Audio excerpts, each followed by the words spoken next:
in Latte Art und in Barista. So, was machen wir heute? Heute haben wir die Vorrunde vom Brewers Cup. Das sagt jetzt vielleicht nicht jedem was. Es geht ganz plump gesagt um Filterkaffee. So, und Filterkaffee ist, glaube ich, lange Zeit unterschätzt worden, vor allem in Deutschland, und ist jetzt wieder mehr im Kommen. Die Competitor geben sich hier richtig, richtig Mühe. Wir haben 19 Stück insgesamt. Ihr dürft euch auf 19 hervorragende Präsentationen freuen. Jeder von denen hat 10 Minuten. In diesen 10 Minuten fließen monatelange Vorbereitungen mit rein. So, wir sehen hier schon unseren ersten Competitor, den ich jetzt aber erstmal noch in Ruhe lasse. Ne? So, Luthfan, ne? 26 Jahre alt, wird euch gleich 10 Minuten lang erklären, welchen Kaffee er ausgesucht hat. Das heißt, wo kommt der her, wie ist der aufbereitet, was bringt er so mit, wonach schmeckt der. Dann wird euch erklären, wie der geröstet wurde und warum der so geröstet wurde. Was macht das wieder in der Tasse? Und dann wird er euch erklären, was er sich so insgesamt bei der Präsentation gedacht hat, warum er das und das ausgewählt hat, Parameter erklären und das vor natürlich hochkarätiger Jury.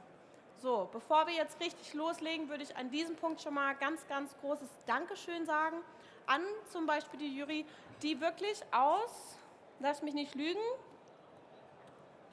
9 verschiedenen Ländern kommen, um heute hier zu sein und das alles zu bewerten, zu verkosten, auf die Technik zu achten. Genau, und dann am Schluss natürlich, am Dienstag, neue Meister zu küren. So, wem wollen wir noch Danke sagen? Ich würde sagen, der Gastro-Event, oder? Gastro-Event, danke, dass wir heute hier da sein dürfen, auf dieser Bühne unsere Meisterschaften abhalten dürfen. So. Na, Nicole? So.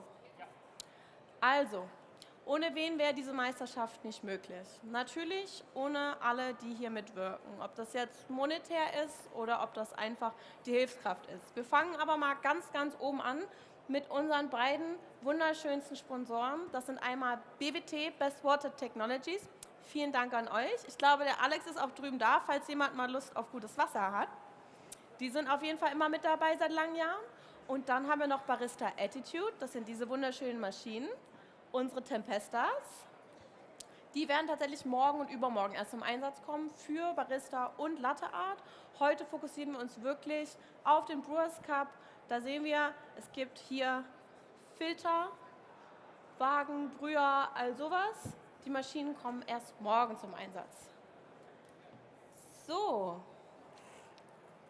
weitere wichtige Partner. Nicole.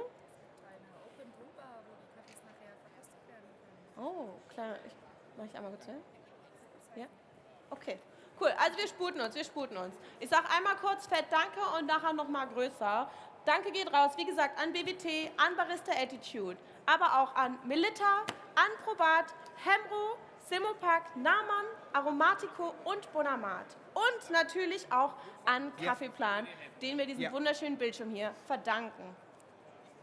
Ja, jetzt habe ich eine ganze Menge Stuss darüber geredet, was hier heute passiert. Und ihr fragt euch natürlich, das ist doch nur Kaffee, das ist doch nur Filterkaffee. Was ist denn da besonders dran? Deswegen hat die SCA sich überlegt, machen wir doch eine Open Brew Bar. Das bedeutet, jeder Competitor hat nochmal eine extra Runde Kaffee mitgebracht, die sie später aufbrühen würden, damit ihr das auch wirklich mal probieren dürft, wovon ihr da überhaupt reden. Das heißt, wenn da jemand sagt, ach, das schmeckt ganz klar hier nach Pfirsichjoghurt und mein Kaffee schmeckt nach Karamell, dann fragt ihr euch natürlich, ja nee, Kaffee schmeckt doch nach Kaffee. So, dann dürft ihr das nachher gerne einmal ausprobieren. Und das fängt auch schon an, jetzt um 10:30 Uhr sind einmal David Wiesdorf und Erik Freudenberg, unser noch amtierender Champion, dran. Von 10:30 Uhr bis 11:45 Uhr könnt ihr da Kaffee trinken gehen.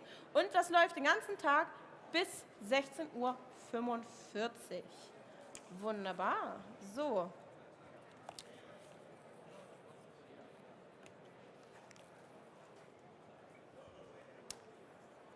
Jetzt würde ich die Gunst der Stunde einmal nutzen. Während Luthfan nämlich aufbaut, Wir sehen, er ist hier schon fix dabei. Danke. Erzähl ich doch mal ein bisschen was über ihn. Also, Luthfan ist, wie gesagt, 26 Jahre alt. Er wohnt in Mülheim an der Ruhr und er arbeitet bei Schwarzkaffee in Düsseldorf.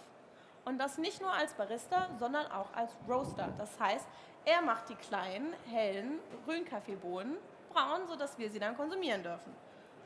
So, außerdem macht er dort noch eine Ausbildung zum Fachmann in Systemgastronomie. Also auch sehr spannend. Vielleicht mag er uns da später noch mehr dazu erzählen. Falls ihr überhaupt fragt, was ich hier alles habe, ne? Wir haben uns überlegt, so als Competitor ist man meistens sehr, sehr aufgeregt. Und da kann man das echt nicht brauchen, wenn dann noch ein Moderator kommt und er das Mikro hinhält und dich Sachen fragt. Das bringt einen mal ein bisschen raus. Deswegen haben wir einfach vorab mal ein paar Fragen rausgeschickt. Und dabei ging es einmal darum, wie die Person genannt werden möchte, wie alt sie ist, wo sie wohnt, wo sie arbeitet, seit wann sie Kaffee trinkt, seit wann sie Kaffee macht, ob sie irgendein Kaffee-Erlebnis hatte, was sie sehr geprägt hat und natürlich auch, warum sie jetzt hier bei den Meisterschaften mitmachen. So. Luthfan trinkt seit 2014 Kaffee. Okay. Und macht seinen eigenen Kaffee seit 2017, 18. Und er war 2017 auch schon mal auf einer Kaffeefarm. So, was ist eine Kaffeefarm? Ich habe euch ja gesagt, beim Brewers Cup wird viel darüber erzählt, wo dieser Kaffee herkommt. Denn das ist kein regionales, kein saisonales Produkt, sondern das wächst im Kaffeegürtel entlang des Äquators in ganz anderen Ländern.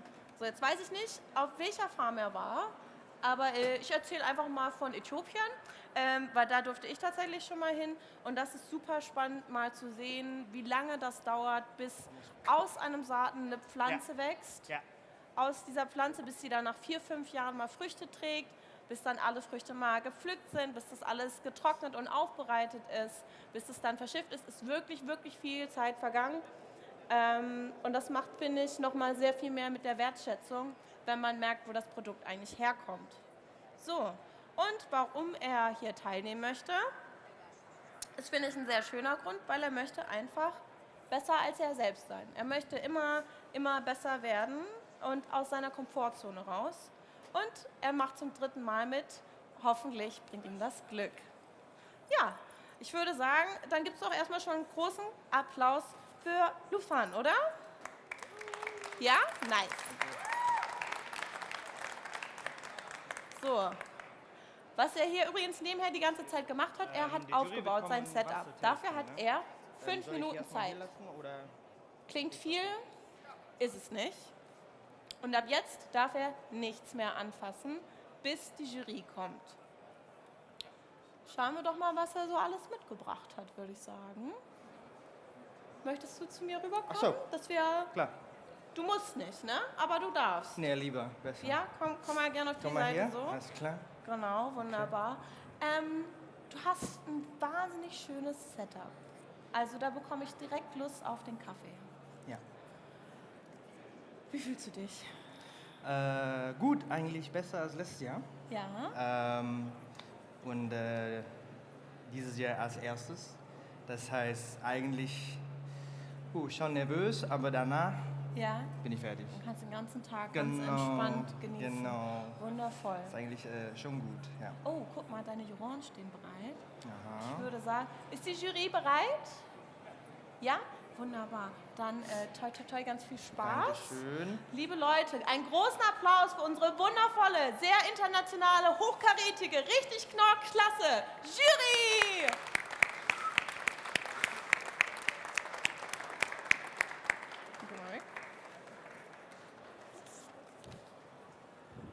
Soll der weg? Soll der weg? Achso. Hi, Luthfan. Hello. Hi. Thank you very much. Hi. Hi. Hi. Matt. Hi. Yes.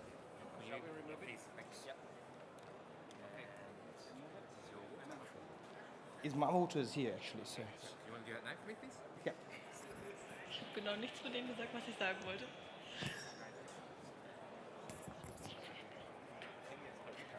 Beworben Ach so. möchte mit Namen, Ja. dass du die So one is for cold.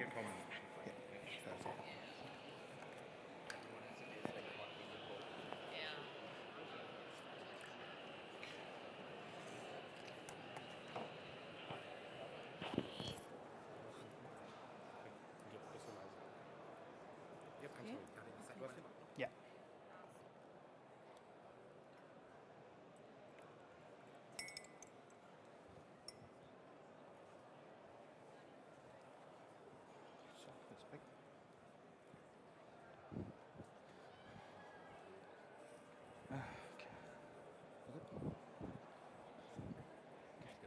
Thank you. Enjoy. Thank you.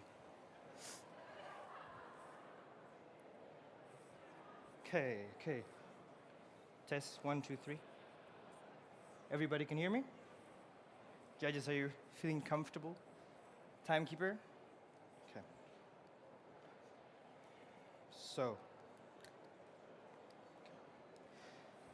let's start German Brewers Cup time. Good morning, judges, and welcome. Today, I would like to share my research on layering. So let's start with something simple. When we combine 2 or more coffee ingredients, what do we get? A blend. Blending is a great technique for us in order to create new flavors and drinking experience. But I think, judges, there's one problem with blending: irregularities. In every blend that we create, we may not get that same drinking experience throughout that blend due to proportion irregularities. In some beverages, we may not get coffee A. In other cases, we may not get coffee B. And sometimes, when there's more than 2 coffees in the blend, we may not even get coffee C and D. Therefore, judges, the solution is layering. So today, judges, my research will be divided into 4 key factors: position, grind size, water temperature, and water hardness. So let's start with the first key aspect: position. The position of coffee decides the character of the final cup. During my research, I have found that the bottom layer provides the main flavor profile of the blend and aroma, and the top layer provides complexity in the blend. The second key factor, grind size. The bottom layer has longer contact time with water compared to the top layer. Therefore, the bottom layer is ground coarser. This will create balance of flavor intensity between both layers, but still maintains cleanliness and clarity. Third key factor, water temperature. Using 2 different temperatures of water will affect the texture of the final cup. When the temperature of the final pour is lower than the initial pour, the texture will be smooth from hot to cold. When it's done the other way around, the texture will be juicy from hot to cold. Last but not least, water hardness. Using a softer water will bring out more this flavor complexity, vibrancy, and freshness to the cup, whilst using harder water will bring out more sweetness and body. So, let's get on with brewing.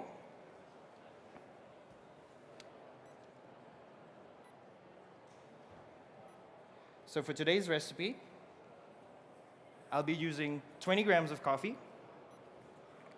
ground medium to coarse, with 300 grams of water.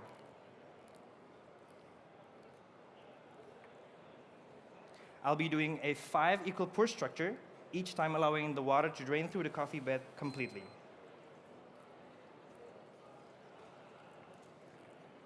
I found that this combination of grind size, ratio, and pouring technique allows me to get the best consistency, best flavor clarity, and the most balance in all 3 brews.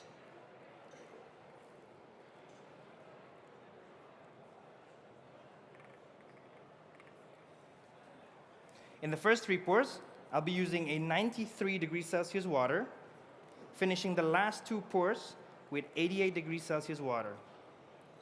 This will create smooth textures from hot to cold without extracting any unpleasant aspects of the coffee. And judges, today I'm also layering 2 different hardness of water. In the first 3 pours, I'll be using a 90 ppm water, finishing the last 2 pours with 120 ppm. Now this will give an ideal balance of sweetness, acidity, and body.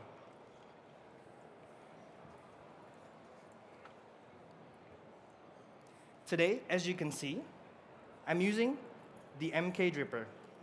The MK dripper is a flatbed dripper with large base radius. This will create short and flat brew bed, allowing me to extract more evenly. This dripper also has 5 large drain holes, which allows fast flow rate, produces more clean cup.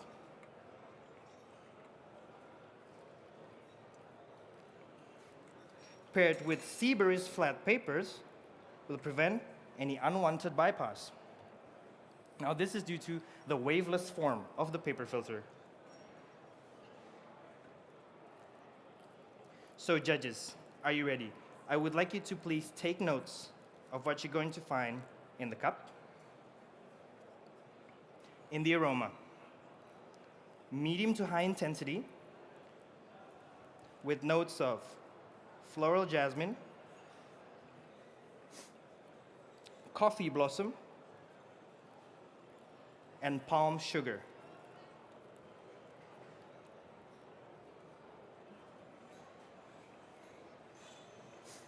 Flavors, medium intensity from hot to cold. When it's hot, red apple, cantaloupe, and peach. When it's warm, cantaloupe stays, comes sweet peach tea, and pineapple.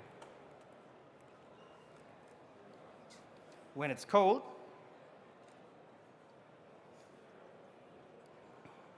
you will find pineapple stays, jasmine sugar tea, and cane sugar.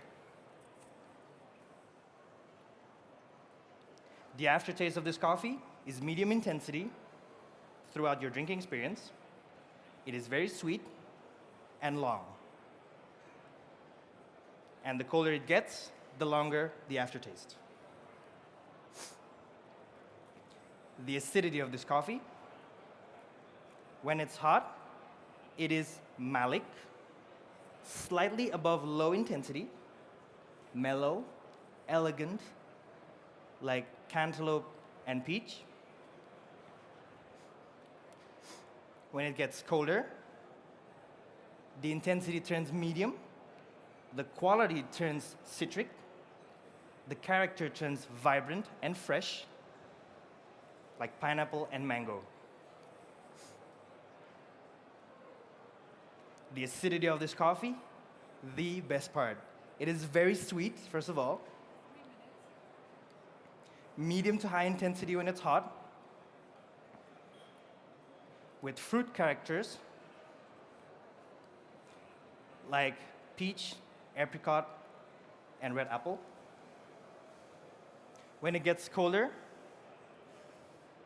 the sweetness intensity turns high with sugar characters like molasses and cane sugar.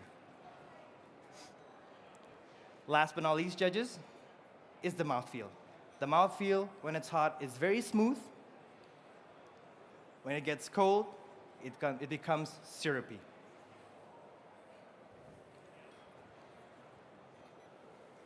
So, judges, to evaluate the aroma, I would like you to please assess directly from the server, give it a good swirl, and smell directly from it. After that, you can put the servers back on the table before I will serve you the final beverage. So that's for you, that's for you, and that is for you. Enjoy. I'll be right back.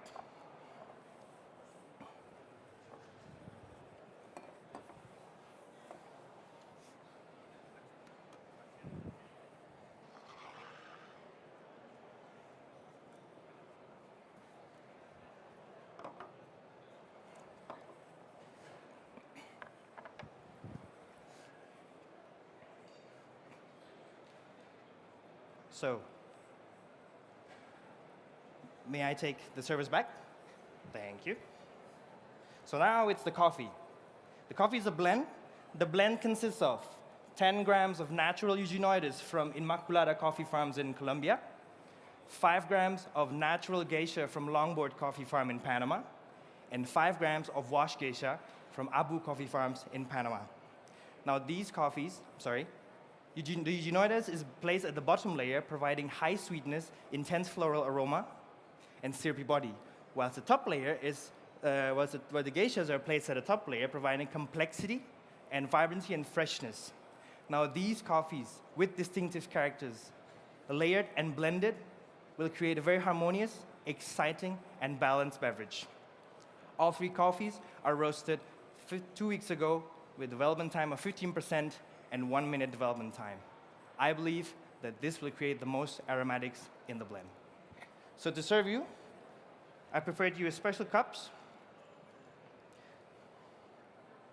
The color and texture of the cup will increase your perception in sweetness, whilst the shape of the cup will intensify the aroma. I hope you enjoy the presentation, the coffee, as much as I do. Thank you very much for your time. My name is Luthfan Satrio Pradipto, and this is my time.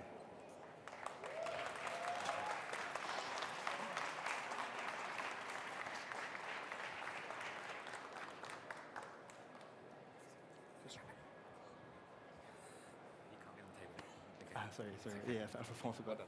Thanks, Fred.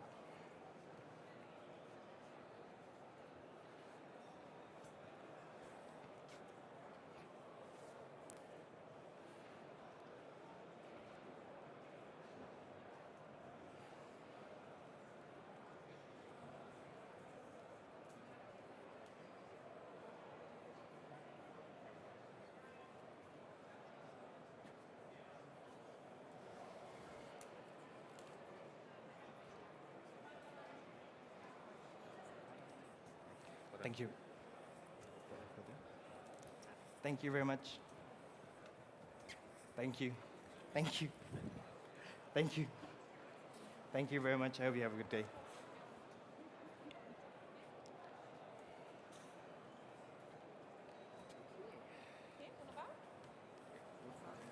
Darf ich fragen, wie viel war der Time? So. 10 Minuten, 8 Sekunden. Hallo. Na, Lukas? Komm mal gerne rum. Wie fühlst du dich? Puh. Puh ist ein sehr gutes Gefühl. Das wär's, glaube ich. Ja. Hast du genau 1,5 Minuten, dass ich dich noch kurz was fragen darf? Ja, klar. Ja, okay.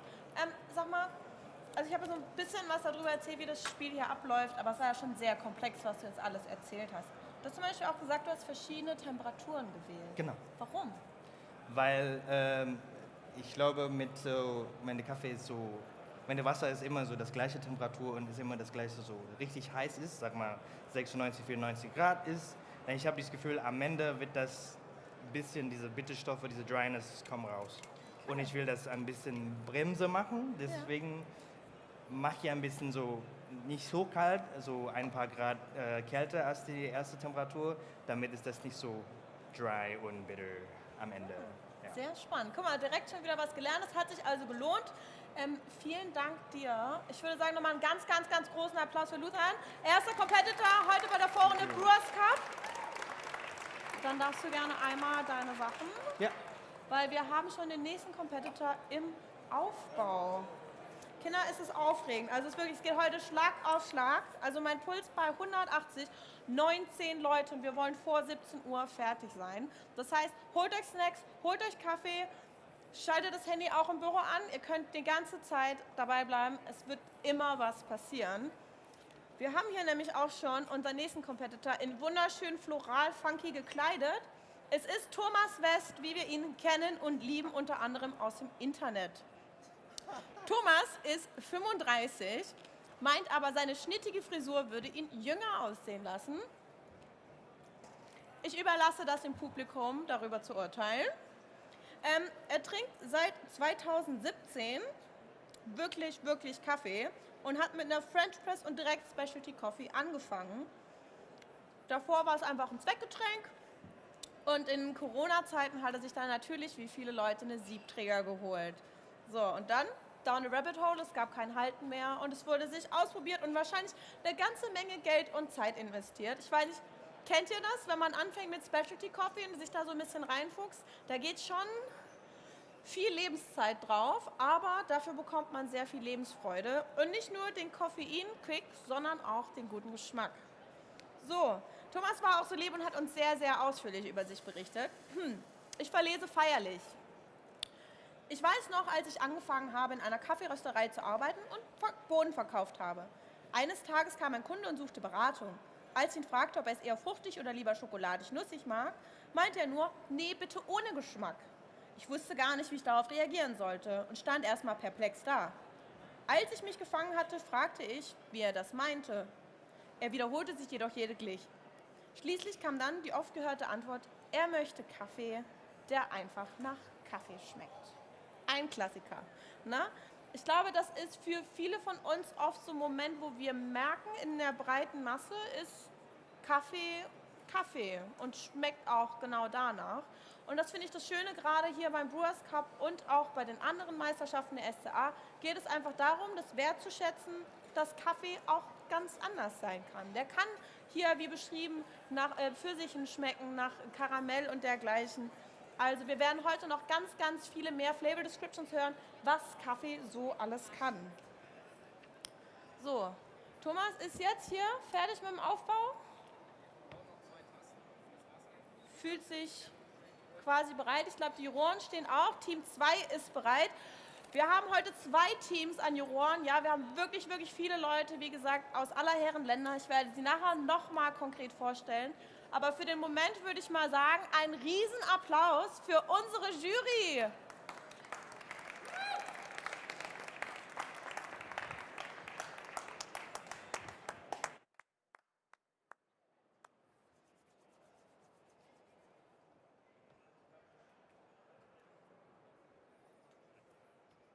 Nice to meet you. Hallo. Hallo. Hallo. Hi, Deutsch or English? What? Yeah.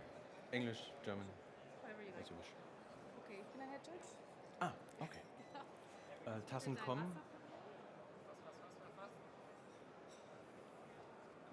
Wasser? Ganz hervorragendes Wasser. Klar. Ich brauch's einmal kalt und dann wird Genau. 2 Kessel. Ja. Das heißt, ich muss aus jedem Kessel das einmal Sagst du, wie viel du brauchst?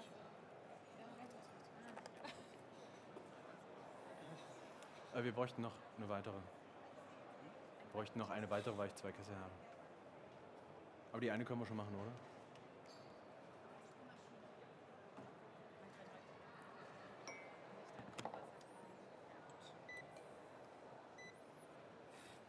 Achso, na gut.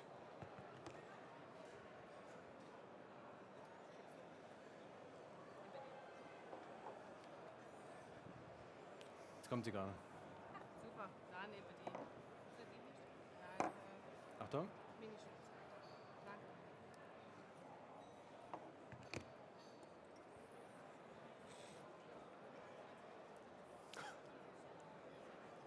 Wenn du fertig bist, Du bist bereit? ich bin bereit.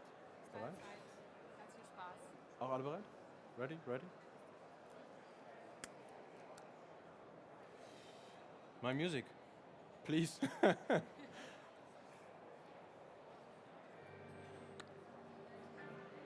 Time. Hello, judges. I'm Thomas, and today I want to take you behind the scenes of my life as a coffee dad on a hunt for a great cup of coffee. What do you need for a great cup of coffee when there's a tiny human around you? First of all, dedication. And of course, a great cup of coffee like the one I'm going to serve you today. So first of all, I'm going to talk about the origin, the processing, and the roasting. And after that, I will tell you my secret of brewing this coffee without getting a mental breakdown. So at the end, there will be hopefully enough time to write down some flavor notes. Now let's start with the origin. This coffee is from Las Marias Estate, a farm located in Quindío, Colombia. And believe me, this farm has it all. We have volcanic soils full of nutrition and minerals. We have in high altitude. This coffee grows at around 1,950 meters and we have native forests. And all this helps the coffee to build complex sugars, brighter acidity, so we have a much complexer flavor profile. The coffee itself is a Pacamara, well known for its intense sweetness and excellent cup profile, cup quality, sorry. And for the Brewers Cup, we ended up with a 200 hours natural anaerobic fermented coffee. 200 hours are around about 1,200 episodes of Bob the Builder, just in case you want to know that. The fermentation was under tight control, so the coffee hasn't any chance to build any off flavors. And yeah, after that, with the fermentation, the farmer wanted to create notes of cacao nibs and chocolate. He wanted to create a heavy body and also a vibrant golden berry-like acidity. The coffee was, after the fermentation, slowly sun-dried on African raised beds. So we have a cleaner cup profile, and also it contributes the chocolatey sweetness really well. We roasted this coffee on an Ikawa Semper roaster with an end temperature of 205 degrees Celsius and a development of 13%.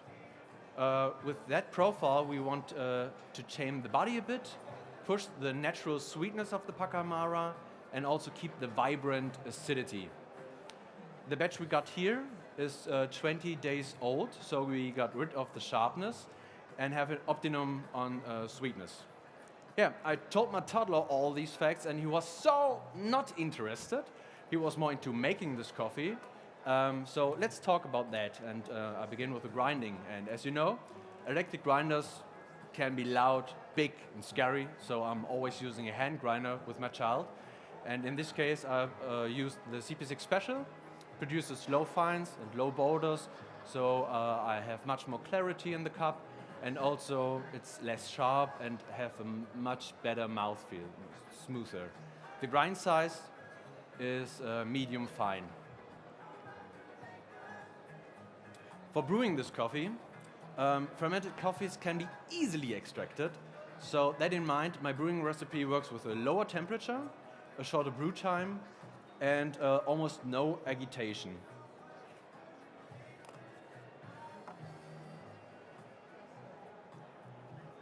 I'm just pouring with 89 degrees Celsius of water.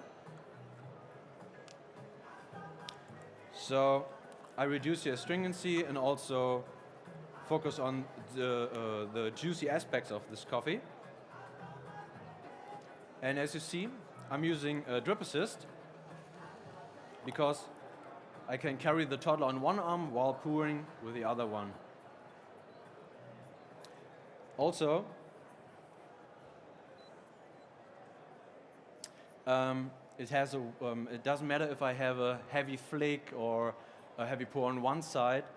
It just produces a constant water flow of 3.5 grams per second. So I have less fine migration and therefore faster drawdown. And a fast drawdown is key, not only because the toddler has so less patience, but also because I want to avoid any over extraction. I have a brew time of 150.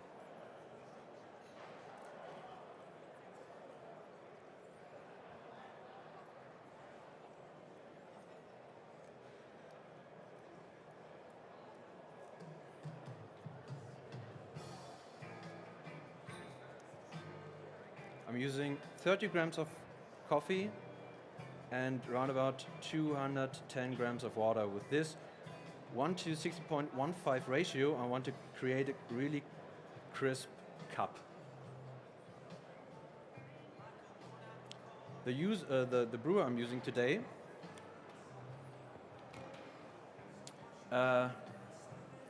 is a modified Hario switch, so Stipple and Reese brewer for much more clarity, and also the plastic dripper, the Hario Musion, allows me to have a better temperature stability, and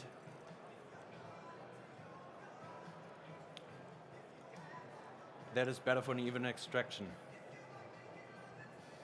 This combination with no ripples allows me to have no bypass, and also the conical shape brings out the fruity notes, and we have a nice sweetness.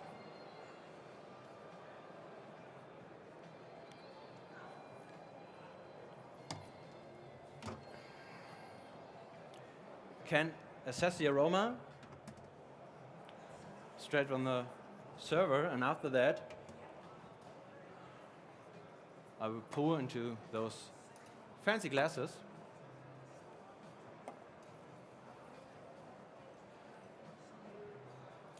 And I'm using a classic profile of third wave water with 150 ppm for right acidity. This coffee reminds me of a kids-free vacation with a lot of white wine and cookies. Now it's time to write some notes down. The aroma: cacao nibs, nutmeg, caramel,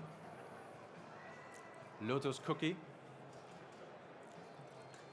a Christmas cookie,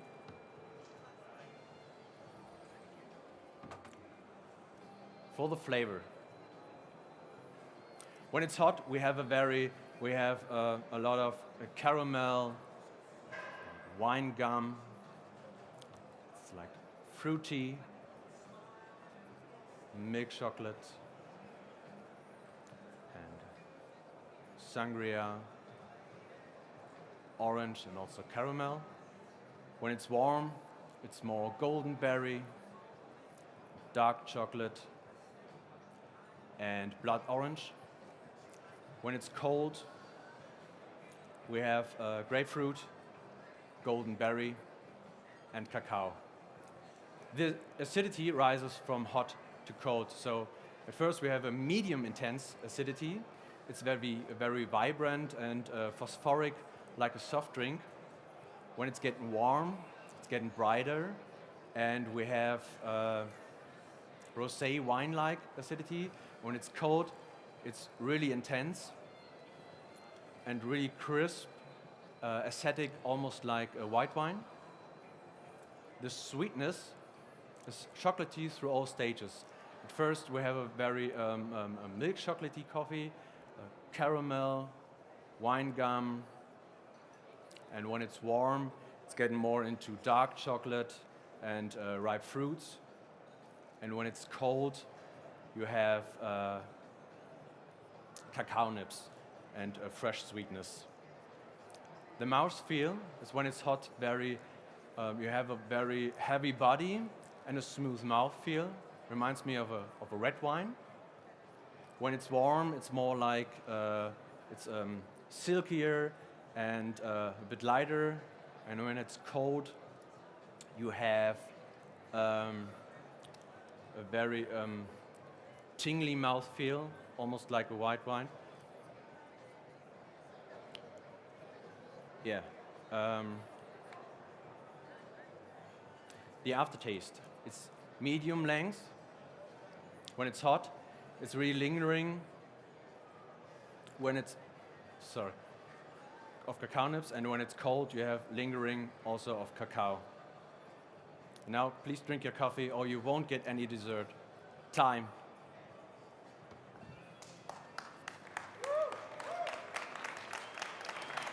Ja, wunderbar, lieber Thomas. Magst du einmal so ein bisschen zu mir, mit mir einmal rum? Doch, komm, folg mir.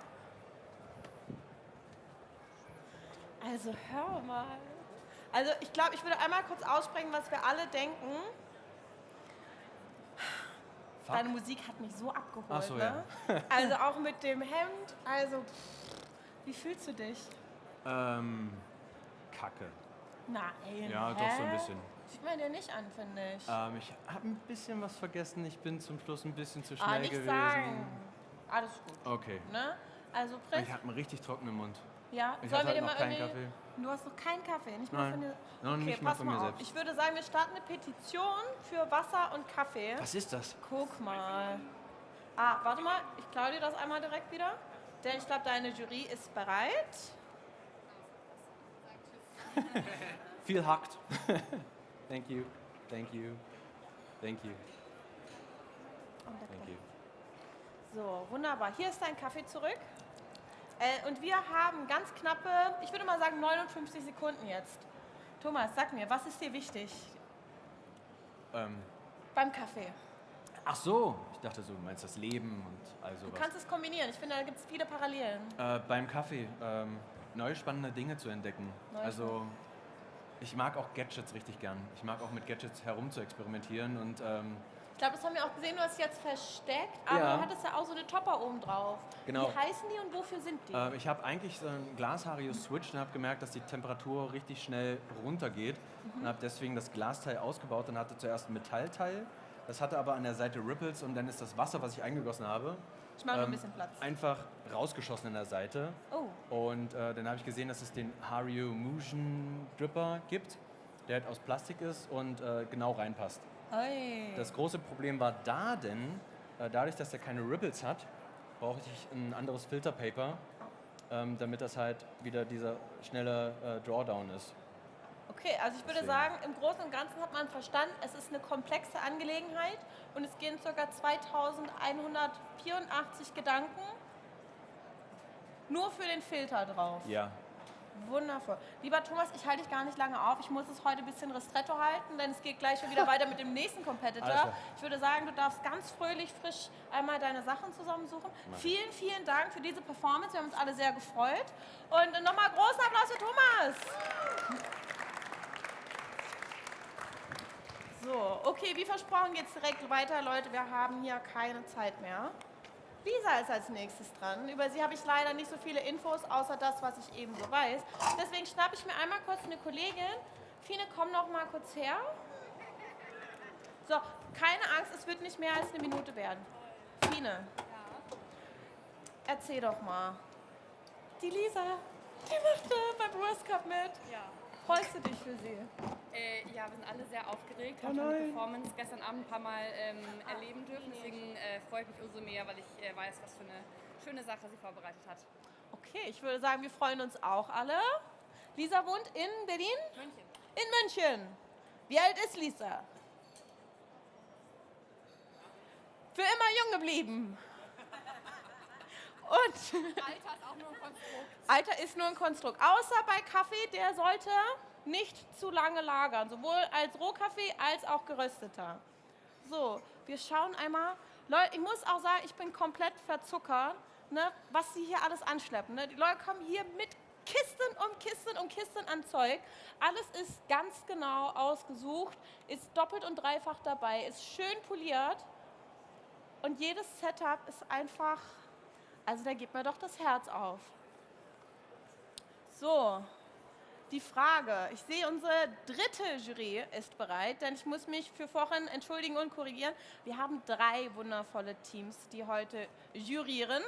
Da ich die ersten beiden noch nicht vorgestellt habe, mache ich das mit dem dritten auch nicht. Aber wenn ihr dran bleibt, bekommt ihr alle Namen plus Nationalität von mir. Kein Problem. So, 1 Minute noch.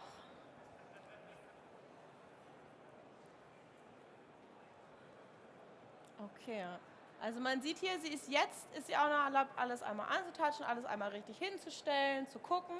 Der Ali hier drüben macht in der Zwischenzeit auch schon wieder, da höre ich direkt wieder die Musik, die Thomas abgespielt hat, ne, wenn du das hier so machst. Na, du bist als Volunteer dabei diesmal. Wir haben nämlich, ich hole mal kurz ein Mikro, nicht nur uns deutsche Nasen alle hier.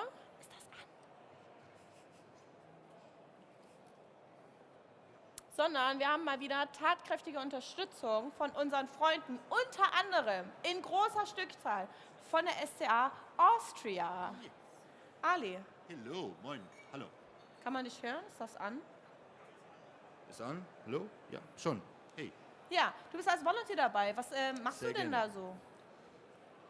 da so? Gerne Kaffee. Du machst gerne Kaffee? Ja, schon, Ja, ja. aber du machst ja auch sauber. Du guckst, dass alles da ist wahrscheinlich, ne? Bereitest hier vor. Das ist nämlich auch was viele Leute nicht sehen, weil es nicht viel auf der Bühne passiert, sondern vor allem viel hinten. Wir haben dieses Jahr mal wieder unglaublich viele wundervolle Volontiere, die ihre Freizeit opfern, damit das hier alles funktioniert. Deswegen würde ich sagen, vielen, vielen Dank und bitte einmal einen Riesenapplaus für unsere Volontiere. Sehr schick. Okay. Danke. Und Jetzt sieht es schön aus, machst du das, ja. als wären alle bereit. Ich würde Ja. dir das nachher nochmal geben wollen. Sehr gerne, machen Und wir. dann schnacken wir eine Runde. Viel Spaß. Dankeschön. Bestimmt. Okay. So, dann schauen wir doch mal. Ich sehe nickende Köpfe. Sehe ich nickende Köpfe? Alle nicken, alle sind bereit. Ich würde sagen, dann geht es los. Riesenapplaus für Lisa und Riesenapplaus für unsere Jury, Team Nummer 3.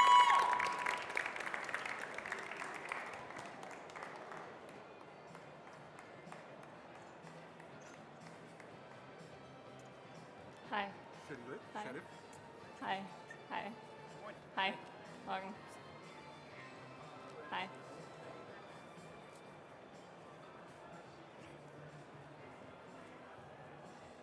Das ist dein Wasser? Genau, heiß und kalt.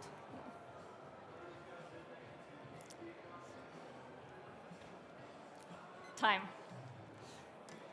Dear judges, I'm so excited to be here today with you.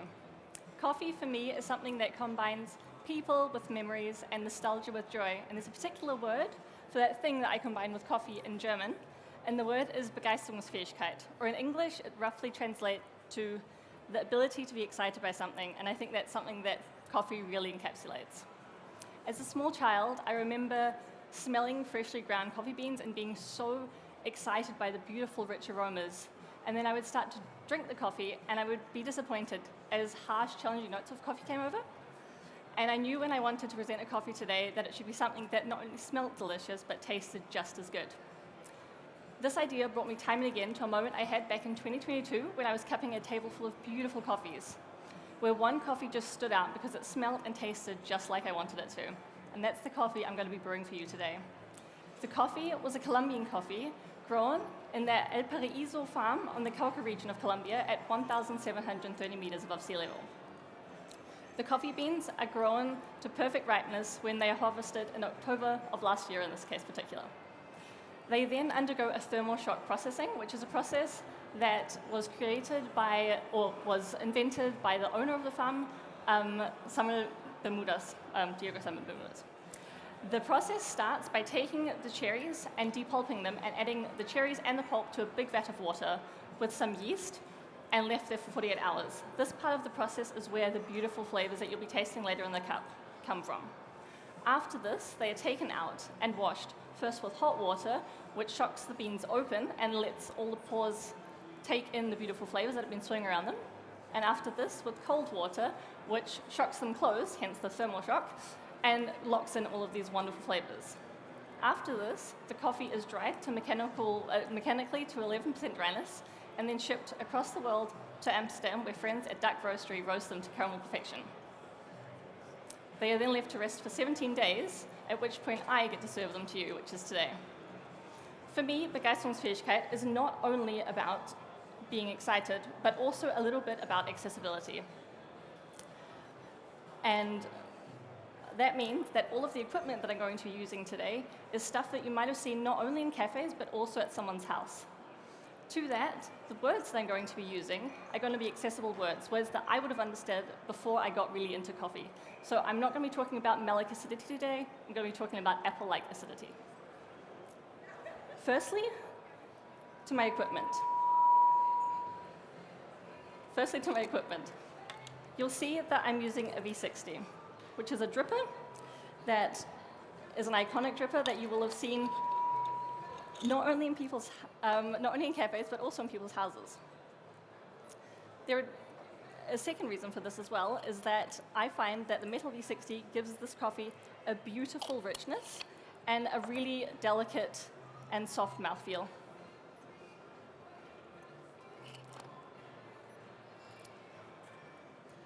Secondly, the water that I'm going to be using. The water that I'm using is water from Munich, where I also live. And I think Begeisterungsfähigkeit and excitability also has an element of homeliness, and that's why I'm using water from the cafe that feels like home for me. The water is being used at 99 degrees Celsius, which is quite high, and I love the fact that this coffee does so well with the high temperatures and brings out a beautiful sweetness. Not only this, but I think the fact that not everyone has temperature control trails at home shouldn't mean that you don't have a nice brew of coffee. 6 minutes left. Thank you.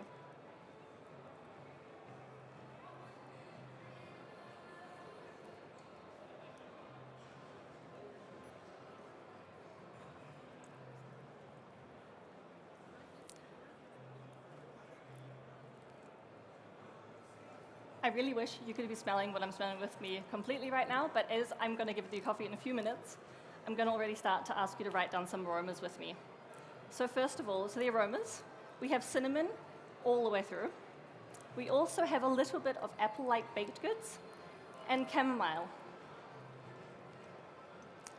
Flavors, when hot, it's going to be cinnamon. Again, it's going to be baked goods, in particular apple baked goods. And again, a little bit of chamomile. When warm, you're going to be tasting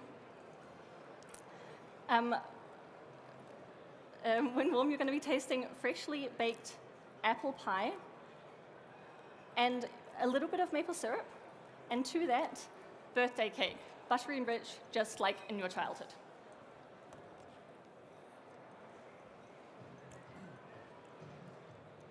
When cold, you're going to be tasting crisp, red, juicy apples.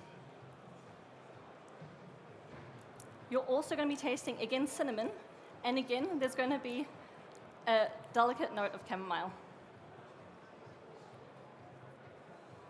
The sweetness of this coffee is high in all three stages. It's got a wonderful maple syrup pancake-like sweetness when hot and warm, and when cold, you're going to be tasting when warm and cold, you're going to be tasting fresh, crisp, juicy apple juice. The acidity of this coffee is going to be low in all three stages. When hot and warm, it's going to be an apple-like acidity, and when cold, you're going to be tasting a berry-like compote, particularly a black currant berry compote. The mouthfeel of this coffee is going to be high in all three stages, which is somewhat surprising when taking into account my ratio. I'm brewing a ratio of 13 grams of coffee to 240 mils of water, which is quite a high water to coffee ratio, and yet the mouthfeel of this coffee is wonderfully high. When hot and warm, it's like that of maple syrup, and when cold, it takes on an almost milky-like mouthfeel. And lastly, to aftertaste. The aftertaste of this coffee is going to be like baked goods, warm, sweet, and familiar. Lastly, I want to talk briefly about the cups. I talked at the beginning about being disappointed by childhood coffee, and I drank those coffees out of the coffee cups you're going to be drinking out of today. And I love the fact that I get to be drinking or presenting coffee that you will have a good experience with out of the cups where I used to have bad ones out of. Normally, I would also be giving instructions for how to drink your coffee, but as I think it's something that everyone decides for themselves how a coffee cup should be drank, I'm going to just ask that you enjoy this humble cup of joe.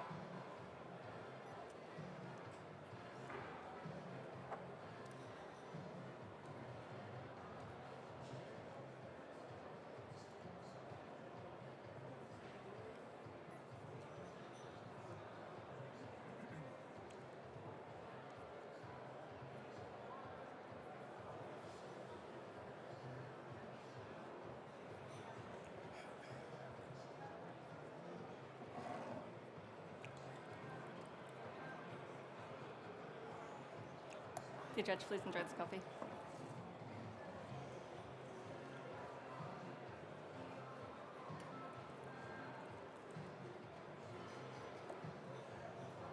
Please enjoy your coffee.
Dear judges, I'm so grateful that I had this time to present a coffee that I find exciting and humble and delicious and just a delicious, delightful cup of coffee. I know it's a coffee that little Lisa would have not only enjoyed smelling but also drinking. I'm Lisa and this is my time.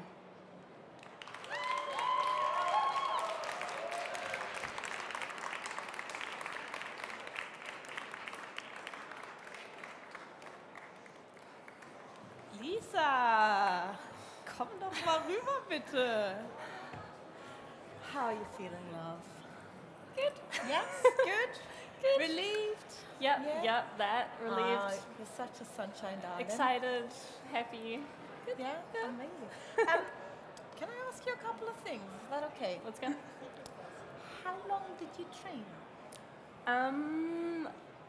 Theoretically, a long time in practice, a few weeks of more intense training. Right. So the thing is, it's hard to get your head around why it would take so long. It's just the presentation, right?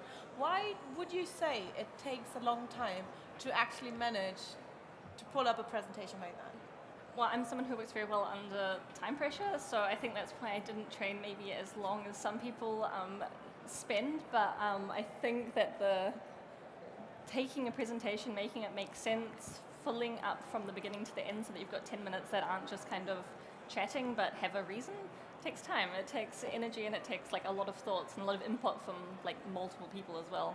Definitely. See, it's not a one man, one woman show, right? Oh, no. You always have a team. So, Absolutely. did you have people that supported Yeah. you? Anyone you'd like to thank? Yeah, okay. Is that the camera? Yeah. Okay. Yeah, so my team at Sweet Spot have been so helpful, and then so many friends and so many people around that have been just like sending me messages, being excited for the coffee. I've had people who've had to brew the coffee at home themselves where I've said, what do you taste? Can you tell me if this and this is correct or if I'm just imagining things? And so, yeah, a lot of people. That's beautiful. All right, I think they're ready. Thank you. Thank you so much. Oh, thank you. Thank you. Ciao. Dankeschön. Ciao. Danke. All right, just a quick chitty chat here. I think there's two more things I'd consider to be beautiful beside the fact that you have a very good team. You're beautiful, so that's one. And the second one is, I heard you saying that you're using equipment that can be used or found in coffee shops, but also at home. Yeah. So I felt like it was more of a closer relation in comparison. So usually it's always like, right, so I picked this coffee on the highest altitude and everything is super, super fancy. And I think it's cool that you're like, yeah, but listen, it's about enjoying or being begeisterungsfähig Yeah. for something. So what made you choose that topic? I think that's just me as a person. I'm very easily very excited about something that's good. And I think coffee is one of those things that like so many people are so excited about. And I have the advantage or the privilege to taste a lot of really beautiful coffees during my jobs. And yet I always go back to people should be able to enjoy the coffee that they want to drink. And so I liked that idea of just finding something that was a bit more humble and didn't, especially for my first competition, didn't cost the world to kind of train with and use and produce and yeah. Well, I don't know about you, but I really enjoyed the show. So I'll let you do your cleanup. And I'd say a big applause for Lisa. Brilliant. Okay. So. Soll ich Und wie das erstmal versprochen, es gibt keine das erstmal Pausen. Hier geht schon der nächste Aufbau los. Und jetzt sind wir ja gerade so wunderbar hier dabei. Joachim, ich hab dich auf der Bühne. So, Guten Tag. viele Leute, die sich wahrscheinlich die deutschen Championships über die Jahre angeguckt haben, werden dieses wunderbare Gesicht wiedererkennen. Joachim ist nämlich seit vielen, vielen Jahren hier für die SCA und für die Kaffee-Community tätig. Seit wie vielen Jahren? Das fühlt sich nur viel an, ist aber eigentlich gar nicht, offiziell gar nicht so lange. Ich bin eigentlich erst im SCA-Team offiziell dabei seit Anfang 2021. Das heißt, ich feiere eigentlich erst ein 3-jähriges Jubiläum. Aber zugegebenermaßen haben wir natürlich alle so unsere kleinen Geschichten und Geschichtchen erlebt mit der SCA. Und zwar auf allen Seiten des Tisches, um es mal so zu formulieren. Also ja, du mal als warst nämlich Teilnehmer. auch schon Competitor. Erzähl doch mal, wie ging das für dich los? Was hat dich dazu bewegt? Was bewegt einen Menschen dazu, an so einer Kaffee-Competition teilzunehmen? Also entweder ist man eine Rampensau oder man braucht das, um aus seiner eigenen Komfortzone rauszukommen. In beiden Fällen ist es gut. In dem einen Fall bekommt man nämlich den Spiegel vorgesetzt, dass Rampensau allein nicht reicht, um so ein Ding zu gewinnen. Ja. Und auf der anderen Seite bekommt man den Spiegel vorgesetzt, wenn man vielleicht nicht so die Rampensau ist und eher aus der Komfortzone sich selber mal challengen möchte, dass man lernt, man kann das alles. Also man ist in der Lage, das zu können. Das heißt, diese Wettbewerbe, die empowern auch ein Stück weit. Und das ist ja auch eine schöne Sache. Und das ist genau eigentlich der Grund, warum man bei solchen Meisterschaften mitmacht. Man macht nicht mit, um zu gewinnen. Man macht mit, um sich adäquat vorzubereiten. Man macht mit, um sich selbst zu challengen und neu zu lernen. Und zwar die einfachsten und simpelsten Sachen, von denen man dachte, die kann man alle. Und die sind doch völlig klar und eindeutig. Und trotzdem lernt man sie auf einmal neu. Und das ist eigentlich das, was ein Wettbewerb ausmacht. Und deine Eingangsfrage zu beantworten, also ich glaube, das erste Mal habe ich mitgemacht 2013. Da hast du, glaube ich, noch gar nicht gelebt, oder? Vielen Dank, aber... Und ja, also deswegen, klar, fühlt sich das manchmal so an, als wäre man schon lange dabei. So lange sind wir aber gar nicht dabei. Und da kommen schon unsere wundervollen Judges auf die Bühne. Wir gucken gerade mal Richtung Timekeeper. Time ist schon rum, ne? Aufgebaut ist, alles fertig, alles klar. Dann bitten wir um einen großen Applaus für unsere wundervollen Judges. Sie riechen gut, sie sehen gut aus, sie strahlen, sie sind unfassbar sympathisch. Und dann wünschen wir geben wir noch einen großen Applaus an Niklas und wünschen ihm viel Erfolg gleich für seine Competition Time. Einmal bitte schön, kommt, feuert Niklas an.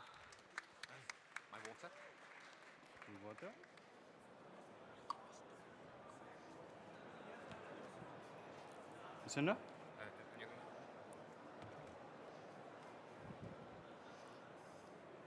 You have cold for me? Yes.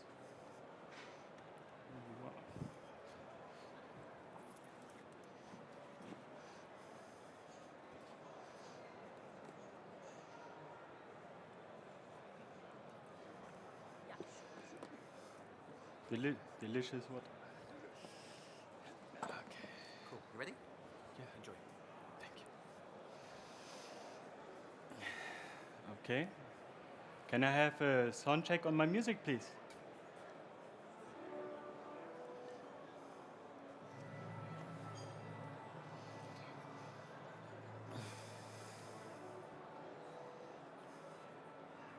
Okay. Sounds nice. You can play it from the beginning, please.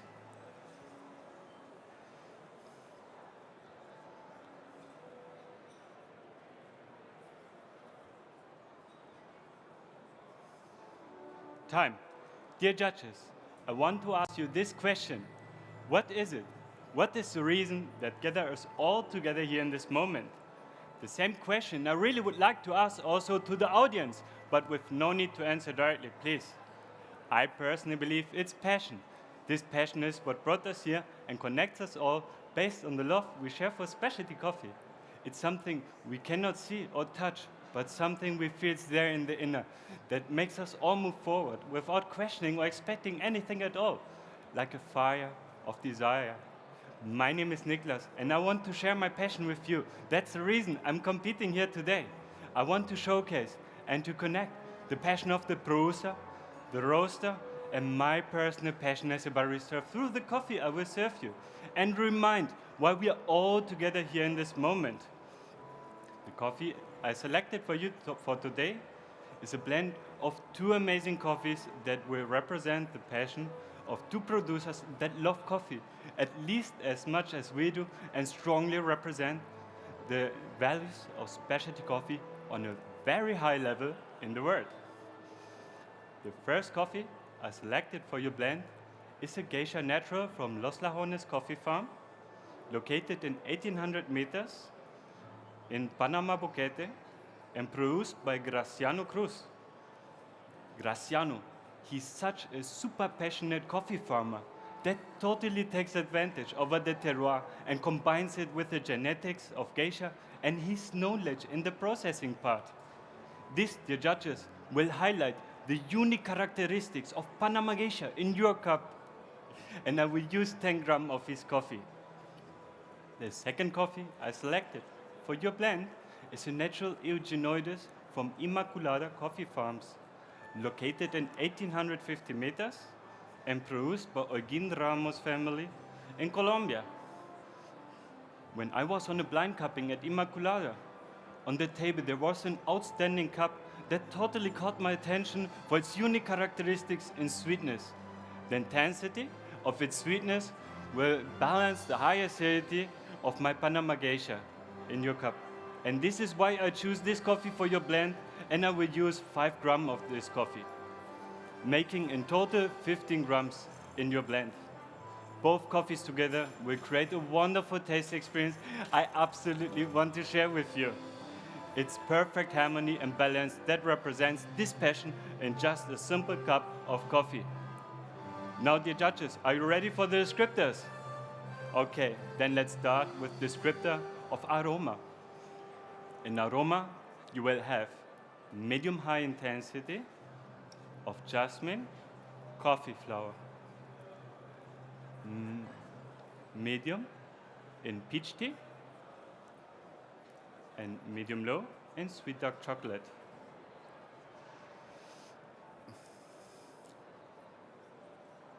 For the flavor, you will have, at a hot state, high intensity of green jasmine tea. Medium high, orange juice, and passion fruit.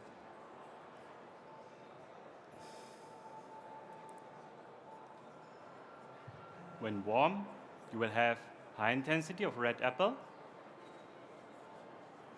and white grapes.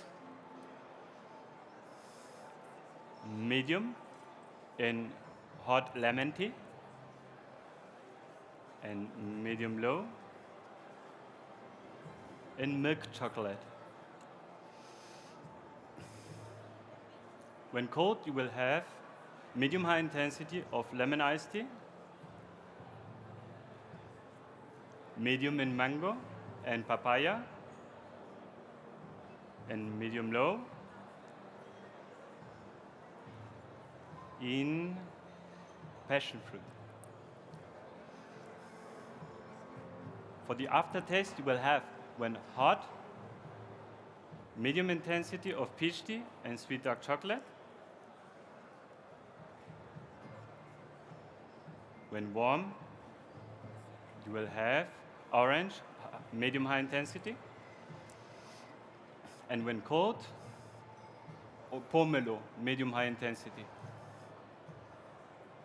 For the acidity, you will have, when hot, medium high intensity, like pineapple. When warm, medium high, like green apple. And when cold, also medium high, like passion fruit.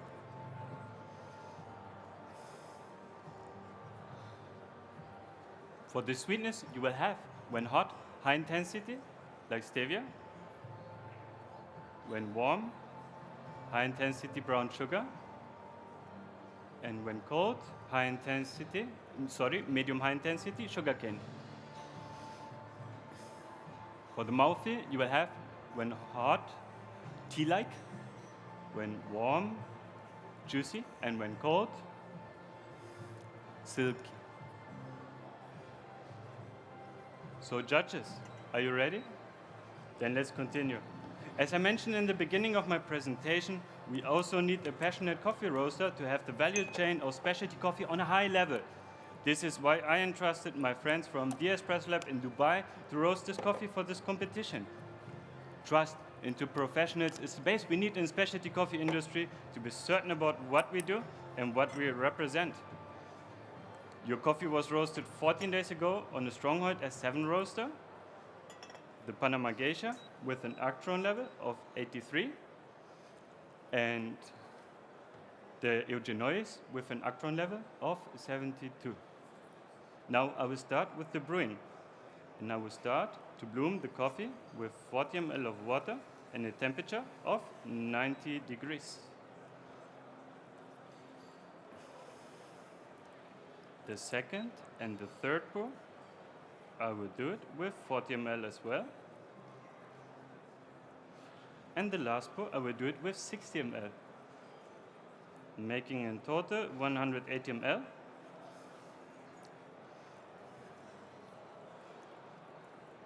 And a ratio of 1 to 12.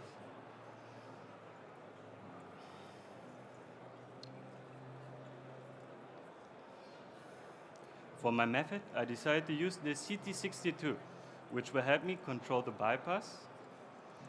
And combined together with the Richtwerte filter I'm using, it will help me to have total control on the brewing timing. For my water, I decided to use aqua coat and mixing it together with Lauretana water, having a total ppm of 80, for highlighting the pleasant mouthfeel of your coffee.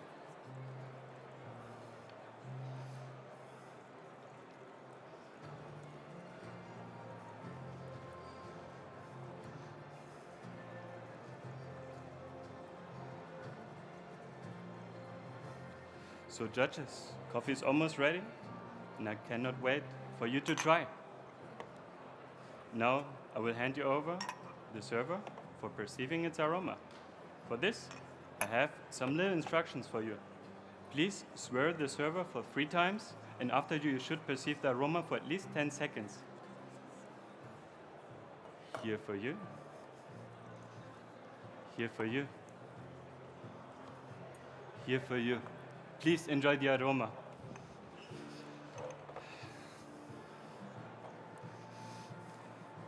Dear judges, this glass in front of you is a special one, designed from my friends in Dubai from the Espresso Lab. It's called the Jasmine Cup, and its purpose is to capture the aromatic volatile compounds through its shape, as you can see. This will enhance the experience of perceiving the flavor of my coffee on a way higher level than usually. Now, my instructions for you are to serve yourself my competition coffee, so feel free to serve yourself the amount you wish and you consider for evaluating my coffee. Just pour it next to, from the server into the glass that is right next to it. And please enjoy. And remember the question I asked you in the beginning while drinking this amazing coffee, and I'm sure you will find the answer in this cup. I truly believe passion is essential in everything that we do.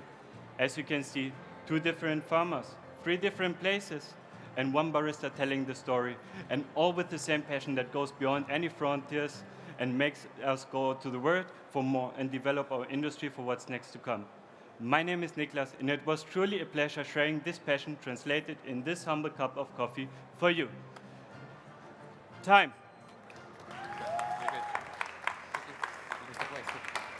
Niklas!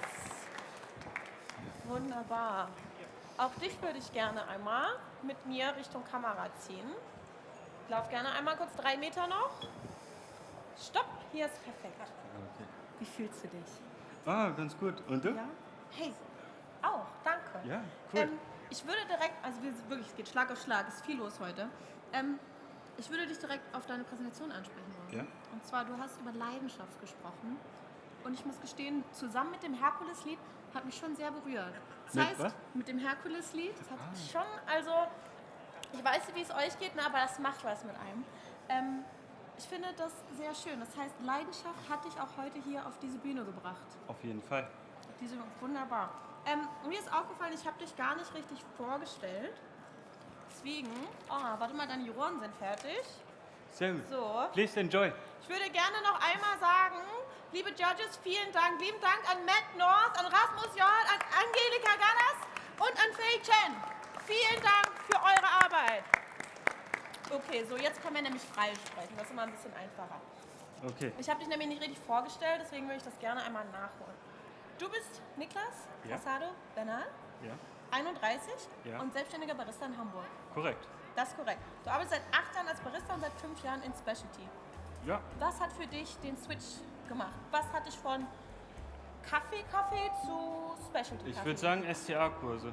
SCA-Kurse. Okay. Genau. Und der Wille, die Qualität zu verbessern und bessere Qualität anzubieten für die Gäste, bessere Kaffeequalität, besserer Customer Service für die Gäste und alles, was dazugehört. Alles, was Weil dazugehört. man hat gemerkt, es geht nicht, wenn man einfach so Tutorials auf YouTube schaut, Ja. sondern man muss halt auch wirklich Kurse machen. Und dann habe ich angefangen mit SCA-Kurse und habe gesehen, es geht einfach nur, es geht nicht mehr zurück, es geht nur noch weiter. Es geht immer weiter, zum Beispiel auch nach Panama. Da warst du auf dem Origin-Trip. Zweimal. Mehrmals, ja. Ja. Und ich habe auch gehört, du hast den Kaffee aus Kolumbien selbst verkostet. Warst du auch Ja, in Kolumbien? ich war auf der Farm bei Immaculada. Sehr stark. Also ich war da jetzt im Februar letztes Jahr, Ja. war für 5 Tage in Kolumbien und einen Tag haben wir die Farm El Colegio, die Hauptfarm von Immaculada besucht. Okay, sehr cool. Und da hatten wir auch dieses Blind Cupping und es gab insgesamt nur 7 Kaffees auf dem Tisch und Ja. der Eugeniois war einer davon. Und da hatte ich ihn wirklich zum ersten Mal probiert. Ja, also ist es nämlich oft, man verliebt sich dann in so einen Kaffee und dann möchte man den natürlich auf der großen Bühne teilen. Was du gerne noch bei den Meisterschaften erreichen wolltest, außer deinen Kaffee zu teilen, war hier, hast du gesagt, dich selber zu pushen mit den Herausforderungen und durch die Teilnahme an beiden, weil du machst nicht nur bei Brewers Cup mit, sondern wir sehen ihn auch noch bei Barista. Also auch dafür nochmal Applaus. Doppelt hart, doppelte Vorbereitung. Muss. Und natürlich möchtest du beides gewinnen, aber wahrscheinlich geht es ja auch viel einfach darum, deine Leidenschaft zu teilen und Ja. auch dich selber zu pushen, ne? Genau, weil wenn das Ziel nicht ist zu gewinnen, Ja. dann pusht man sich nicht genug. Ja, das stimmt. Das finde ich auch, das darf man auch direkt so sagen, denke ich. Und dann, was noch wichtig ist, du sagst, du möchtest gerne ein Café in Hamburg eröffnen, wo es auch Geishas aus Panama dann zu trinken gibt. Das heißt, Kaffee, von dem wir jetzt gehört haben, den könnt ihr dann in seinem Café trinken, aber auch an der Brewbar. Ich weise noch mal gerne darauf hin, wir haben eine Brewbar, alle unsere wunderbaren Competitor sind da und schenken ihren Kaffee aus. Ihr habt die einmalige Chance, diesen Kaffee wie ein Juror zu verkosten, zu bewerten, zu genießen. Direkt hier drüben am Milita-Stand. Niklas, vielen, vielen Dank. Dann darfst du einmal deine Cleanup-Zeit beginnen und nochmal riesen Applaus. So, liebe Leute, Schlag auf Schlag, es wird schon wieder aufgebaut. Ich zitter schon ein bisschen, gleich sind die Juroren wieder dran, es geht los. Die nächste Teilnehmerin muss sich, glaube ich, eigentlich gar nicht vorstellen. Wir kennen sie seit vielen, vielen Jahren. Sie hat schon unglaubliche Performances auf die Bühne gebracht. Ihr Name ist trotz allem, großer Applaus, Nicole Battefeld-Montgomery. 35 Jahre jung, arbeitet in Berlin für die Firma Nonc, macht Research und Development und ist natürlich auch Brand Ambassador. Und wenn ich das richtig weiß, nicht nur für eine Brand. Nicoles erster Job war 2006 in einer Espresso-Bar. Jetzt habe ich aber ein paar Insider-Infos. Ich weiß zum Beispiel auch, 2016 in München war die erste richtige Competition. Und da war das noch neben Grillhähnchen und Co. Und inzwischen wirklich ist es schön. Und dafür nochmal vielen Dank an alle unsere Sponsoren, dass sie das immer wieder möglich machen, dass wir jetzt heute hier auf so einer riesigen Bühne stehen. Vielen, vielen Dank nochmal an BWT, an Barista Attitude, an Kaffeeplan, die Gastro-Event. Oh, jetzt muss ich einmal nochmal kurz gucken. Ich habe nämlich zu viele Klemmbretter mitgebracht. Dann vielen Dank nochmal an Milita, wo ihr auch den Kaffee an der Brewbar probieren könnt. An Probat, an Hemro, Simulpark, Naman, Aromatico und Bonamat. Ohne diese Sponsoren, wirklich Leute, wäre das hier alles nicht möglich. Wir freuen uns und ich freue mich auch richtig doll und werde wie ein Kleinkind in der ersten Reihe sitzen und mir die ganzen Präsentationen hier heute reinziehen, weil es gibt wirklich, wirklich schöne Dinge zu sehen. So, Nicole hat noch ein paar Minuten Zeit wahrscheinlich. Ich werde sie jetzt erstmal nicht belästigen, ich lasse sie mal ihr Ding machen. Erzähle euch aber noch andere schöne Dinge. So, wir haben gerade von Niklas schon gehört, Kaffee, da geht es um Leidenschaft, das ist ein emotionales Thema.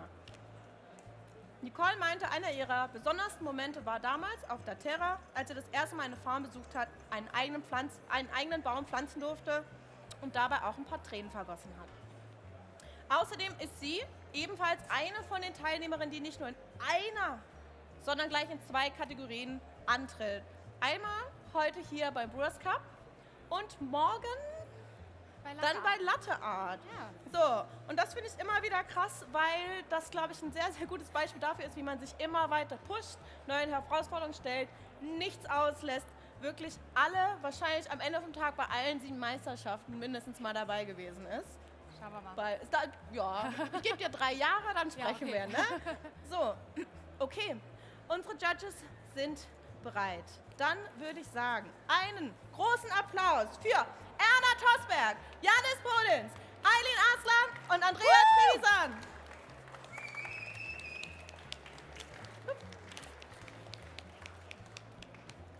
Hello. Hi. Hi. Hello. Hi. Hi. Okay. Hi.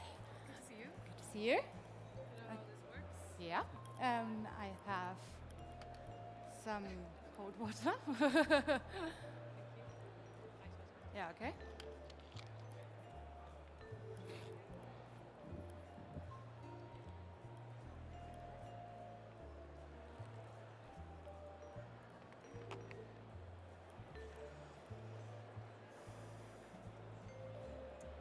Wenn du fertig bist. Ja.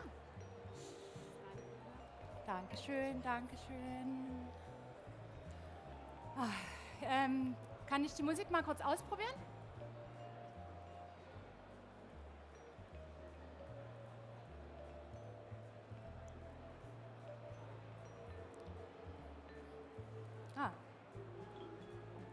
Okay, ja, gut. Dann, you're all comfortable? Everything's ready. Right, dann können wir loslegen. Danke. And time. Hello, judges. A little under a year ago, I went to a conference in Central America for roasters and producers.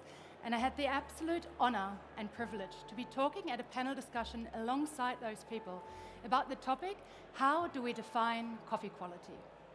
You know, we do have measures like cupping score sheets, for example, to determine quality. But when I was sitting there, I was realizing there are so many other things that I value, so many other things that we all as coffee lovers value, like sustainability, fair pay, social responsibility, all those things. And they are not really shown on cupping score sheets. So today I want to invite you to a new concept of how we grade coffee by incorporating all of those things. And I want to showcase this today on a coffee that I think can set new standards when we talk about quality by using innovation. Judges, the coffee I'm using today comes from the farm Finca El Paraíso in the Cauca region in Colombia. And what's very special about this coffee is its processing called Zio. So the whole cherry got picked and then depulped and then placed into vacuum tanks on horizontal trays, together with a mineral that's called zeolith, hence the word Zio. So now once the vacuum is created in this room, the temperature dramatically drops, leaving us with a frozen bean. And then once this is released again, the water in the coffee bean undergoes something that we call sublimation. So it goes from rock hard solid frozen directly to vapor. And this is when the zeolith comes to play, because it captures all of the moisture in the room, leaving us with a green bean that has a moisture content of only 11.5%. Now what's very special about this is that from the coffee cherry on the tree to the finished product, it only takes 10 hours. This is insane. This is the first nearly not fermented coffee you'll ever taste. And what else is that really fascinates me about this coffee? So, apart from being the first not fermented coffee in the world, it is very sustainable in its farming, because Finca El Paraíso is known to be super biodiverse when it comes to fighting erosion in the area. They plant different trees to keep their biodiversity alive and therefore keep their whole farm sustainable. What else? So the Finca El Paraíso Foundation, founded in 2017, is supporting the livelihoods of people outside of coffee as well.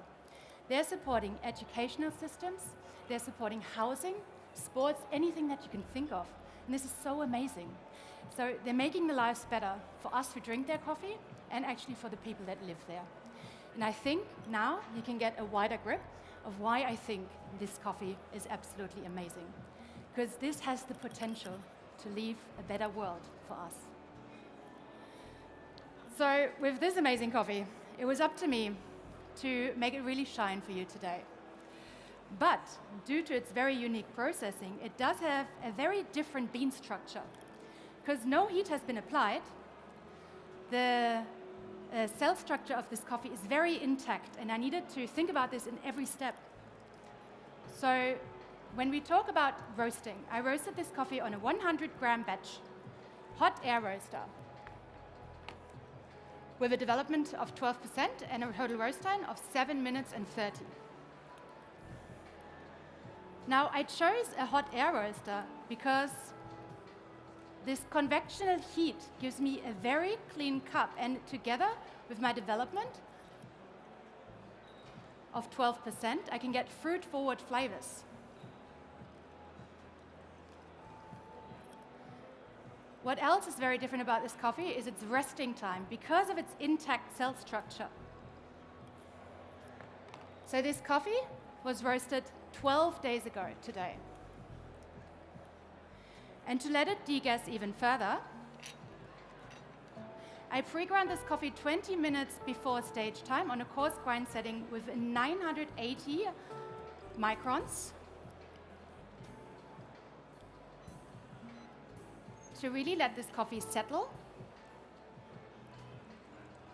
And this also emphasizes the acidity structure of this coffee.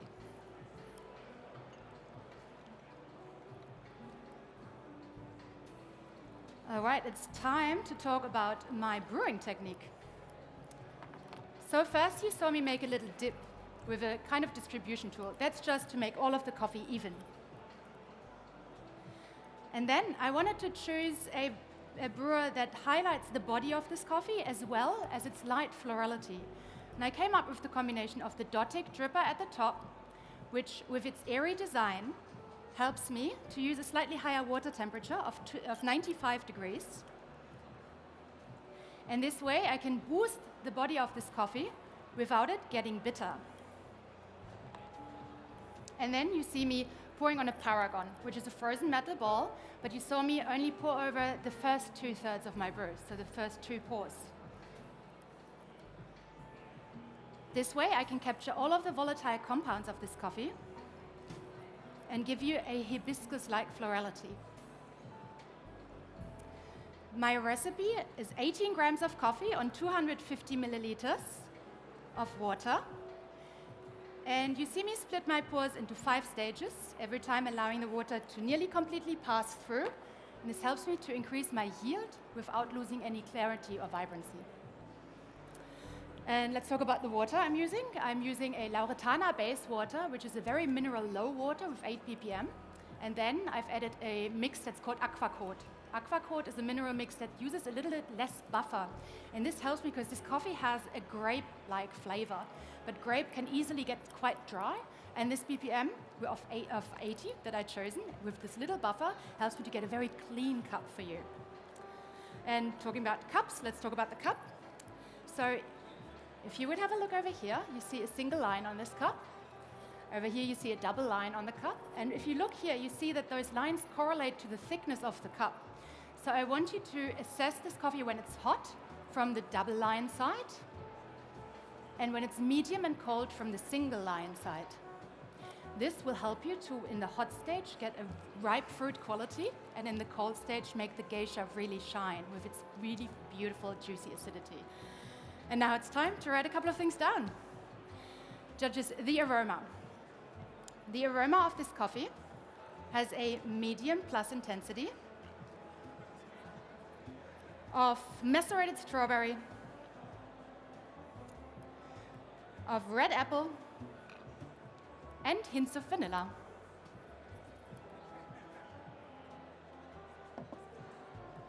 The flavor of this coffee has a medium plus intensity. It goes from hot, papaya, pink guava, hints of vanilla, to medium. This is when the zero really shines through because you get all of this cascara, pink grape, pink lady apple,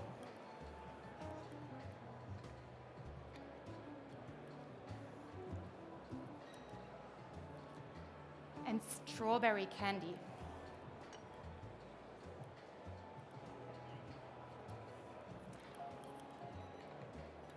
And when it's cold, it has a pomegranate juice flavor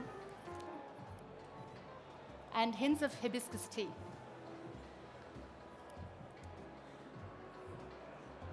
Which brings me to the aftertaste, which is a medium intensity. It's lingering with this hibiscus tea quality to it. The acidity structure of this coffee, when hot, is medium to low. When warm is medium, and with cold is medium to high. It goes from malic to malic and citric to citric and tartaric.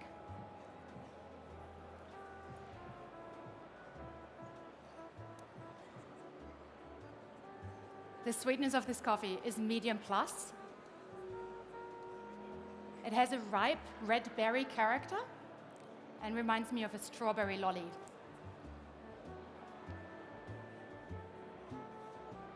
The mouthfeel of this coffee correlates to the sides that you're drinking at. So when hot, from this side, silky and smooth.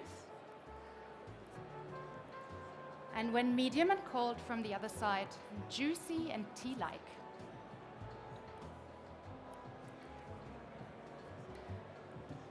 Overall, I think all of these attributes really come together in this cup. And since years, I've been chasing quality to present to you on this stage. It wasn't until this moment in Central America where I realized I needed to look further than those score sheets and really follow my heart. Thank you so much, and this is my time. Nicole! Darf ich dich zu mir bitten? Ich muss auch sagen, ich freue mich ganz doll, weil ich weiß noch, vor nicht allzu langer Zeit war es genau andersrum. Was andersrum, ja? Genau. Ja, sehr schick. Wie fühlst du dich? Ja, gut. Ja, gut. Ja, ich hoffe, es hat euch gefallen. Ja, du hast zugeguckt, habe ich auch gut gefühlt. Mensch, du hast viele neue Techniken und auch einen Kaffee, der gar nicht fermentiert wurde, präsentiert. Also war super viel dabei, wo ich dachte, wow, habe ich ja noch gar nicht gehört.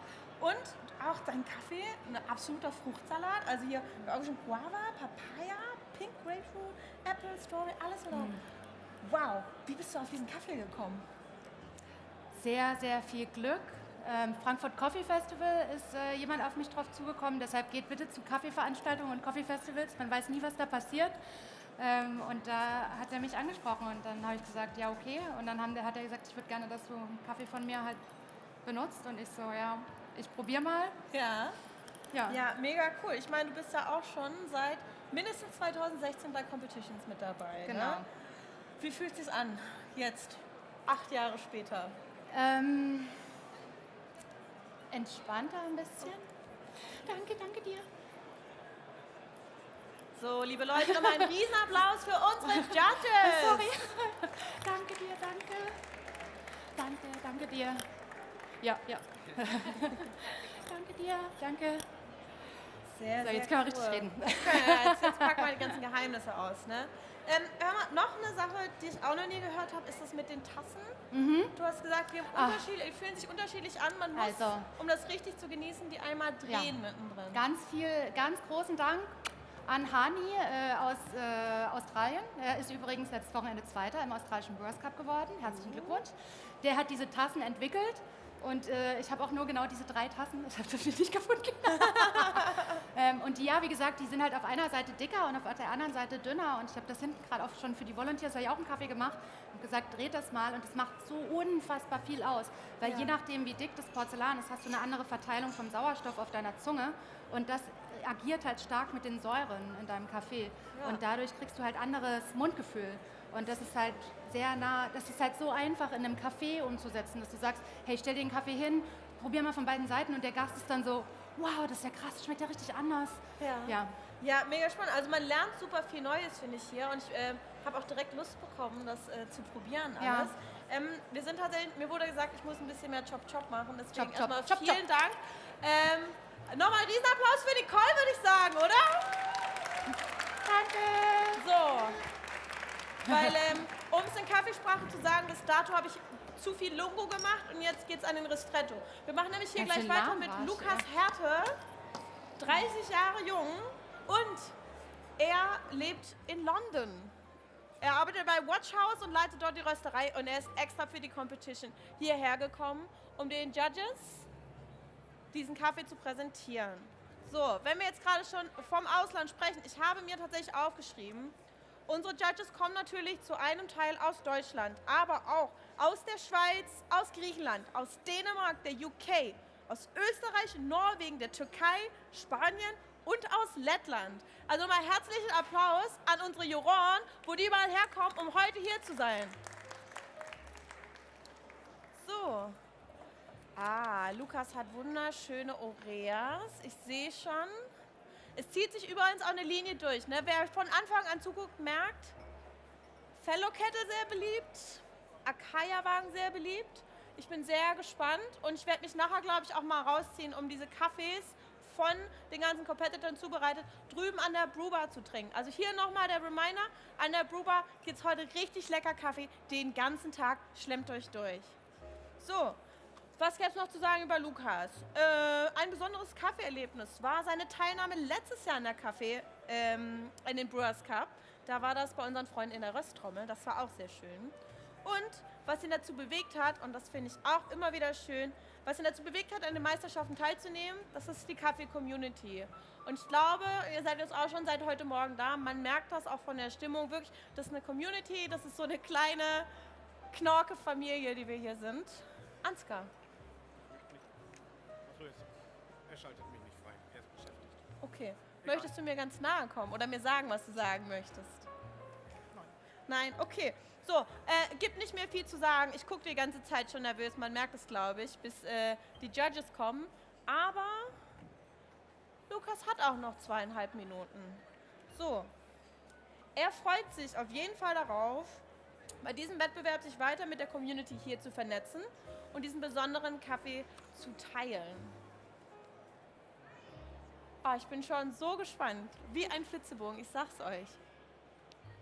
Ja, dann habe ich wohl doch noch eine Minute, dann würde ich euch noch mal ein bisschen dazu erzählen, was hier eigentlich passiert.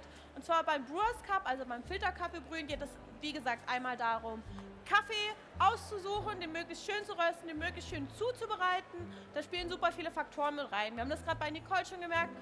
Wow, sind das viele Techniken, ist da super viel Gedankengut in jedes Detail geflossen. Sie hat Tassen mitgebracht, die man drehen muss, weil sich dann nochmal das Mundgefühl und alles verändert. Sie hatte Paragon Rocks dabei, um den Kaffee zwischendrin zu kühlen, um die ganzen freien Volatiles einzufangen, was auch nochmal für ein cremigeres Gefühl sorgt und auch für Süße. Also Leute, wirklich jeder Parameter ist hier ganz genau bestimmt. Und was natürlich super wichtig ist, Kaffee besteht zum größten Großteil zu über 90% aus Wasser. So. Jetzt haben wir zwar einen super Sponsor BWT, Best Water Technology sagt schon, machen super Wasserfilteranlagen und dergleichen, aber jeder Competitor darf sein eigenes Wasser mitbringen. Das ist das, was ihr drüben auch seht. In die Tassen wird immer einmal kaltes Wasser und einmal warmes Wasser eingefüllt, damit die Juroren gucken können. Warum? Wir vertrauen einander eigentlich schon, aber wenn du mit Kokosnusswasser brühen würdest und dann sagst, dein Kaffee schmeckt nach Kokosnusswasser, dann wäre das geschummelt. Weil bei dieser Competition geht es eben um den Kaffee und um das Wasser, das verwendet wird, um den Kaffee, so wie er ist, zu highlighten. Wunderbar. Thema Wasser. Ich glaube, Lukas trinkt mal noch einen Schluck. Geht ein bisschen in sich. Wie viel Zeit hat er noch so? Okay, wir sind durch. Wunderbar. Dann würde ich sagen, einen riesengroßesten Applaus für unsere Judges. In dieser Runde Team 3 mit Alec Fuhl, Christian Klatt, Gregoria Katekodo, Sheriff Bambera. Muss ich die wieder Und ich würde sagen, ganz, ganz viel Spaß. Dankeschön. Dankeschön. Dankeschön. Hallo. Grüß dich. Was ist dein Wasser? Korrekt. Ich habe einmal kalt und dann jeweils noch aus den beiden hier. Gut.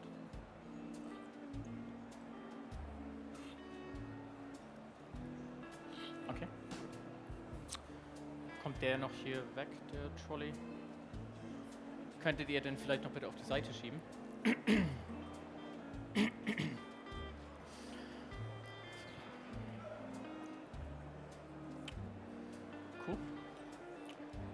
guys all ready, comfortable? Sweet. Can I test my music?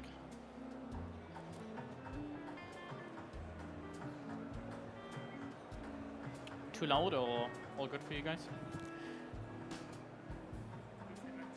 That's perfekt. Alles gut.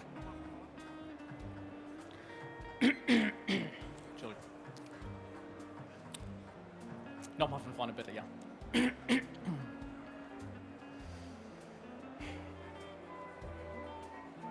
Falsch.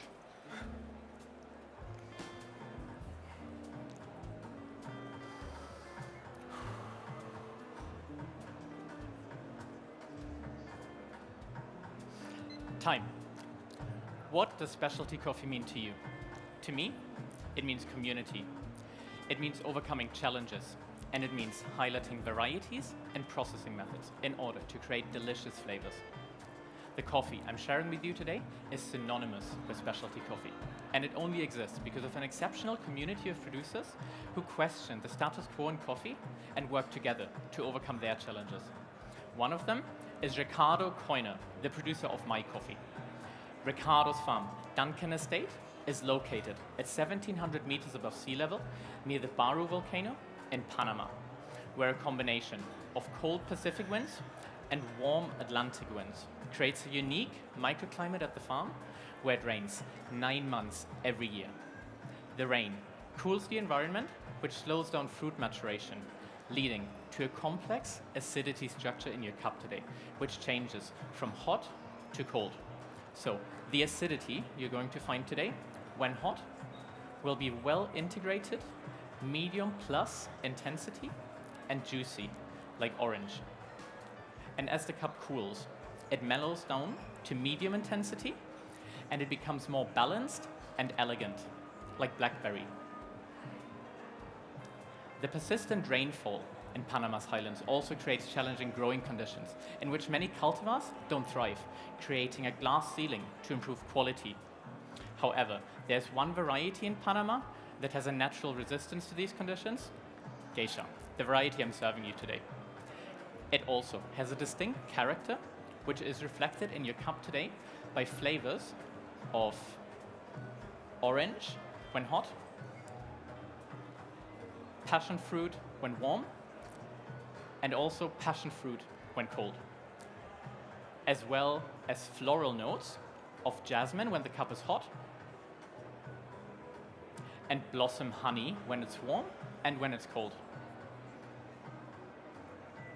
Ricardo processed his geisha as a natural, a method that wasn't common in Central America because of the wet and rainy climate, which makes it difficult to dry them. However, Ricardo also overcame this challenge, creating a 3-stage fermentation protocol to improve his geisha's complexity even more. So, after harvesting, the cherries are placed on solar dryers and covered with a dark cloth for 8 days, promoting a faster breakdown of sugars without losing any water, which creates fruity flavors in your cup today of, when hot, strawberry, when warm, black currant, and when the cup is cold, blackberry. After that, the cherries are stored in sealed bags at low temperature for 12 days, slowing down yeast activity but creating ideal conditions for lactobacillus, enhancing the floral notes and coating mouthfeel in your cup today. So, the mouthfeel you will experience today, when hot, it's going to be syrupy, like maple syrup. And as the cup cools, it transitions and it becomes more coating, like blossom honey again.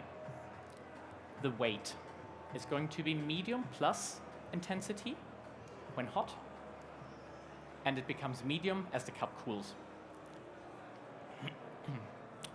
Judges, this coffee is so sweet and enjoyable, and it reflects the effort that Ricardo and all producers in Panama have put into the production in the last 3 decades. So now, it is my challenge as a brewer to do the producer justice and create a memorable sensory experience for my guests.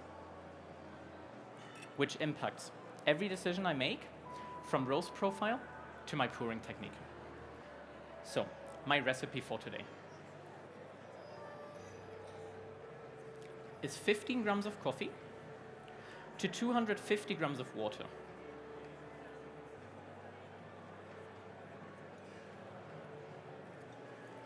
The slightly longer ratio improves the flavor clarity in your cup.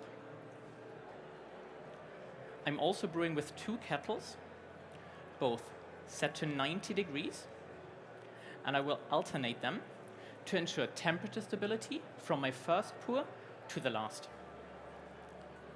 This will help me to get an even extraction and a good balance between acidity, sweetness, and bitterness. My pouring pattern today consists of a 70 grams bloom and 3 pours of 60 grams each. This avoids over-extracting the coffee with too much agitation. For this geisha, I chose a light roast profile with an end temperature of 204 degrees, highlighting the floral notes and citrus character of the coffee. My brewing water has 80 ppm and a ratio of 4:1 of hardness to alkalinity, improving the flavor clarity and smooth aftertaste. The brewer I'm using today is the Oria V3 made of glass. Glass has a low thermal conductivity, which slowly decreases the extraction rate towards the end of the brew, increasing vibrancy and a clean finish.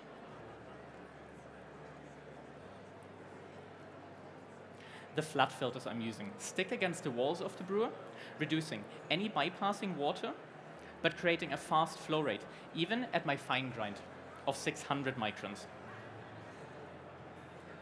This will ensure a well-extracted and balanced cup.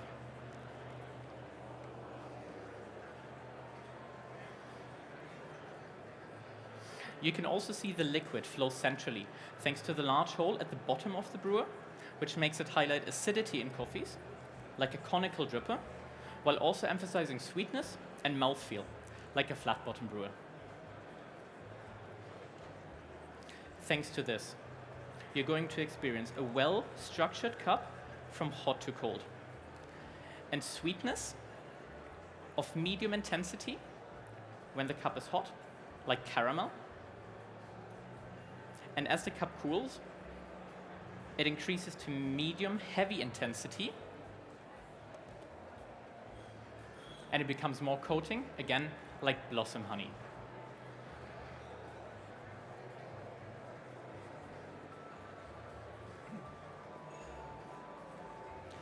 The finish is going to be pleasant, with pleasant like pomegranate, and with a slight dryness.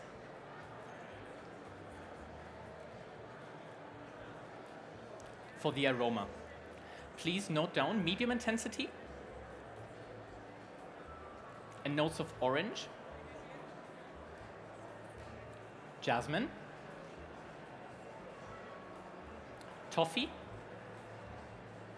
and strawberry. When I pass you the carafe, I would ask you to swirl it for a few seconds first, and then bring your nose closer to assess the aroma. That's for you. That's for you. And this is for you. Enjoy.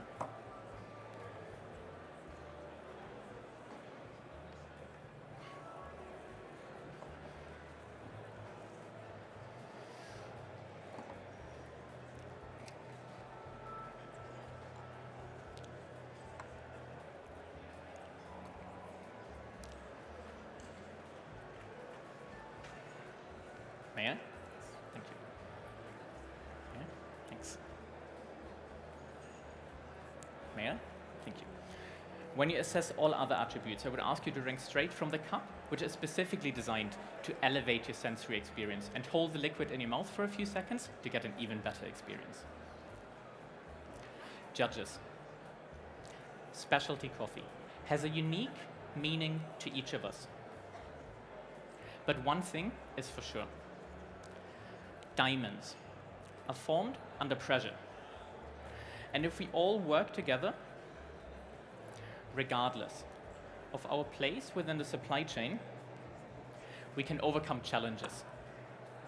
We can push the boundaries of flavor, and we can continue to thrive and innovate as an industry. Thank you so much for letting me share this delicious coffee with you, and I hope you're going to enjoy it as much as I do. Please enjoy.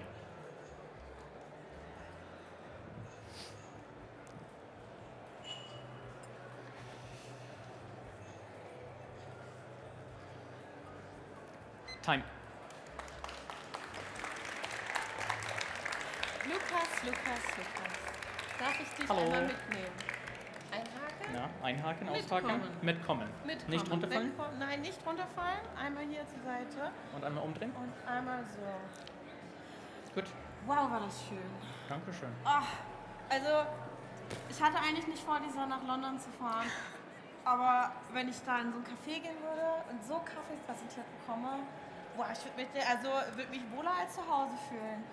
So soll es sein. Wie fühlst du dich denn? Sag mal. Besser jetzt. Besser jetzt, ja, okay. Sehr Jetzt viel erstmal besser. kurz Stressabfall, alles Genau. rauslassen.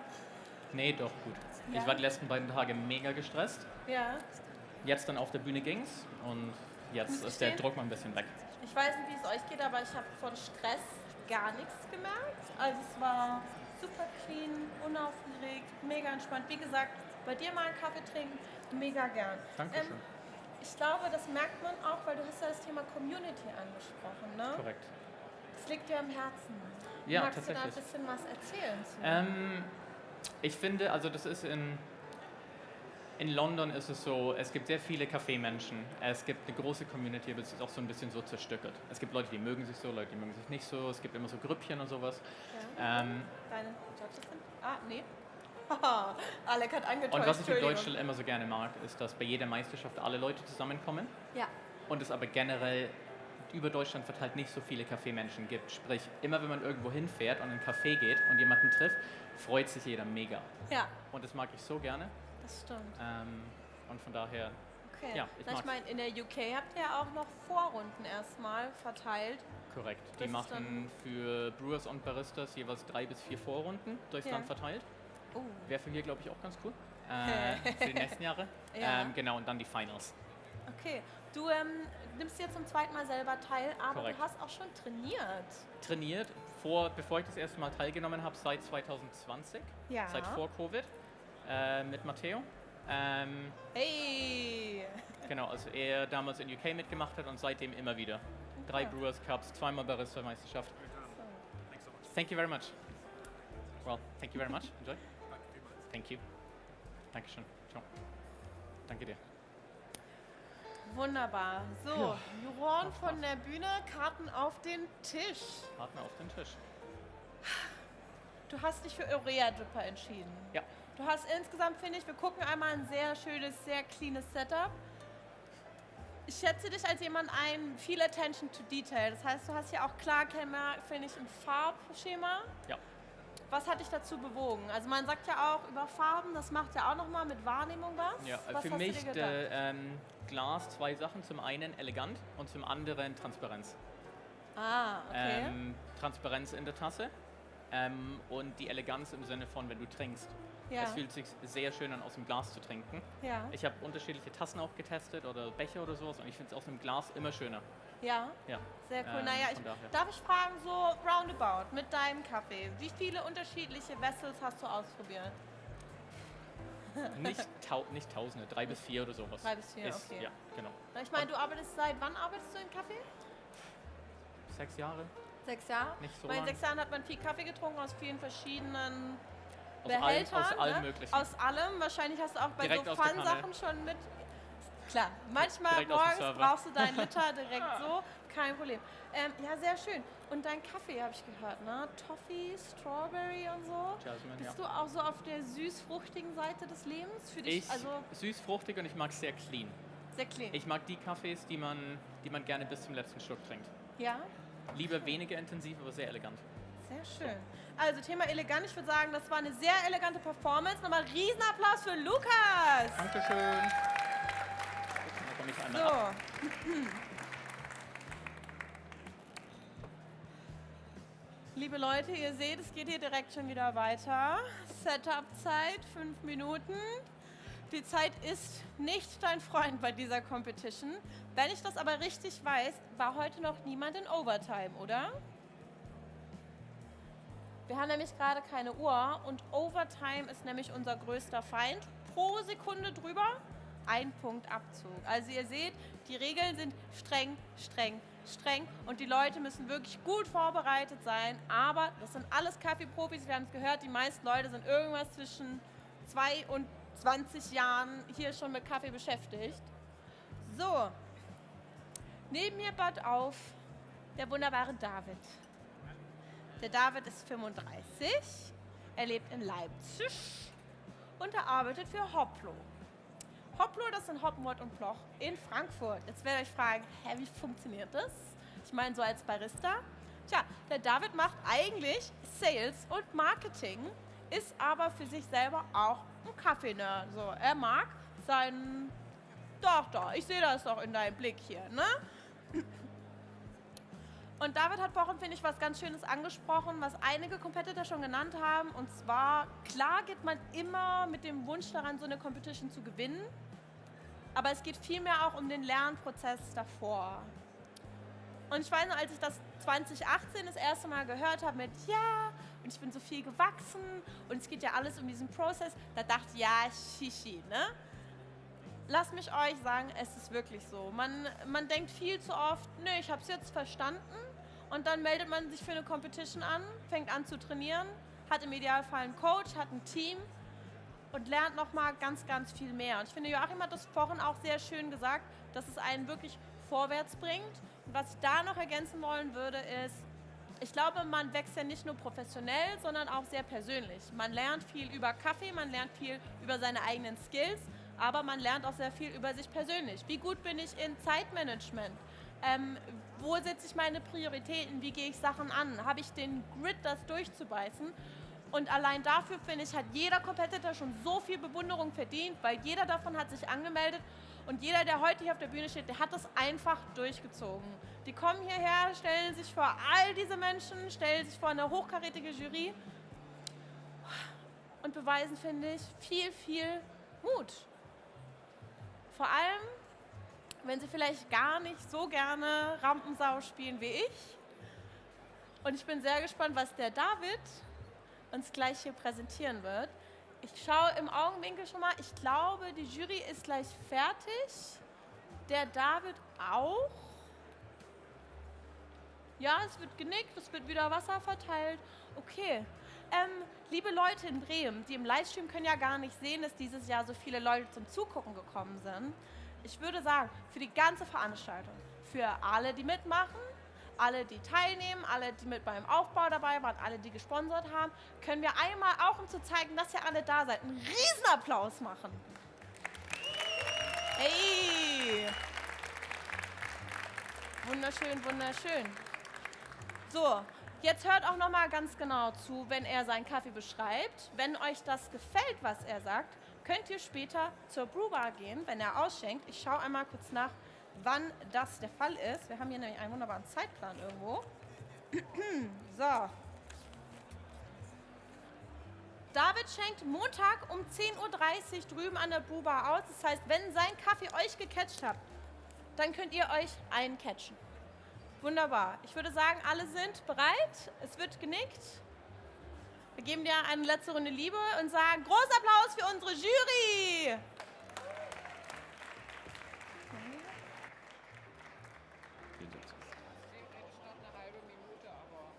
Ihr seid ja schlecht in der Zeit, deswegen machen wir das so. Genau. Hello. Hello. Hi. Hello. Hi. Hello. And hello. Would you like to try some water?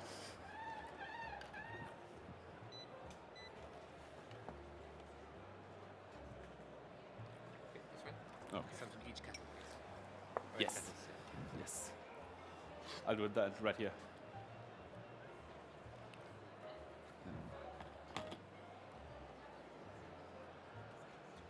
Nice.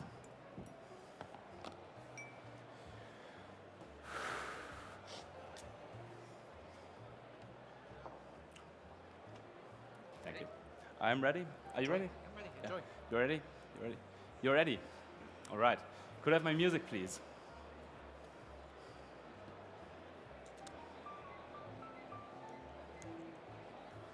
All right. Are you ready? And time. Dear judges, every coffee is like a little universe. You can lock and unlock an endless number of flavors depending on the way how you're preparing it. You can highlight certain characteristics or mellow down certain other ones. Standing here today, it is my task to express and fulfill my vision of a delicious cup of coffee, which is a subjective perspective based on personal taste and coffee consumption history. This vision builds over time through trial and error and finally results in a set of actions and measures that have stood the test of time. My vision of a delicious cup of coffee can be summarized as following. I like a deep flavor profile, complex acidities, and balance provided through sweetness. If the coffee furthermore offers interesting contrasts and a unique character, I'm really happy.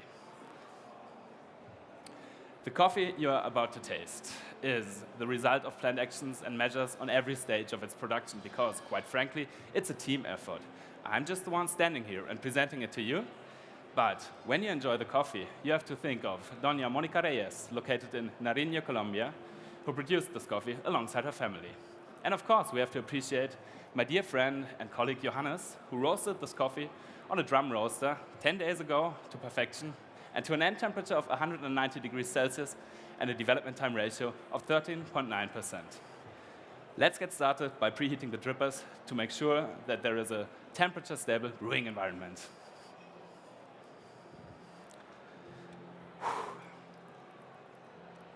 The coffee I'm going to serve is an expressive dry process gesha varietal grown on Monica's finca Ojo de Agua. The finca has been a family business for decades now, fueled by profound knowledge of how to plant and curate coffee. This knowledge has been handed over within the Reyes family from generation to generation. This particular lot has been picked in the fly crop of late 2023, precisely on the 20th of November. The coffee cherries underwent selection and floating protocols immediately afterwards to ensure that only the ripest coffee cherries will make their way into your cup.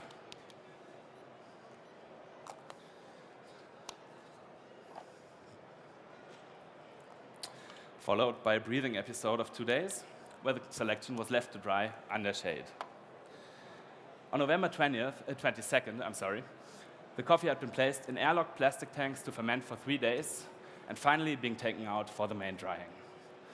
This meaningful processing protocol gives the coffee an intense and deep flavor profile. Exploring its potential was good fun and very rewarding when all came together. Dear judges, I'm going to brew a coffee with a 15-gram bloom and 2 subsequential pours.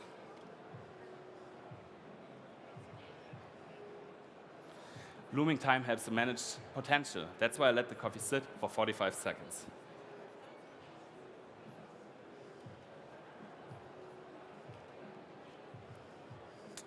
My first pour does the main job when it comes to extraction. That's why I give the coffee 150 grams of water. No. Ooh.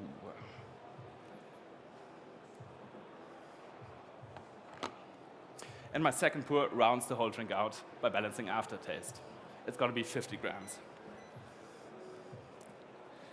Dear judges, the coffee offers so much depth and flavor that it's less about extracting everything out, but more to tame its vast complexity. I want to give flavor space in between acidity and sweetness. That's why I chose a flat bed filter, which allows me to go a little finer on the grind size, emphasizing sweetness without sacrificing any of the acidic qualities.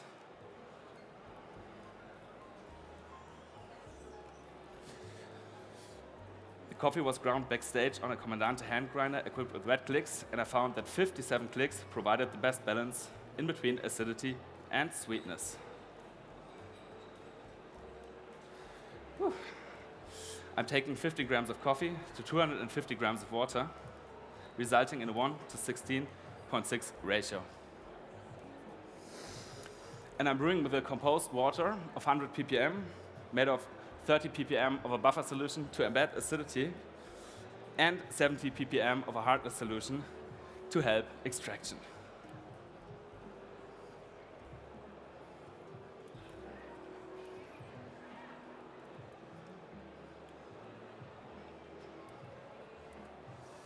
Dear judges, as the coffee is dripping down, I'd like you to take some flavor notes, please.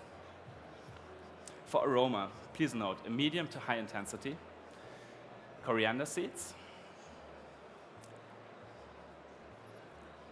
black tea, and cardamom. Flavor, please note a medium to high intensity as well, since it's very complex. When hot, please note black cherry, Earl Grey, and cardamom. When the coffee transfers from hot to warm, please note lychee, hibiscus tea, and bergamot. The acidity is of medium intensity and very elegant, and offers lactic and tartaric qualities. The sweetness is also of medium intensity. I'm thinking of honey and a fruit-driven sweetness such as lychee and red berries.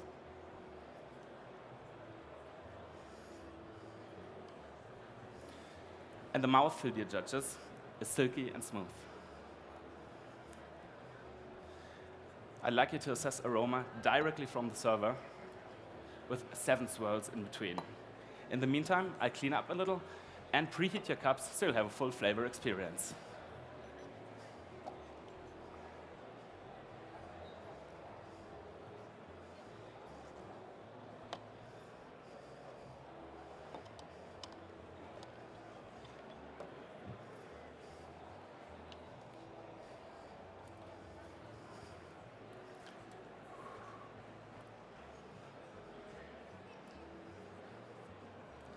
Dear judges, the finca Ojo de Agua can be described as a timeless sanctuary encapsulating the essence of coffee growing heritage throughout generations. The result of their work is a coffee that is truly outstanding and also proof that planned actions and measures embedded in a deep cultural heritage help to polish the details that turn raw beauty into something really exciting. In comparison to this achievement, my job today was simple. All I had to do was to live up to their standard, apply my set of tools in a way that I thought was best possible for the coffee. So in a way, I consider myself less of a creator and mainly a curator, bringing a vision to life in somebody else's incredible work. Oh, I'm sorry. May I? Thanks.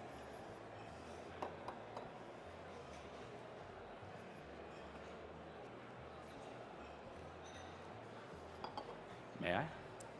Thanks.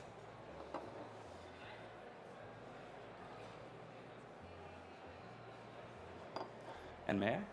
Thank you.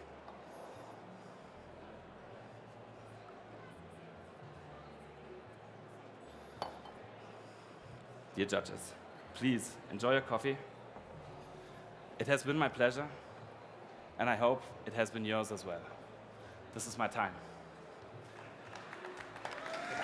Yes, sir. Yeah.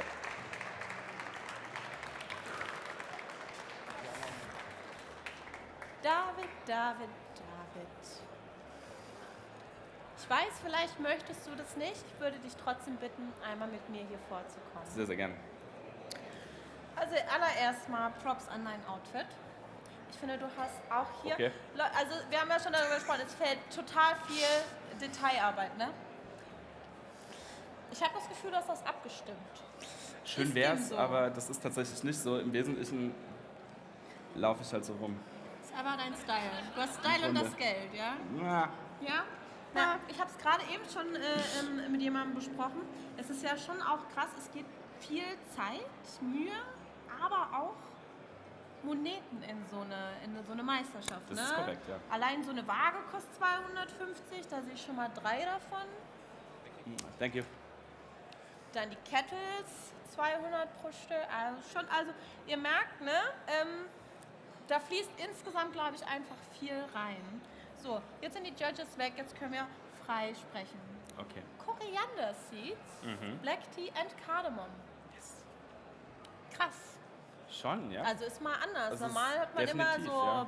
Blumen und Früchte.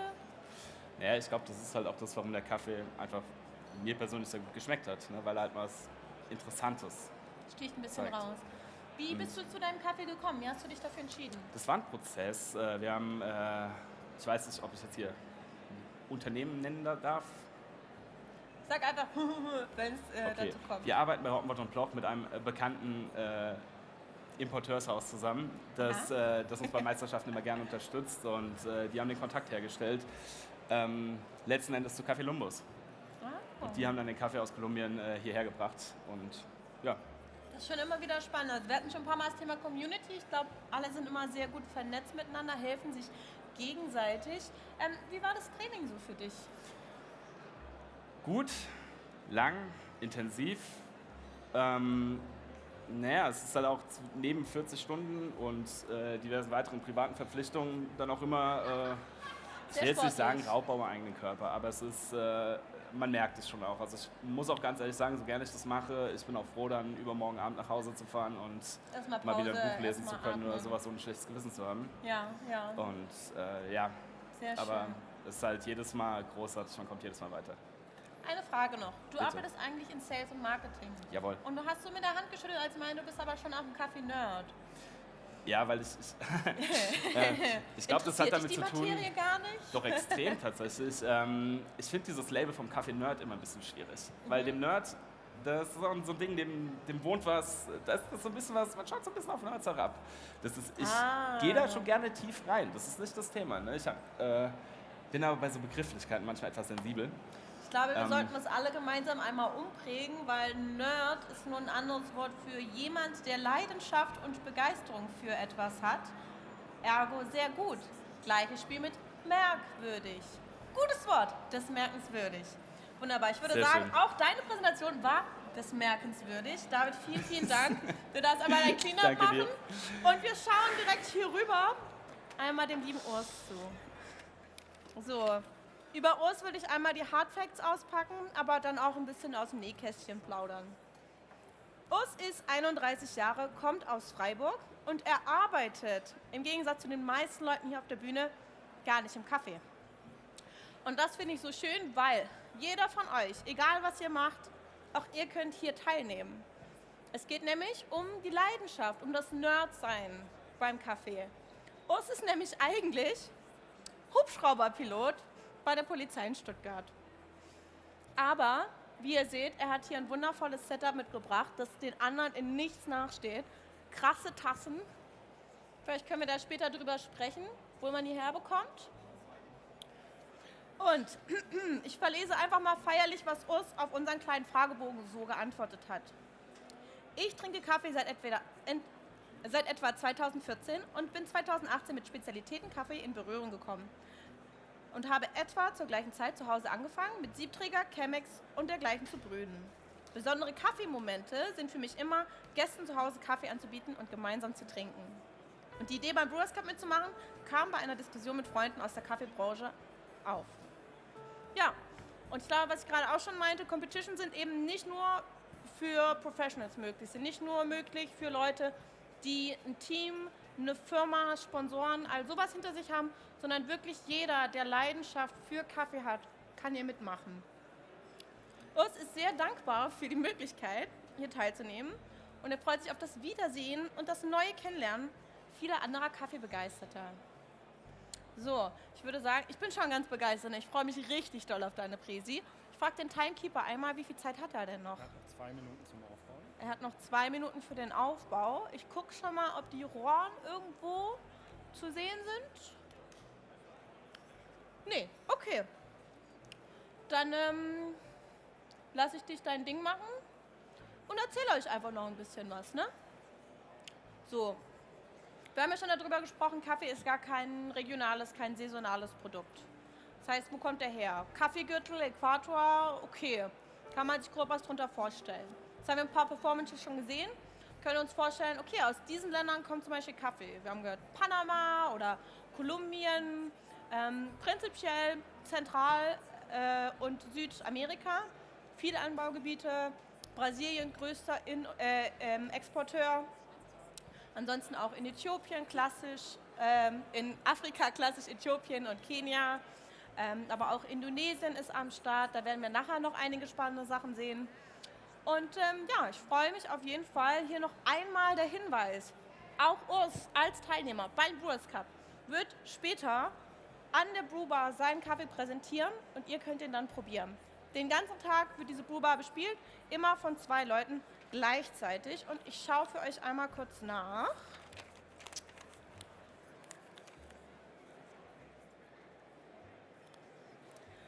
Urs ist zusammen mit David morgen von 10:30 Uhr bis 11:45 Uhr am Malita-Stand für euch da drüben da. Okay, so, du bist bereit?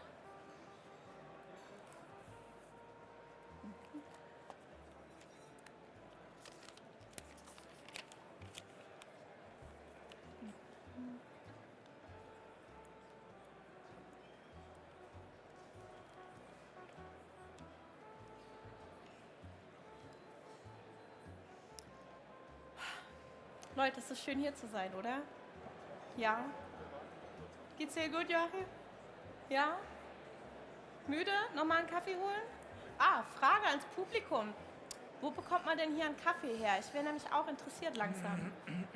Aha, ich sehe einen Becher. Wo gibt's denn der Becher? Zeigt darüber.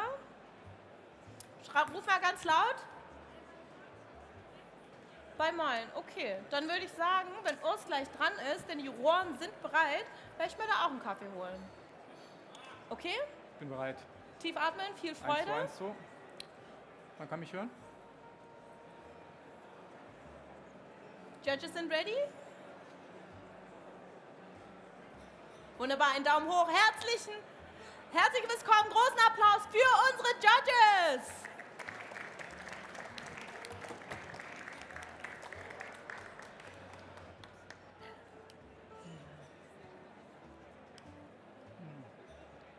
Hey. Ja, freut mich. Nice to meet you. Freut mich. Hallo. Nice to meet you. Freut mich. Hallo. Nice to meet you. Hi. I'm your head judge. I'm Urs. So I would like to taste the water, hot and cold. Yes, I think this is the hot one. This is the cold one. Okay.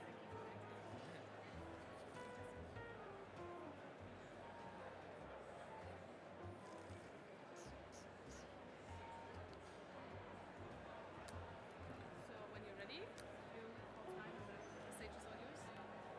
Perfect. I think I have everything. I'm ready. Have a good Thank you very time. much. Thank you. You ready? Judges ready? Perfect. Can I have my music, please? It already running? Genau. Lautstärke ist perfekt. Dankeschön. Okay.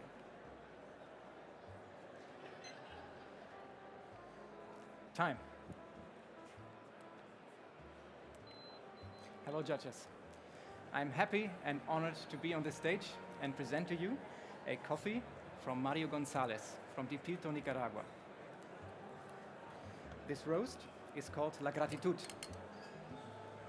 And why I called it that way, you will be able to tell at the end of my presentation. You know, judges, I am a home barista and a home brewer, not a coffee professional. We have a lot in common. We all enjoy a good cup of coffee. But there is one big difference. In my everyday life, as a private person, I encounter a lot more of bad cups of coffee than a coffee professional does. And the more I get into coffee, the wider the range gets between my good cups and my bad cups. For example, just one day, after I had the first sip of a Panama Geisha, a good friend at his home handed me a Senseo pad coffee. And as you can imagine, I just wanted to throw it down the sink. I'm not proud of that. So I have to ask myself how to deal with this big range of good cups and bad cups. How to feel about a bad cup of coffee, and what even is a good cup of coffee? Well, first of all, for a good cup of coffee, you need good water. In my case, I chose Lauretana mineral water because I found that the smooth characteristics of this water fit Don Mario's coffee best. The water was heated to 95 degrees Celsius, which is hot enough to bring out the bright flavors and cold enough to get away from the bitterness and harshness.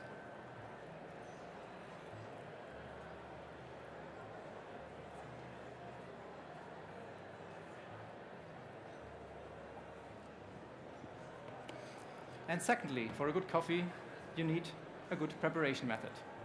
I intentionally chose the most basic and humble preparation method I could find for filter coffee, which is the French press. You know, judges, there is a reason that bean grading and quality control of coffee beans is done by cupping, which is a simple vessel with ground coffee and hot water, because it shows you raw and honestly the true characteristics of a good coffee. And my French presses are just that. A simple vessel with ground coffee and hot water, raw and honest. I will stop the extraction after 4 minutes by stirring and then leave it to sit down and clear up for another 3.5 minutes to give the coffee a good body without the sandy mouthfeel.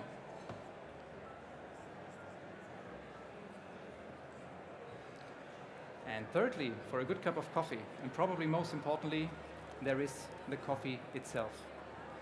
Don Mario's coffee grew on Finca Los Suyates in Dipilto, Nicaragua, that is in the north of the land. It is at a height of around 1,500 meters, and there it got hand-picked and hand-sorted in the picking season last March. It got then transported to Ocotal, also north of Nicaragua, to the dry mill of Brida Sul, which is managed by Claudia Lobo and Tim Willems, and there the coffee beans got anaerobically fermented for 8 days in barrels in a cold room. And then, of course, they got laid out and dried on beds. 8 days for a fermentation? This is quite a long time. But the Parainema variety brings such a high astringency naturally that it has to be overpowered by a strong fermentation, which also gives you a boozy, chocolatey sweetness in the cup.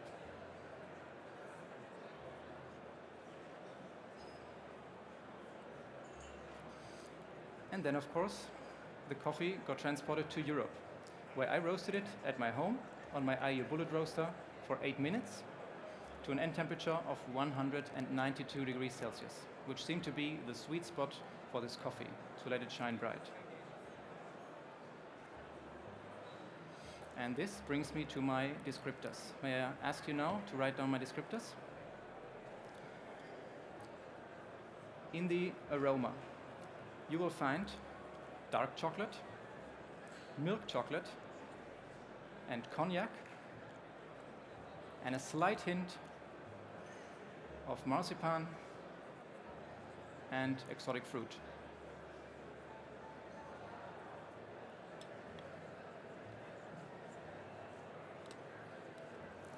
In the flavor, you will find in all 3 temperature stages dark chocolate, milk chocolate, cacao nibs, cherry liquor, and blood orange.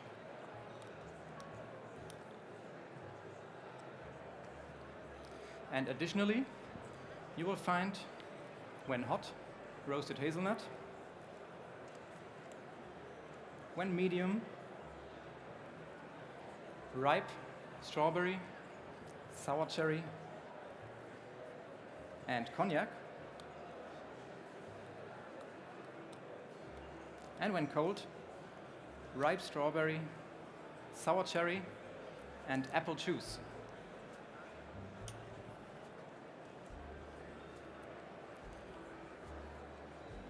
The aftertaste is long-lasting in all 3 stages, and the alcoholic cherry and cacao nibs will keep laying on your tongue.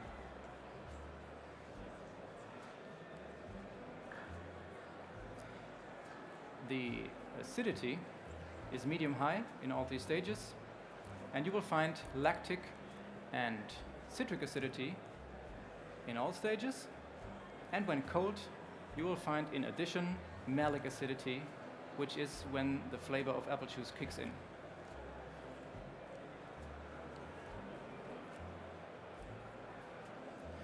The sweetness is also medium-high in all 3 stages and supports the acidity beautifully so that it is well bound in. And the mouthfeel is velvety and gets juicier the more it cools down.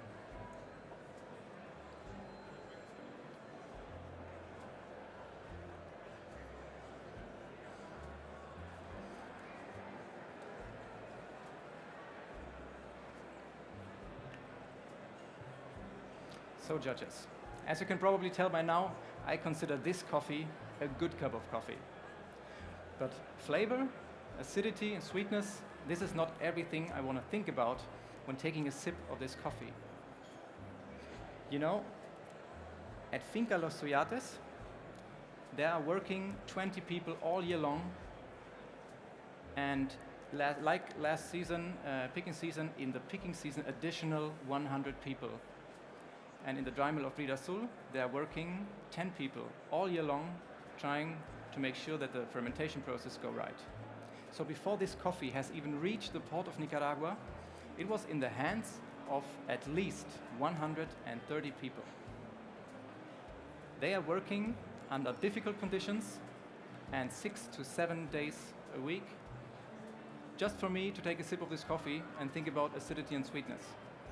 So my personal goal for my cups in my everyday life is to not separate the cup quality of this coffee from the human history of the bean. But I know, judges, this is not everyday life. This is a competition.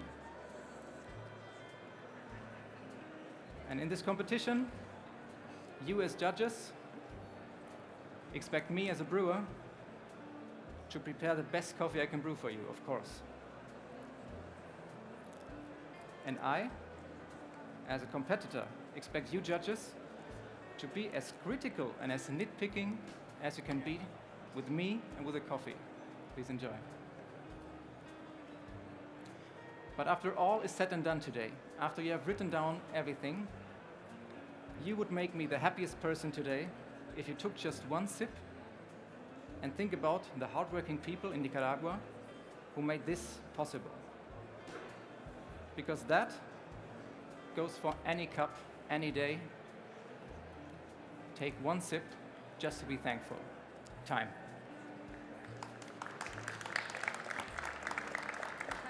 Don't touch, sorry.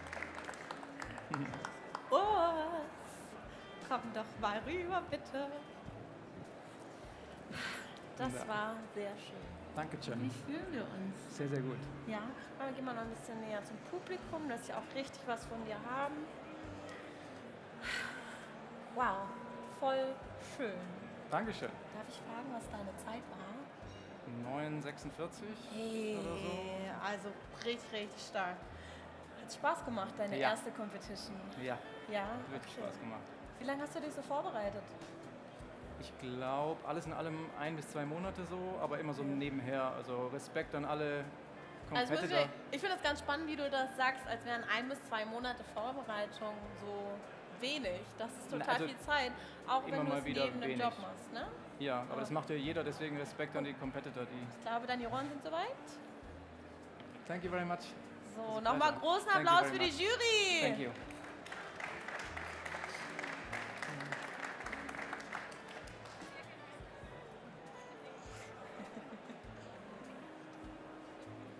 Thank you very much. Thank you very much. Enjoy your coffee.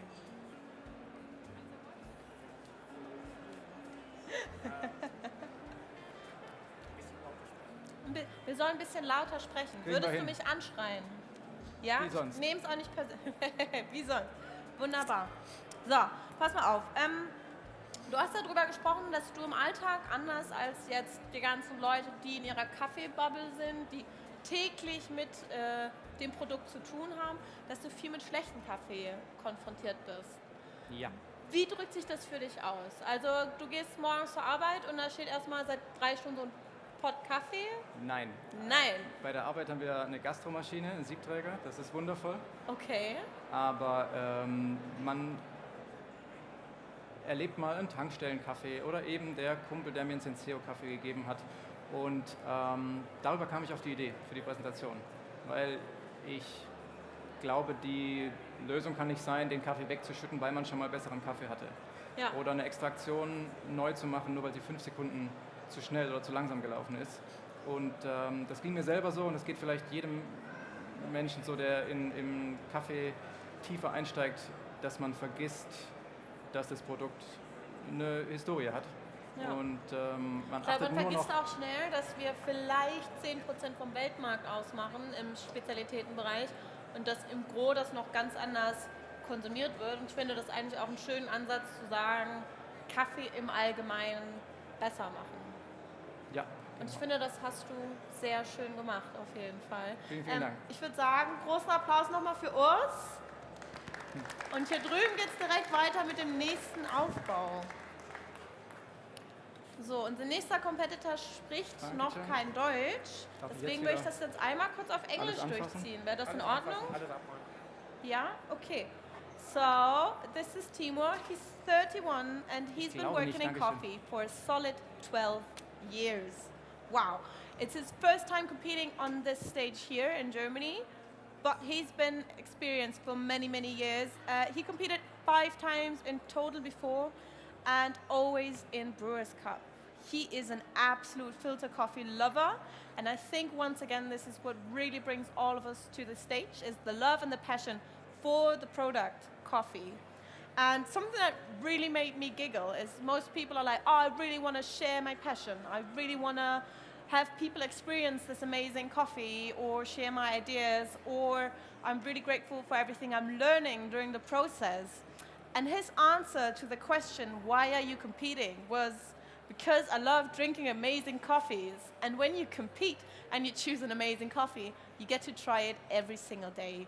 So I think that's an amazing reason to compete, really. Okay, switchen wir mal wieder zu Deutsch rüber, ha? Auch hier, also ich muss auch sagen, es fällt mir immer wieder auf, Leute, die im Spezialitätenkaffee beheimatet sind, bringen irgendwie auch ein Gefühl für Stil mit. Also ich weiß nicht, wie es euch geht, aber bis dato, bei jedem Setup, was ich jetzt gesehen habe, zeitlos, elegant, schön. Es gibt, glaube ich, keine einzige Tasse, die ich heute gesehen habe, die ich nicht selber gerne hätte. Wir haben hier wunderschöne Origami-Drippers. Wunderbar. So, ich würde gerne eine kleine Umfrage starten, wenn es darum geht, dass wir hier einen Filterkaffee-Lover haben und hier noch einen. Seid ihr denn Team Filter oder Team Espresso? Team Filter darf gerne einmal die Hand heben. Filter, wow, okay. Wer spielt denn im Team Espresso? Ja, okay, ich habe ganz tolle Neuigkeiten. Ihr müsst euch nicht entscheiden. Wir machen zwar heute nur Brewers Cup Filterkaffee, aber ab morgen geht es dann los mit Barista. Und da ist natürlich Espresso angesagt. So, wir haben jetzt heute schon ein bisschen darüber gesprochen, wie Brewers Cup funktioniert. Also wir sehen, es gibt immer 3 Brewer, 3 Tassen, 3 Sensory Judges, die das bewerten. Was passiert bei Barista? Barista ist nochmal ein ganz anderes Spiel. Also wer Competitor gesehen hat, also ihr wisst, wer Competitor ist, wenn ihr Leute mit großen Boxen und Koffern und allem hier ankommen seht, weil es ist nicht nur ein riesen zeitlicher, ein riesen monetärer Aufwand, sondern es ist einfach unfassbar viel Zeug, was man hier ankarrt. Und während die Brewers schon viel haben mit ihren Ketteln, ihren Brühequipment, ihren Tassen und dergleichen oder was sie sonst noch dabei haben, Barista ist tatsächlich nochmal ein ganz anderer Schnack, weil da gibt es 4 Espressos, 4 Milchgetränke und 4 Signature Drinks. Das heißt, wir haben unfassbar viele Tassen, aber auch unfassbar viel Equipment, um den Kaffee vorzubereiten. Jetzt ist die Frage, wer ist denn morgen und übermorgen noch da, um sich das Spektakel auch anzugucken? Einmal gerne Hand hoch, wer sich das volle Programm gönnt. Okay, sehr cool. Dann würde ich hier auch einmal gucken, wie viel Zeit unser Teilnehmer noch hat. 1 Minute noch. Can I check my music now or? You have time. Yes, perfect.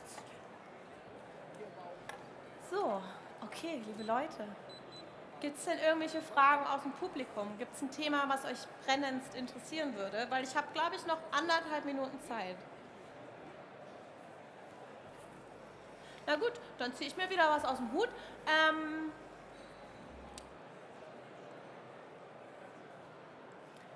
Sprechen wir doch mal darüber, wie man Kaffee besser macht. Weil wir hatten es gerade bei Urs Präsentation, dass es nicht nur darum geht, sich immer den teuersten Kaffee zu kaufen, nicht einmal 200 € pro Kilo auszugeben, sondern das, was da ist, besser zu machen. So, beim Filterkaffee sind das zum Beispiel ganz einfache Sachen wie arbeite mit einem Rezept. Kaffee vergleiche ich oft gerne mit Backen.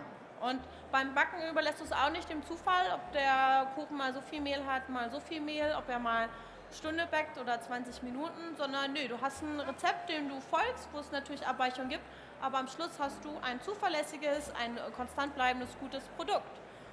Und beim Kaffee ist es ganz ähnlich. Und wie kann ich das machen?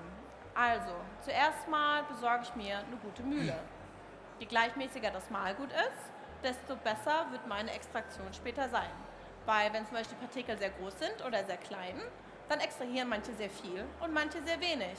Dann habe ich so eine komische Mischung aus sauer und bitter und eigentlich gar nicht das, was ich wollte. Auch Sachen wie den Papierfilter vorher rinsen, was wir bei den ganzen Competitoren hier sehen, die sind alle gespült. Das liegt daran, dass wir diesen Papiergeschmack nicht mehr wollen. Plus, wir wärmen den Server unten vor. Plus, das Filterpapier liegt dann auch noch gut drin, damit der Kaffee auch hier wieder gleichmäßig eingefüllt werden kann, gleichmäßig extrahiert. So, und dann natürlich wie beim Backen gibt es das Rezept. Das heißt, ein Standardrezept sind zum Beispiel 6 Gramm Kaffee auf 100 Milliliter Wasser. Da muss ich dann immer kurz rechnen, okay, 15 Gramm Kaffee für 250 Milliliter. Und dann gibt es diese Rezepte, da könnt ihr euch im Internet ein bisschen informieren. Die meisten kleinen Röstereien bieten das auch an. Da wird dann für einen Kaffee schon ein Rezept vorgegeben. Das heißt zum Beispiel, dieser Geisha aus Panama, der braucht 2 Minuten 30 Extraktionszeit. Da gießt ihr erstmal 40 Gramm rein, wartet 40 Sekunden und gießt dann in verschiedenen Intervallen auf. Also ihr merkt, das ist ein super komplexes Thema und wir kratzen auch jetzt wieder nur an der Spitze des Eisbergs. Um das, was wir bis jetzt so gehört haben, nochmal zusammenzufassen, es ist ein unglaublicher Aufwand und ich glaube, die Jury ist soweit. 1 Minute, okay. Okay. Also um das alles nochmal kurz zusammenzufassen, Kaffee ist wahrscheinlich wie viele andere Dinge nicht nur Kaffee, ist nicht nur die Oberfläche, ist nicht nur das eine, sondern etwas, wo man sich wirklich reinfuchsen kann, wo man so viel lernen kann. Und Competitions sind eine wundervolle Art und Weise, da immer mehr zu lernen und sich selbst zu pushen. Die Jury gibt mir den Daumen hoch, der Competitor auch. Okay, alle sind bereit. Dann würde ich sagen, großen Applaus für die Jury und ganz viel Spaß!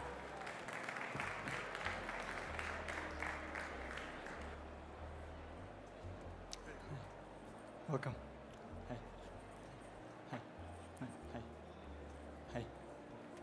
Hey. Das ist dein Wasser?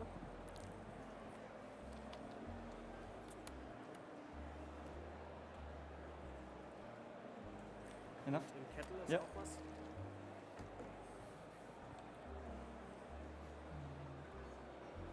Reicht, danke. Dankeschön.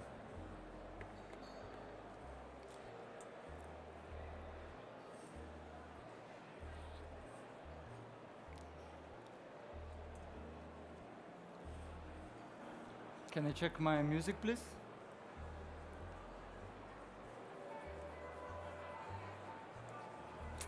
You guys ready? Can I have it again? Yeah. Yeah. So, that's my time. Dear judges, choosing coffee for brewing, it's not the easiest task, especially when it comes to coffee for experienced tasters.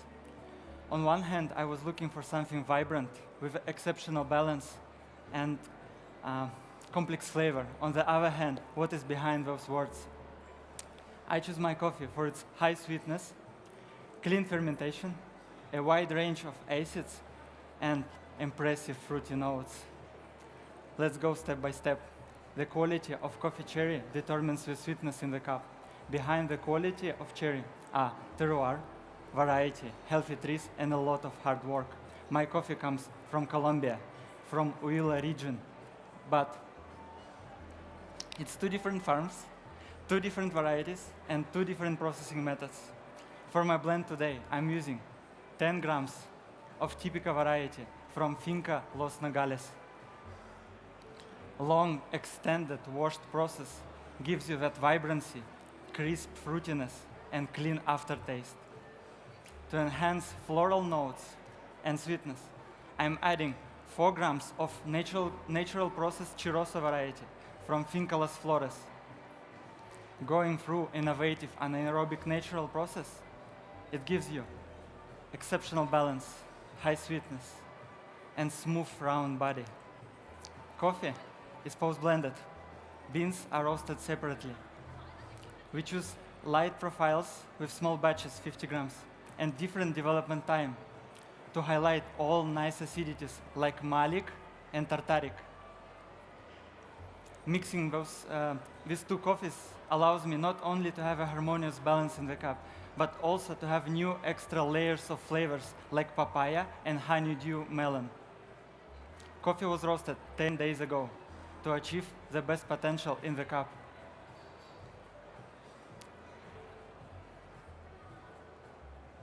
So, and as a harmonious result, impressive, amazing flavor notes. Please feel free to write them down.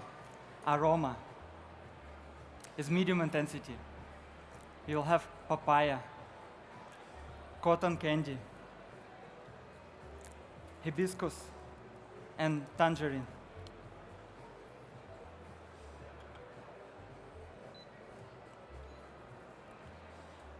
Flavor, medium high intensity.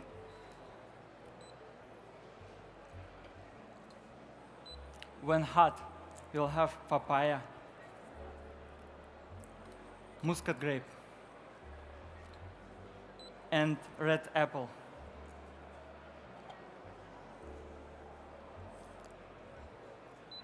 When warm, you'll have peach, plum,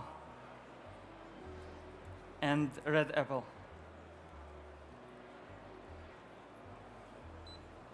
When cold, you'll have cider notes and honeydew melon.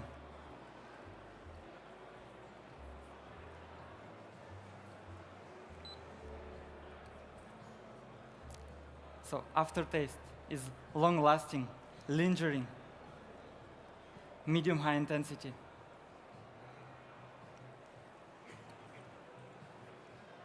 When hot, you'll have papaya, muscat grape,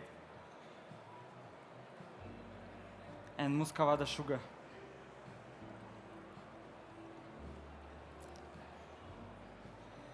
When cold, cider, hibiscus, and sweet cranberries.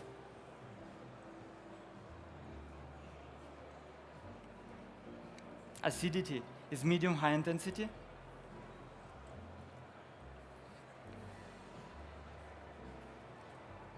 When hot, it's malic tartaric.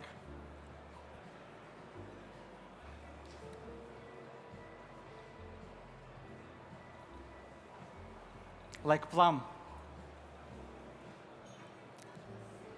So, when it's warm and cold, it's more malic, like peach and red apple.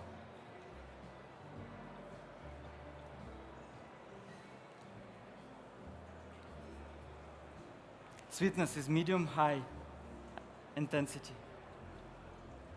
It's like a cotton candy. and honeydew melon.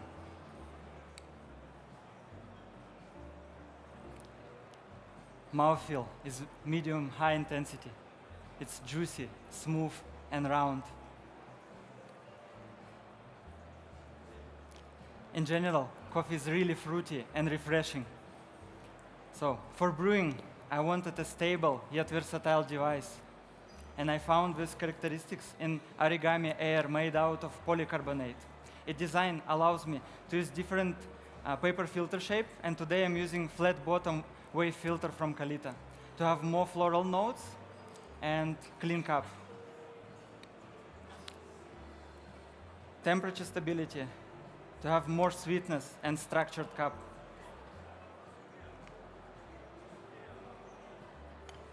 And fast flow to minimize the bitterness.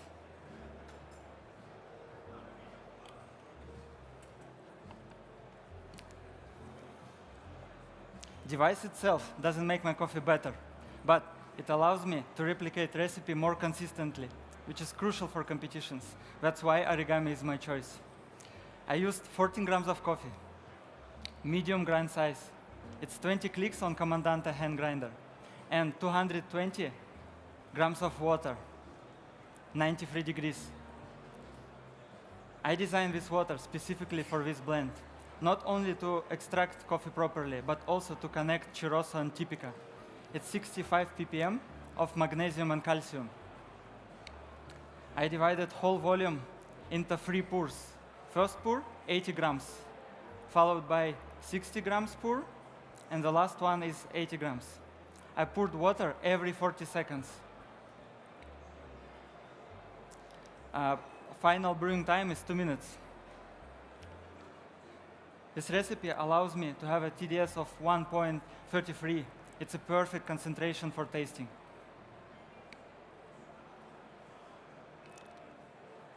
So now, judges, I will give you a server to evaluate aroma. Please take it, swirl it 3 times, and access the aroma. Inside this glass server, it's more clear and more resonant. This one is for you. This one is for you. And for you.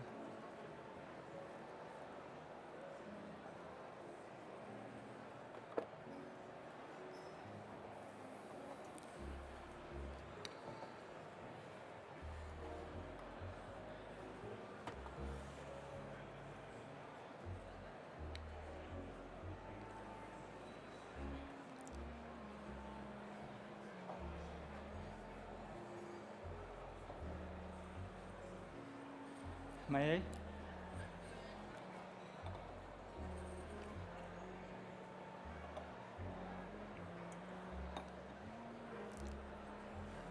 Now I will pour coffee into this tasting cup. Please drink directly through all stages.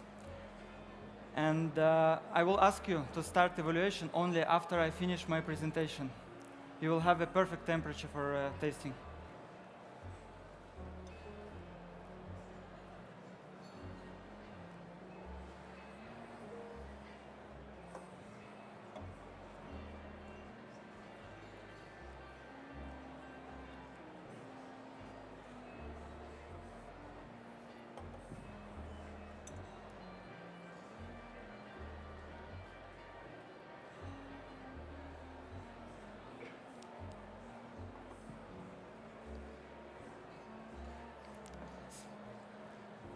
Judges, approach of both farmers, Oscar and Edilberto, turning this coffee into a masterpiece. And I hope you will like this coffee as I do. And that's my time. Thank you.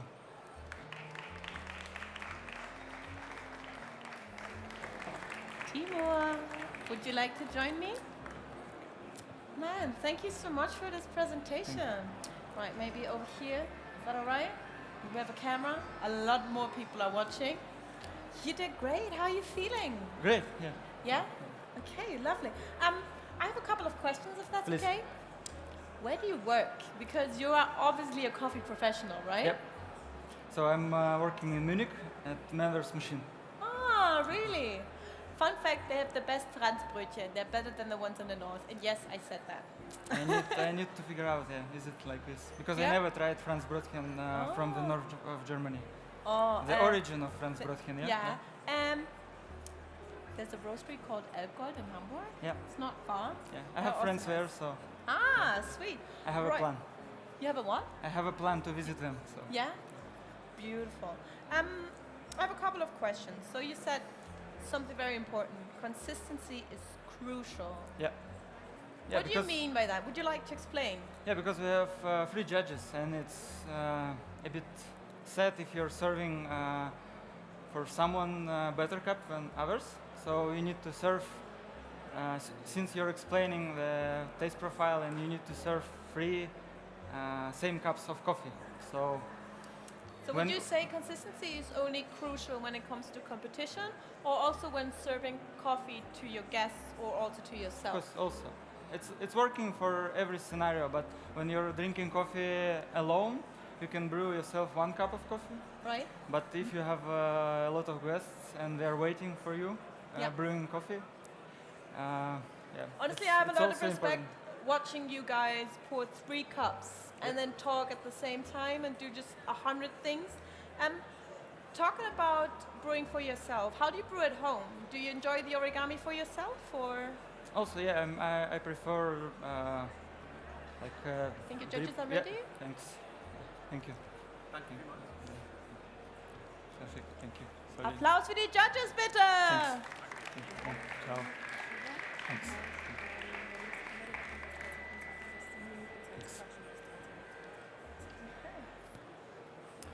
So we have a lot of time to talk if you feel like it. Yeah. Okay, so tell me more. How come you ended up at Man vs. Machine in Munich? Actually, my plan is like was to work in coffee, to continue to work in coffee. Right. And I really like mountains and outdoor activity. So I'm a huge ambassador for Bavaria. Yeah, so nowadays. you take your grinder and your brewing equipment and Also, go hiking? Also, yeah. Oh yeah, that's beautiful. Brew with a view, right? Yes, yeah, exactly. And sometimes coffee is even better there. Yeah. Because of the whole atmosphere. Yes, I get it. It's also a fun fact. If you brew at higher altitude, it changes a lot. Like we had a barista battle once on the Zugspitze, which is like 2,000 something meters. Yeah. It was very difficult to dial in, really. Yes. Okay. Yeah, the boiling temperature is different. Yeah. And if you're competing and you're going to the world stage, you need to keep in mind. Different, yeah. Because, for example, it was a case in Bogota in Colombia. Yes. The city itself is really high. Yeah. And a lot of competitors, I don't know, 15 years ago, they just they weren't ready for that. Yeah, so. you really have to think of every little bit, right? Yeah. See, another fun fact for the World Championships last year, I actually moved to Athens for 3 months. Okay. And I bought all the equipment there, and so I didn't want any stress. Yes. So I just collabed with a roastery, and so I would just go there every day and train. Yeah. And it's just so much more relaxed because literally you would just pack all your stuff in the car, drive to the fair, and be there. And I don't know about you, but Munich is quite far away. So how did you get all your stuff from there to here? I just came by train, so. Oh, all right. And from the beginning was like the idea, because during a flight you need like to pack everything, but there is a small chance they will kick your luggage. How many suitcases? Actually 2. It's like 2? Oh, nice it's not and easy. that. My approach is quite minimalistic, you know. Yeah. As you can see, I have 1 kettle. And you have a very nice and clean setup. Yeah. My idea is like to use everything. Yes. And to have to have everything out of small detail. Beautiful. So, well, thank you so much for your presentation, Thanks, for being here, and a big round of applause for Timur, please. Hope to see you again here on stage. I hope so too. Ja, das ist nämlich die Sache, wenn wir uns die Competitor angucken. Ich weiß nicht, wie es euch geht, aber ich fieber bei jedem mit. Ich gönne es irgendwie jedem, weil ich weiß, es fließt so viel Zeit und Energie da rein. Aber es können leider von heute auf morgen nur 12 Leute weiterkommen und von morgen auf übermorgen nur 6. Und von den 6 kann nur einer gewinnen. So ist es, aber was ich das Schöne finde, in allen Kategorien im Kaffee, es ist kein Wettrennen im klassischen Sinne. Es ist nicht, okay, er war schneller oder sie war schneller. Jeder hat einen eigenen Kaffee, hat ein eigenes Konzept ausgearbeitet, präsentiert ganz anders, hat andere Rezepte, andere Vorstellungen, andere Sachen, die er mitteilen möchte. Und es ist kein genauer Vergleich möglich. Und ich finde alleine schon, dass jemand den Mut hat, sich hinzustellen und das zu präsentieren, das ist schon so viel Respekt wert. Und in unserer Community, und ich habe auch jetzt schon 2-mal bei Meisterschaften teilgenommen, ist es wirklich das Schöne, du weißt, du gehst von der Bühne und niemand wird jemals sagen, du bist ein schlechter Barista oder du weißt nicht, was du tust. Selbst wenn was schief geht. Das Schlimmste, was passiert ist, es gibt einen Running Gag. Wie jemand hat mal Scheiße gesagt währenddessen. Oder bei jemandem ist mal der Kaffee übergelaufen bei Latte Art, weil er vergessen hat, den Stoppknopf zu drücken. Und das sind aber alles eher so kleine Schmunzler, als dass man jemandem was ankreidet. Und ja, wie gesagt, ich finde, man kann einfach die Show genießen und sehen, wie sehr all diese Menschen für dieses Produkt brennen. Stichwort, sie sind Nerds. So. Okay. So, ich glaube, unser nächster Nerd ist noch ein paar Minuten weit weg. Ich lasse ihn mal. Ich lasse ihn mal ganz in Ruhe sein Ding machen. So. War denn schon jemand an der Brewbar? Ja?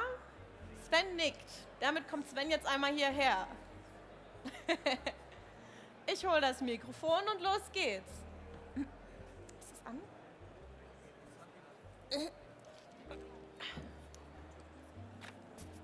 Test.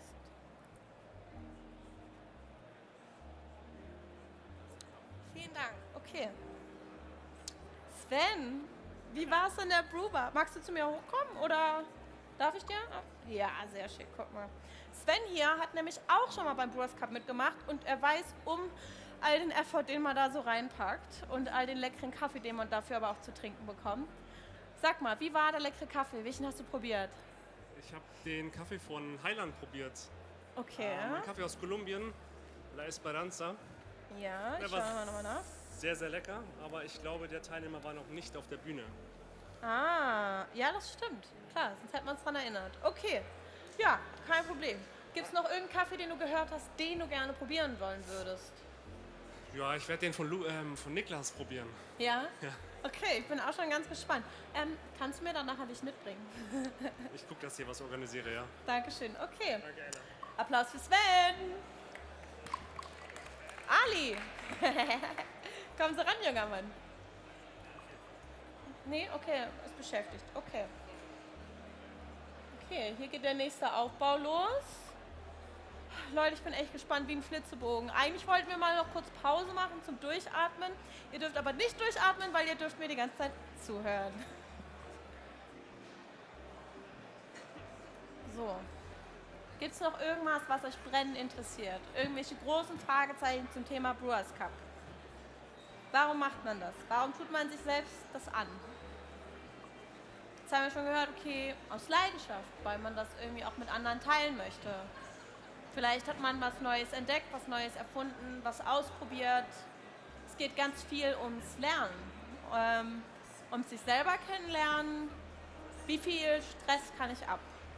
Wie viel Zeit kann ich investieren in etwas, was vielleicht gar nicht mein Job ist, sondern mir einfach am Herzen liegt? So. Und wir sehen heute, wie gesagt, 19 Leute, die sich Wochen, Monate vorbereitet haben. Wie ich einige kenne sogar, wahrscheinlich schon seit letztem Jahr irgendwann in den Startlöchern stehen. Und die hier großartigen Kaffee mit viel Herzblut brühen. So. Ja, bitte. Ah, Leute. Man merkt, ich hatte nicht genug Kaffee heute. Ich habe Zeit. Ich kann jetzt ganz entspannt euch einmal noch vorlesen, wer das ja alles möglich macht.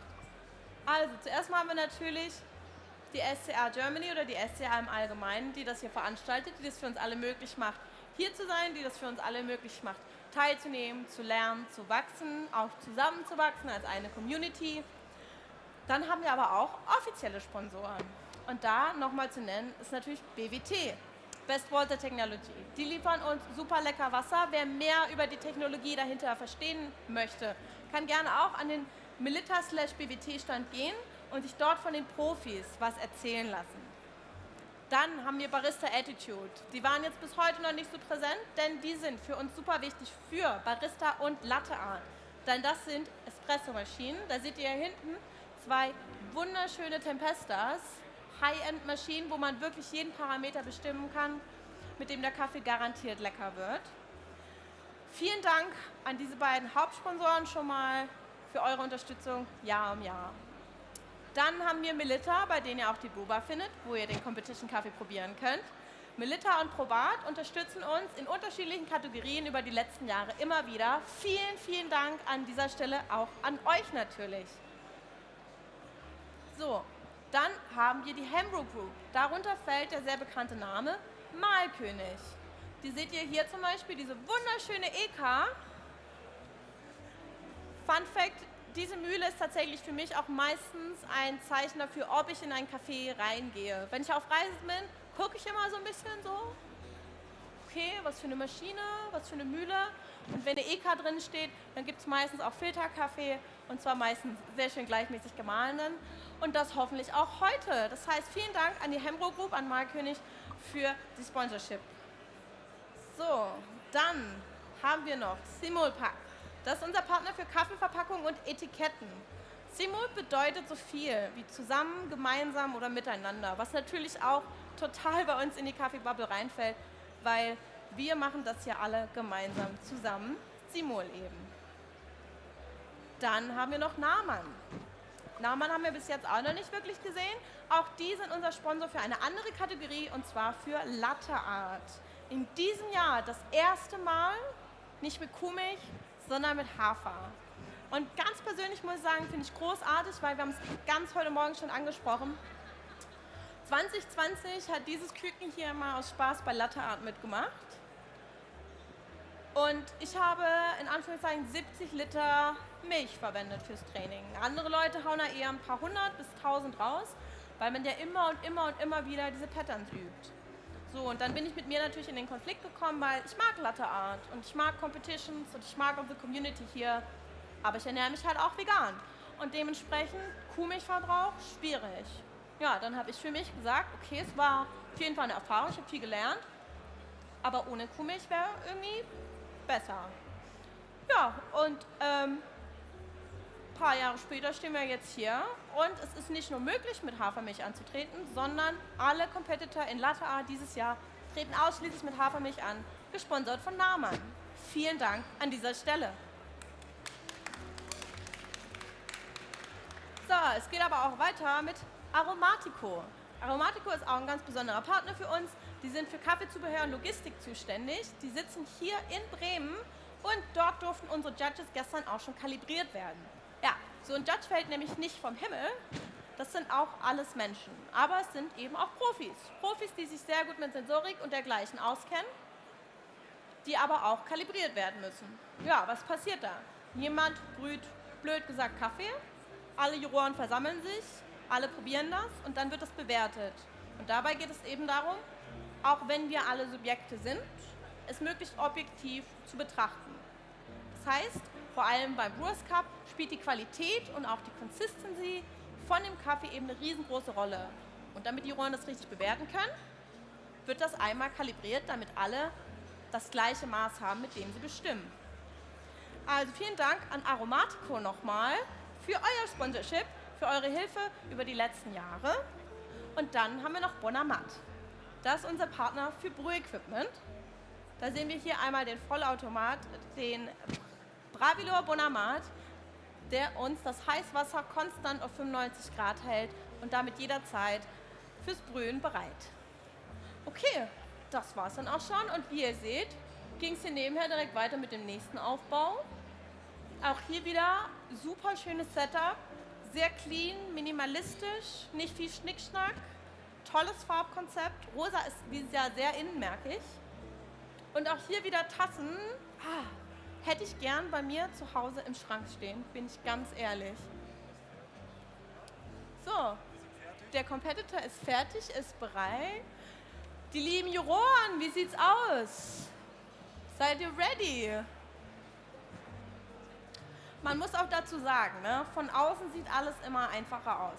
Also ich schaue mir auch die Präsentation an und denke, 10 Minuten, der hat sein Ding verstanden, der brüht da Kaffee und so. Aber wie gesagt, es gehen Monate an Vorbereitung rein. Judge zu sein, ebenso schwierig. Gehen Jahre an Vorbereitung rein, bis man wirklich so professionell ist, so gut schmecken, evaluieren und dergleichen kann, sich gut verständigen kann. Und wir sind auch sehr nachsichtig mit unseren Judges, würde ich sagen, weil wirklich, es geht so viel Arbeit da rein, das alles zu evaluieren, das alles aufzuschreiben, zu besprechen und dann am Ende einen Sieger küren zu können. Aber die Judges sind da und ich würde sagen, ein Riesenapplaus!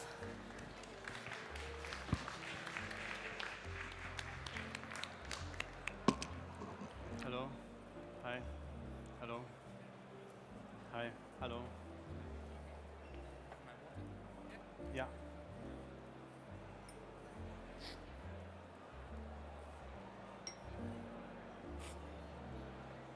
Hi.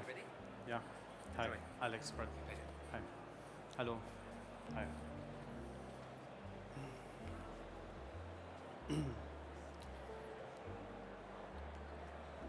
Time.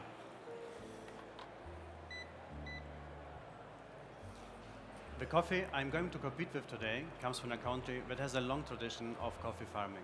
Also offers a wide range of different coffees and also known for the most famous coffee outside the specialty coffee scene. But while I was telling it to my coffee friends about this coffee, they just laughed at me. Hi, my name is Alexander and today I'm going to brew for you a wonderful coffee from Indonesia. Yes, you probably won't see an Indonesian coffee that often in a brewer's cup, but I find it very interesting how the quality of Indonesia's coffee is getting extremely better year by year.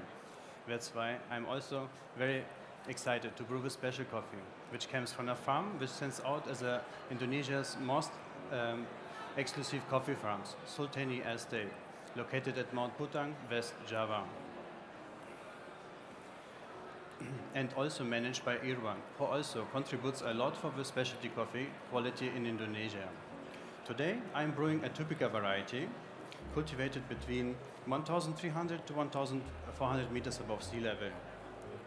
Typica's unique traits of sweetness and high cleanliness, combined with Irwan's signature processing, anaerobic slow dry, where the beans, natural anaerobic slow dry, where the beans undergo a slow period lasting 35 to 38 days after 24-hour fermentation, results in a highly complex coffee with a silky body and offering a delightful level of sweetness with little bursts of vibrance. This coffee was roasted 11 days ago on a hot air sample roaster for 6 minutes and 45 seconds and a development time of 15%. I choose the hot air roaster because the flavors getting more noticeable and the flavors getting more noticeable and this coffee opens its full potential after 11 days. Also, the flavors are perfectly developed at 15% for this coffee. For an even extraction, I'm brewing today with Origami Air Dripper in combination with Origami Server. Because of its material and the design of the setup, I'm getting the best possible stability of temperature. Because the dripper sitting very low in the server, the ascending heat of brewed coffee preheats the dripper and keeps the temperature inside the coffee bed very stable. Also, through its fast water flow design, I could grind the coffee much finer and emphasize the sweetness of this coffee. 15 clicks on a Comandante hand grinder, to be precisely. I also choose this grinder because of its fine distribution. It gives me a very interesting complexity in this coffee. My recipe, I divide it into 3 pours. The first pour with 50 grams of water and second pour with 70 grams of water, and both at 93 degrees Celsius. And the third pour with 100 grams of water at 70 degrees Celsius. And total brew time will be 2 minutes and 15 seconds. The first pour is provided as a bloom, and I let it soak for 30 seconds, so the whole coffee bed can get wetted. Following, with a second pour, I'm extracting all the desired and wonderful flavors this coffee is providing. And following, I'm brewing the last 100 grams of water at 70 degrees Celsius. It's ensuring that the temperature in the coffee bed decreasing very slowly and smoothly, so I'm reducing the extraction of unwanted flavors and getting very clean cup on the end. The water I'm using is at 80 ppm, and in combination with my technique, I'm getting a very elegant and clean body on the end. So the first impression with this coffee will be aroma. Please elevate the aroma directly from the server after swirling it 3 times. After it, I'm going to pour it into the cups. Okay.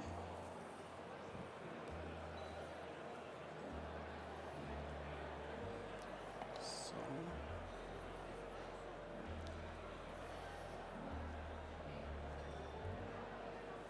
Thank you.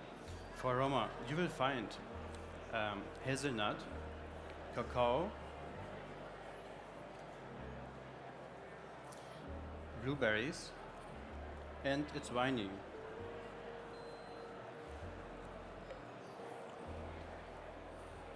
So, please enjoy. Please enjoy. Please enjoy.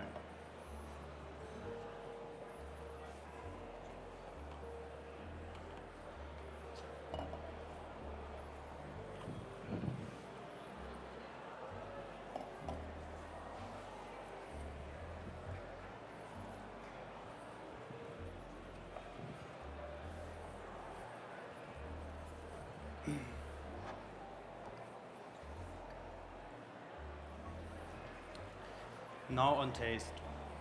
Oops.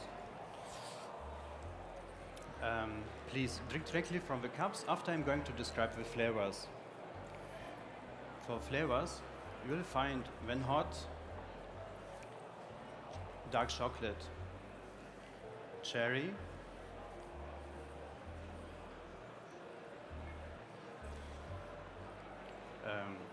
and it's winey.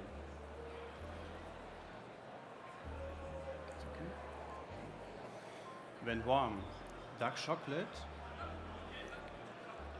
cherry, and winey as well. And you will also find dried plum and red apple.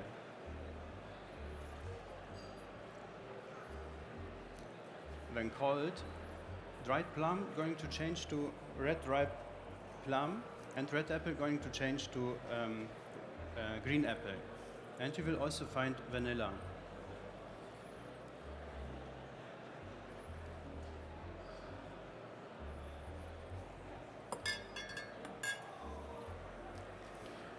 The aftertaste is long all the way from hot to cold.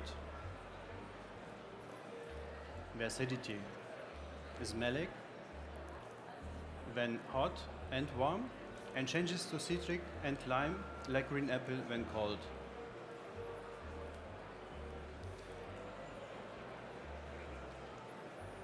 The sweetness is medium through all 3 stages and reminds me of brown sugar. Mouthfeel is creamy when hot and warm, and it's medium. Stays medium when cold, but became more clean and elegant. Overall, it's a well-balanced coffee between all the attributes. It's complex and well-structured. So, please enjoy. Please enjoy. Please enjoy. Thank you.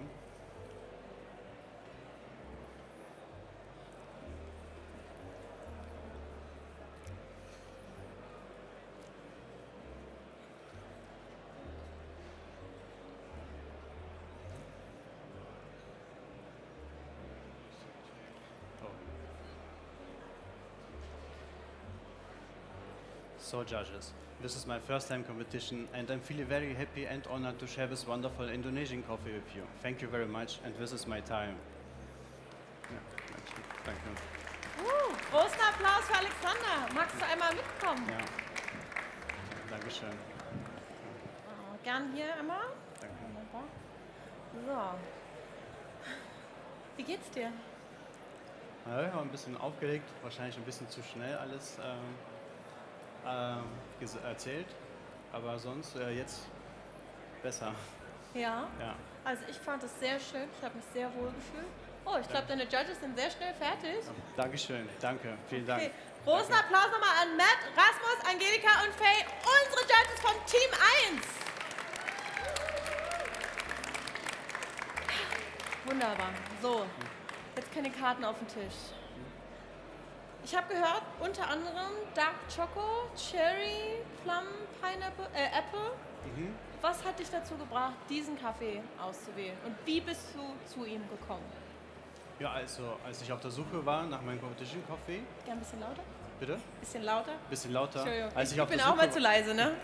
Als ich auf der Suche war nach dem Competition Coffee, habe ich halt viele ausprobiert.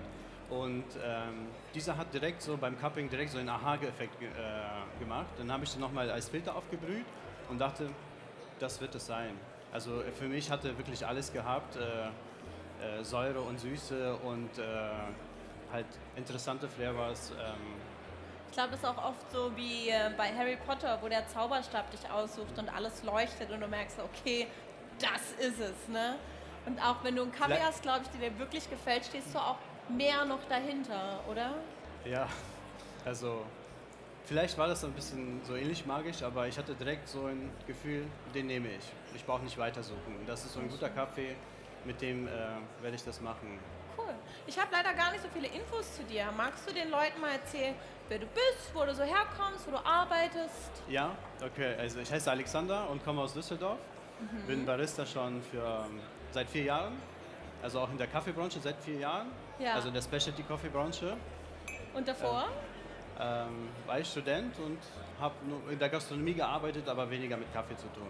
Okay, und dann klassisch bist du Richtung Kaffee Genau. und dann hat es Schnapp gemacht. Und Genau, ich hatte meinen ersten Specialty Coffee, der war aus Laos und das hat so einen Klick gemacht und ich wollte einfach, habe ich immer mehr und mehr mich da reingesteigert. Sehr schön. Und Ja. jetzt deine erste Competition. Genau, das ist meine erste Competition. Wie fühlt es sich an? Wie bist du dazu gekommen? Ich wollte halt über mich hinauswachsen, mich neuen Herausforderungen stellen. Ja. Sehr schön. Ich würde sagen, das hast du richtig gut gemacht. Großen Applaus mal für Alexander. Dankeschön. Danke. Okay, so, dann hast du jetzt Cleanup-Time und nebendran passiert schon die nächste Setup-Time. Ich hatte das Vergnügen, mich mit dem jungen Mann gerade eben noch kurz zu unterhalten. Das ist der Fabian. Der Fabian ist 30, kommt aus Sylt und hat ebenfalls ein wirklich schönes Setup mitgebracht. Und wenn ich das richtig sehe, ist er der Erste, der 4 Wagen, 4 Server, 4 Brewer und 4 Tassen mitgebracht hat. Ich bin sehr gespannt, was passiert. Wunderbar. So, der Fabian leitet im schönen Sylt eine eigene Espresso-Bar. Er gibt Schulungen und macht auch Caterings. Das heißt, er ist quasi für alles, was ihr im Kaffeebereich braucht, buchbar. Wundervoll. Er hat, wie viele von uns, erstmal in der Gastro gearbeitet, auch im Barbereich und ist dann so langsam Richtung Kaffee gerutscht. Ja, dann gab es einen einschlagenden Moment im schönen Hamburg, wo er einen, seinen Worten nach, richtigen Cappuccino probiert hat. Wirklich lecker in einem Spezialitätenladen und das war der Moment, wo er merkte, okay, es kann auch anders gehen und ich möchte das auch machen. Vor 2 Jahren war er schon mal dabei, einfach so zum Spaß. Kann ich jedem auch empfehlen. Wie gesagt, die meisten machen mit, um zu lernen und das ist genau das, was passiert. Meine erste Meisterschaft habe ich auch mitgemacht, weil ich einfach mal wollte, dass ein Technical Judge sich anguckt, was ich da so verbreche, mir Feedback gibt und mir damit auch wieder hilft, zu wachsen als Barista. Genau, ja, vor 2 Jahren zum Spaß, heute auch wieder, aber heute auch mit etwas Ernst dabei und mit deutlich mehr Ambitionen. Er freut sich, wenn es rum ist und schläft am Mittwoch den Schlaf der Gerechten. Allerdings freut er sich auch zusätzlich zur Competition einfach darüber, hier zu sein, weil es ist immer schön, die lieben Kaffeeleute zu treffen. Nicht nur die Alten, die man schon kennt, sondern man lernt hier auch sehr schnell, finde ich, neue Leute kennen. Also gerne mal zwischendrin, wenn hier gerade nichts läuft, guckt euren Nachbarn an und startet einfach mal einen Schnack. Meistens unter Kaffeeleuten versteht man sich ja doch sehr, sehr gut. hätte ich fast vergessen, das fand ich auch einen sehr schönen Punkt, den er noch angesprochen hat. Kaffee ist was uns alle sehr verbindet. Und zwar nicht nur, weil du kannst sagen, okay, mit Freunden lass uns einen Kaffee trinken gehen oder mit einem Date oder Arbeitskollegen. Man kann immer sich auf einen Kaffee treffen, zusammensetzen, Dinge besprechen, über Lustiges sprechen, über Ernstes. Kaffee ist was uns alle zusammenbringt. Das ist ein Ritual und meiner Meinung nach etwas, was deutlich mehr Wertschätzung verdient hätte. Denn laut Steuergesetz ist Kaffee ein Luxusgut. Und ich finde es immer wieder schön und auch wichtig, dass man dankbar dafür ist, für diesen Luxus, den wir haben, auch heute hier zu sein, diese Präsentation zu sehen, miteinander sein zu können, unglaublich gute Kaffees an der Buba trinken zu können. Das ist einfach wirklich, wirklich schön. Und was du gesagt hast, das Thema Globalisierung. Kaffee verbindet Leute und zwar weltweit. Kaffee kommt nicht von hier, Kaffee kommt von irgendwo am Äquator. Kommt aus Südamerika, kommt aus Afrika, kommt aus Asien. Und wir haben die Möglichkeit, darüber verbunden zu sein, zu wissen, wo kommt der Kaffee her und die ganze Wertschöpfungskette von Anbau bis zum Servieren unseres Gastes, das zu durchleben. Okay, ich leider jetzt gar nicht weiter. Ne? Ich glaube, die Judges sind ready, der Competitor auch. Los geht's! Ganz großer Applaus für unsere Jury!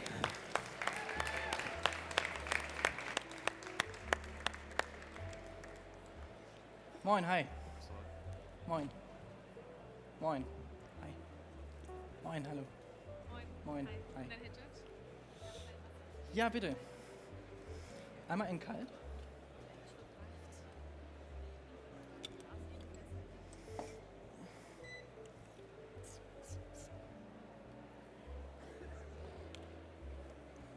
Soll ich dir das da mit reinmachen?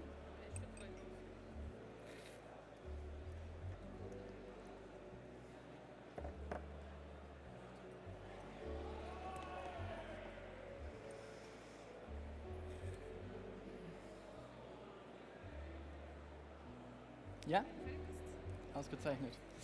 Darf ich meine Musik haben?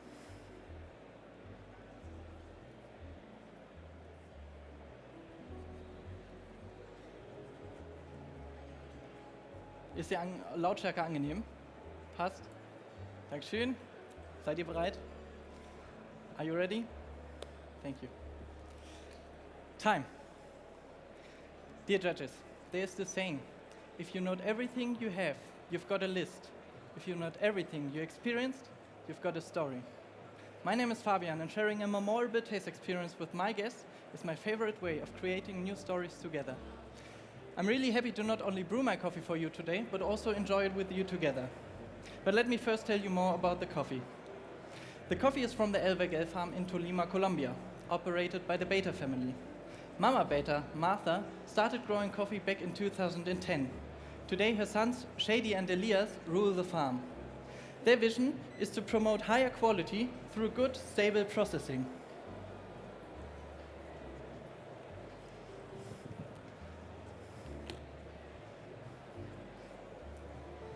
Their vision is to promote higher quality through good processing. They're experimenting a lot, pushing the boundaries to new qualities, and are dreaming of having the best coffee in the world. The coffee I brought for you today is one of these experimental processed coffees. It is a red bonbon from a microlot with 8-year-old plants. It is grown at an altitude of 1,500 meters above sea level and was harvested in September 23.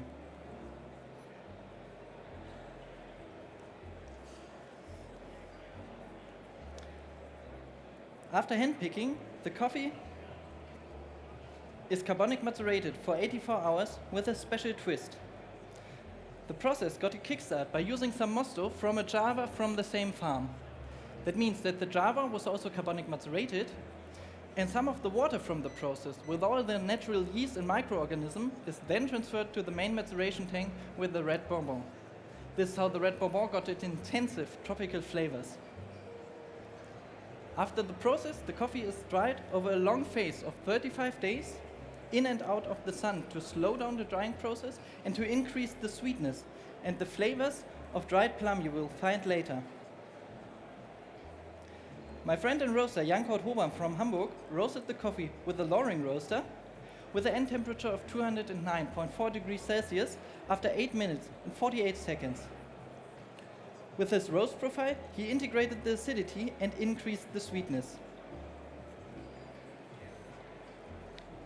I'm using the Orea dripper, which gives the coffee a sweet and balanced cup, caused by the flatbed and the material, which is polypropylene.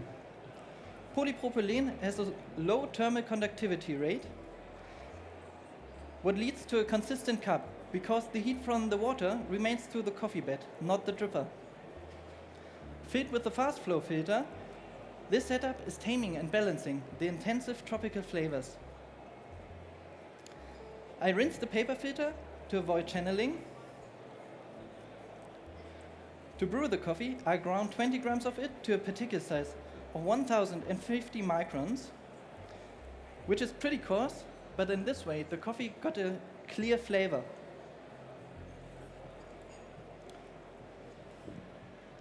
With 300 milliliters of water, I'm brewing with the ratio of 1 to 15, which leads to a well-balanced cup.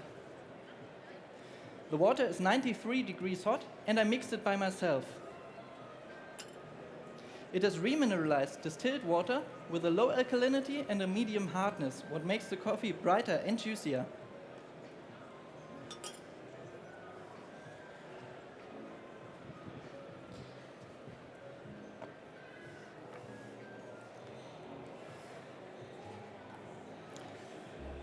I let the coffee bloom with 40 grams of water for 45 seconds to wet all particles evenly. The second pour is a larger one with 80 grams of water to highlight the sweetness in the coffee. For a smooth mouthfeel, I use 3 more pours of 60 grams each every 20 seconds. The total brew time will be 2 minutes and 10 seconds.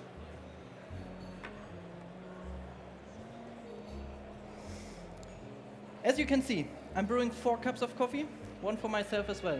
I want to share this moment with you. I want to share this coffee with you. Due to the short brew time, I'm brewing 2 sets of 2 cups.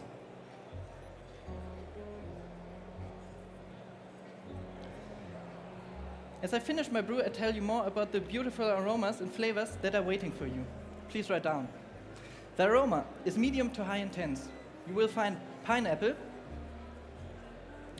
ginger, and molasses.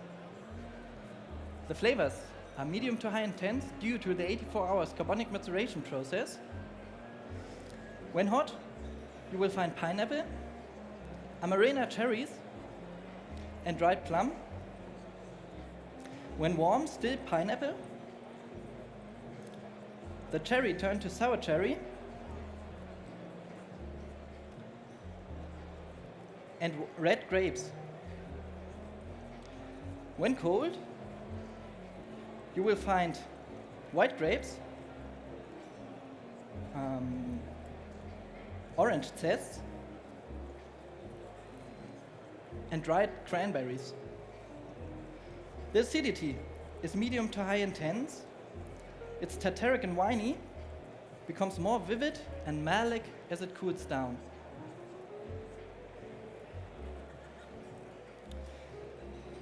The aftertaste is long-lasting with a finish of cacao nibs, medium to high intense. Thanks to the long drying phase of 35 days, the coffee got a medium sweetness like dried fruits and tropical fruits. The mouthfeel is smooth and silky, full weight, and becomes medium in weight as it cools down.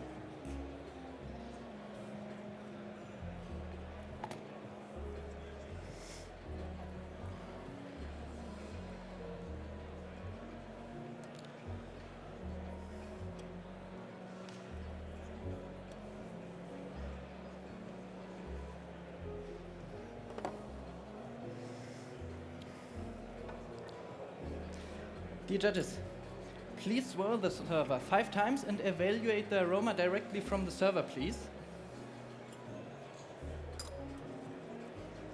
Here you are. Here you are.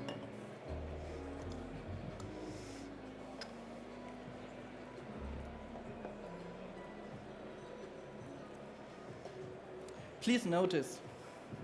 Please wait before you drink until I tell you to enjoy it. I want to make sure we share this moment.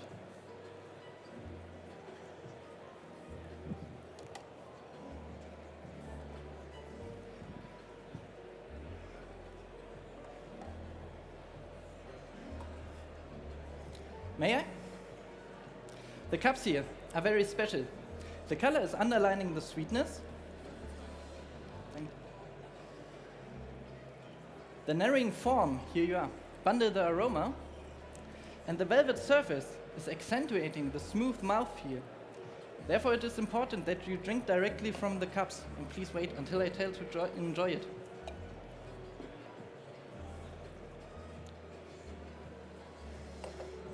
Here you are. Here you are.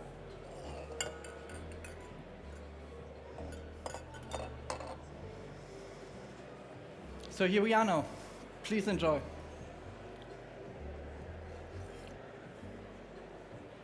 Lecker. Dear judges, aren't these the moments we live for?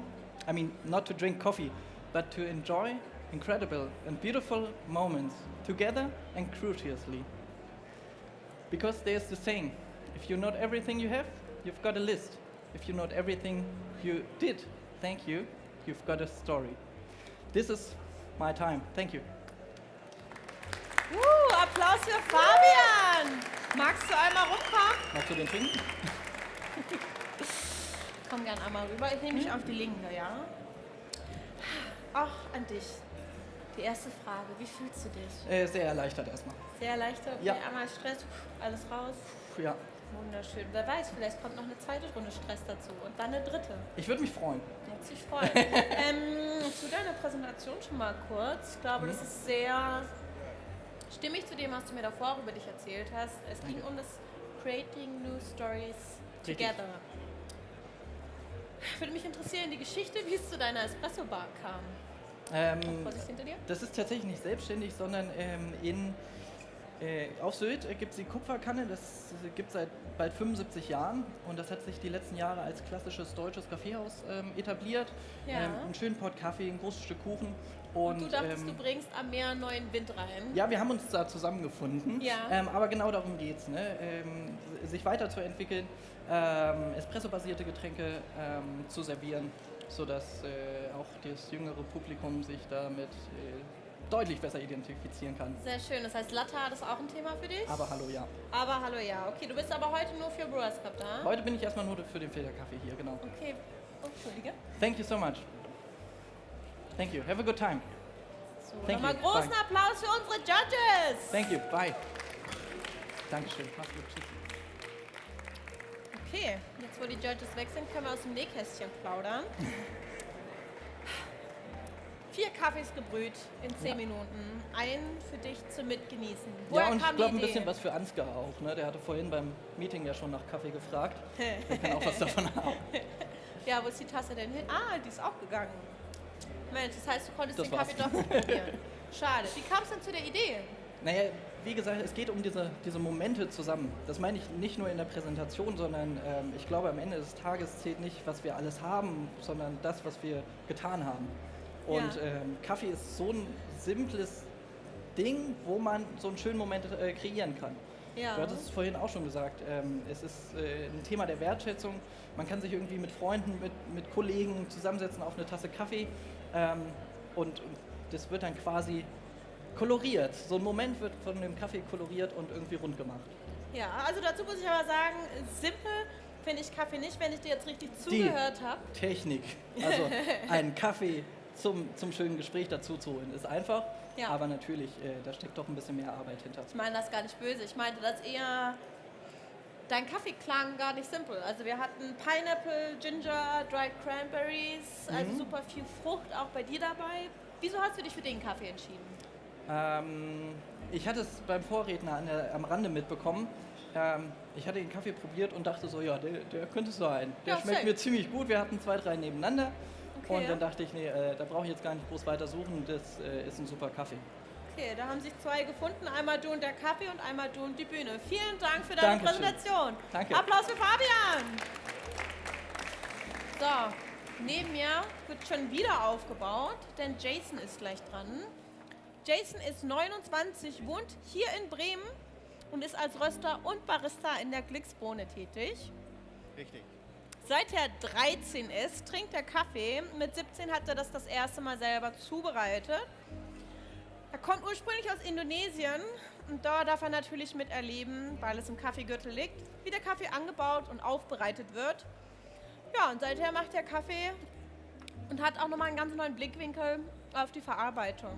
Ich kann euch wirklich empfehlen, wenn ihr euch für Kaffee interessiert, interessiert euch gerne für das Ganze. Also nicht nur für, wie schmeckt das am Ende in der Tasse, sondern auch, wie bin ich da hingekommen.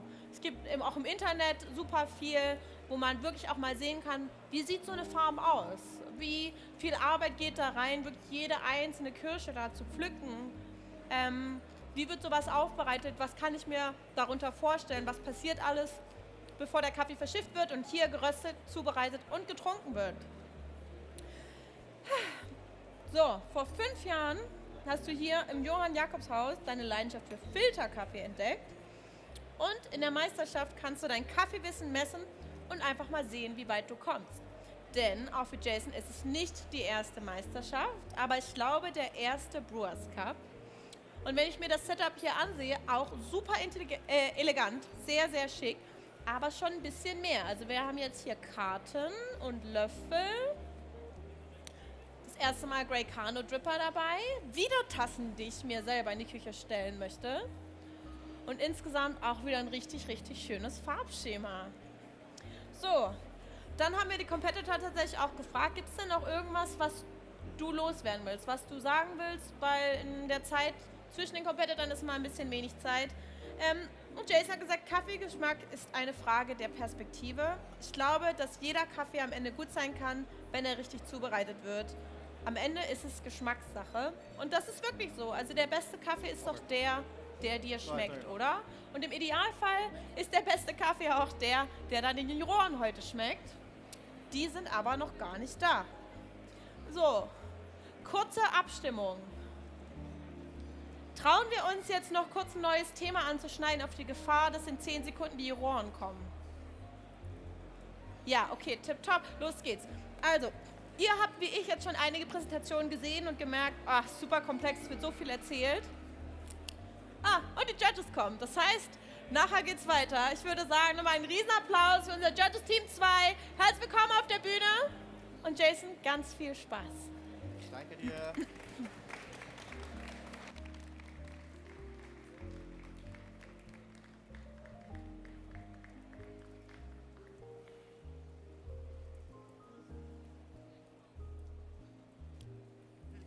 Danke dir. Nice to meet you. Nice to meet you. Nice to meet you again. Nice to meet you. Judges, please make yourself first comfortable. Can I have my music, please?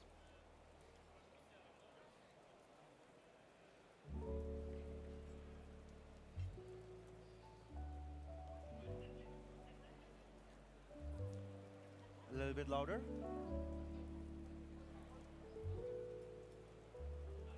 Thank you so much. Judges, how are you today? It's good to see you here.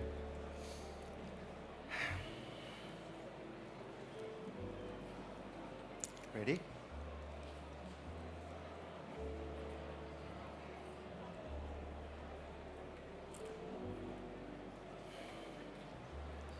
Time. Welcome, judges. Over the last few months, I've been thinking, how can I grow as a coffee professional? As a barista and roaster, I need to rethink my approach to coffee. And I realized that temperatures and time are common denomination in roasting and brewing. So I started to experimenting with the temperature at different brewing stages. And I quickly discovered that the temperatures allow me to control the aroma, sweetness, acidity, and body in my coffee. Judges, I'm really excited today to serve you the most unique and balanced cup that I ever had. It's a harmonious balance between flavor and acidity, sweetness and body, all the way from hot to cold.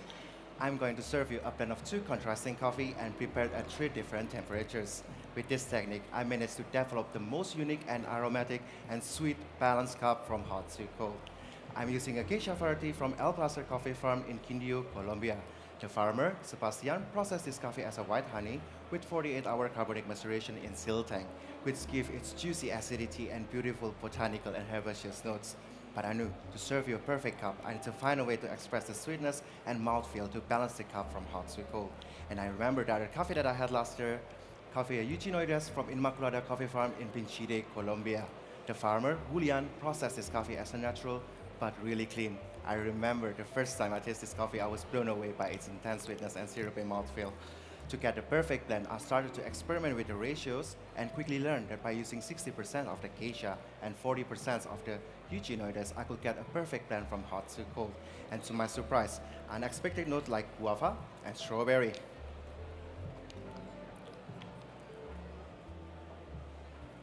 Sorry. Technical. My team and I roasted them separately using a hot air roaster, using a different profile to achieve more balance in the cup. For the geisha, we roasted it slightly faster with a short mild phase with total development time of 12%. This approach allows us to highlight its beautiful aroma and acidity. For the Eugenioides, it has smaller pin size and denser, so we roasted it slightly longer with total development time of 15%. This approach allows us to highlight its beautiful sweetness and syrupy mouthfeel. And both of the coffee were roasted 8 days ago to give them enough time to be at their peak.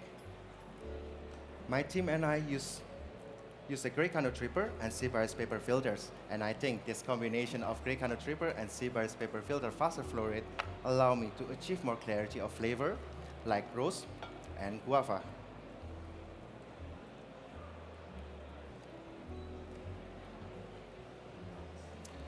My team and I also decided that we need to have a different approach to water. We acknowledge that an equal amount of magnesiums and calcium carbonate are required to get the most vibrancy in the cup. So we customized our water to be at 100 ppm.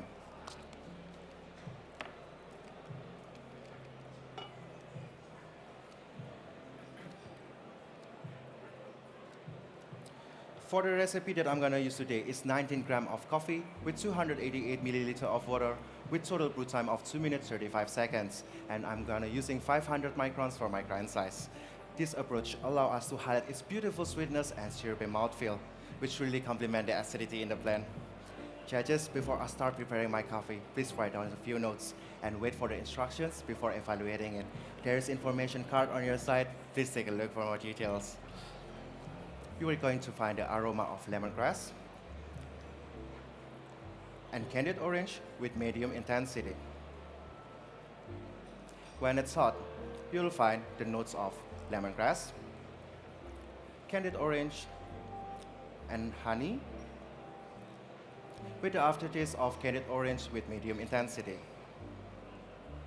For the acidity, it's malic with medium intensity. For the sweetness, it's high intensity like stevia. And for the mouthfeel, it's syrupy with medium intensity. When it's warm, you'll find the notes of candied orange, jasmine, strawberry that's turned into raspberry, and it has an aftertaste of strawberry with medium intensity. For the acidity, it's malic with a bit citric quality and has medium intensity. For the sweetness, it's medium intensity like candied strawberry. And for this milk mouthfeel, correction judges, it's syrupy with medium intensity. For its cold, it's gonna have the notes of peach, guava, and rose with medium intensity and has the aftertaste of bergamot. For the acidity, it's citric quality with medium intensity. For the sweetness, it's medium intensity. And for the mouthfeel, it's medium intensity with juicy body. So judges is now getting excited to share with you our finding about the temperatures in my brewing technique. I'm gonna divide my pour into 4. Wait a second.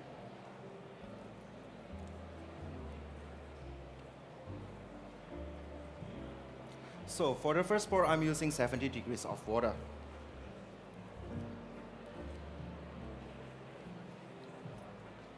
With total water of 60 milliliters. At these temperatures correlates to the aroma. The lower the temperatures, the more aroma you can extract out of the coffee.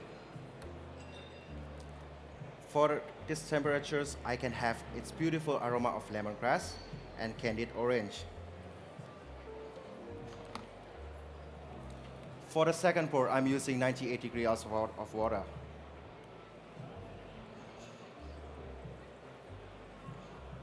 With total water of 84 milliliters. These temperatures correlates to the acidity and flavor.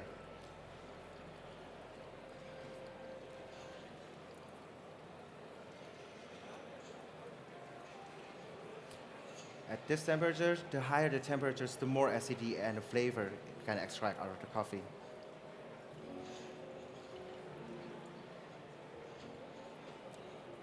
For the third pour, I'm using as well 98 degrees of water. With total water of 84 milliliters. These temperatures correlates to the body.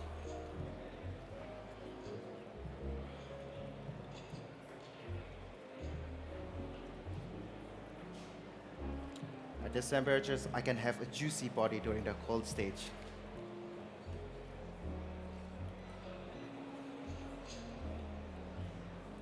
For the last pour, I'm using 92 degrees of water.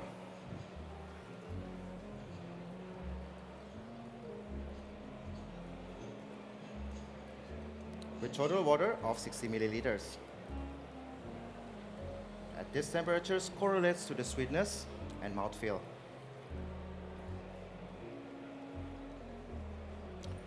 At these temperatures, I can have its sweetness out of the eugenioides to balancing the acidity in my cup.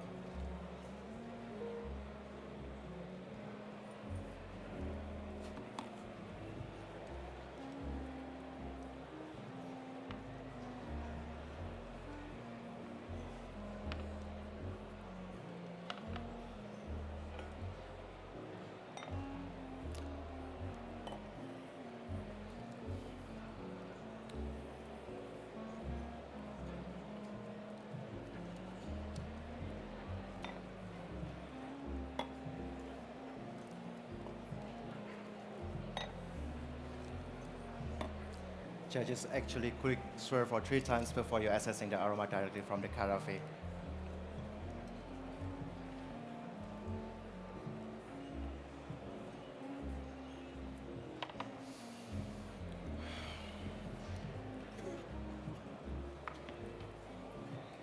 So, may I take it back?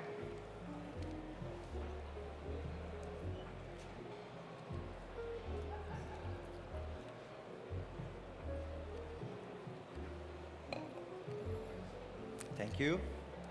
Thank you.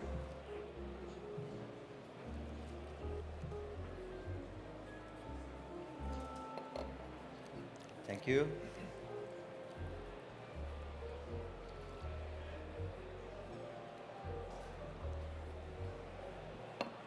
Thank you. Judges, I prepared my coffee in a customized cup.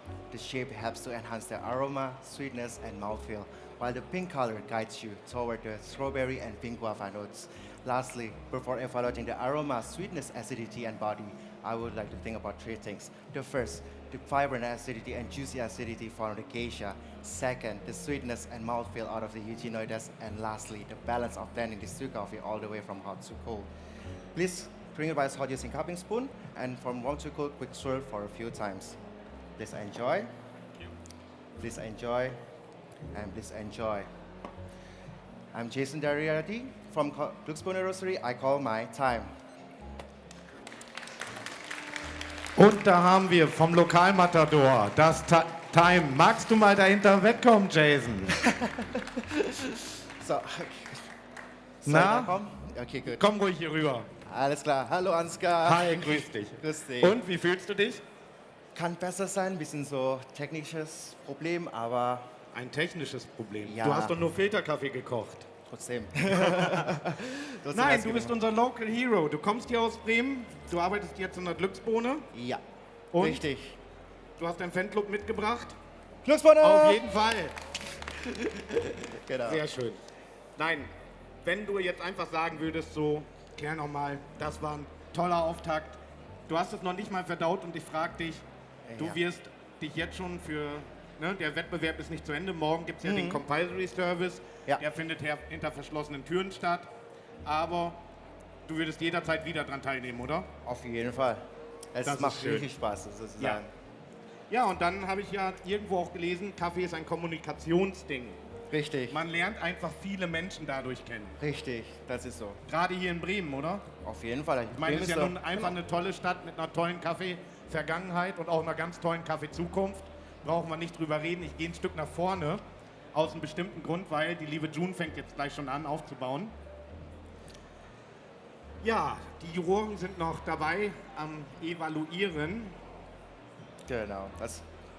Ihr habt mir schon also mein Bestes gegeben. Wir warten einfach mal also vor den Ergebnissen. Ich bin dann schon zufrieden also mit meiner Performance sozusagen. Was zeichnet deinen Kaffee aus? Das ist ein guter Kaffee. Also ich habe zusammengearbeitet mit meinem Coach Rosalie aus Berlin und der hat mir so auch geholfen mit Ausrotzing, also für den Kaffee. Was ich jetzt habe, das ist ein Geisha White Honey, also mit Carbonic Macerations aus Kolumbien. Und danach, also dieser Kaffee hat so richtig herbal und schöne Kräutergeschmack. Oh, die Judges sind gleich fertig. Thank you so much. Thank you so much.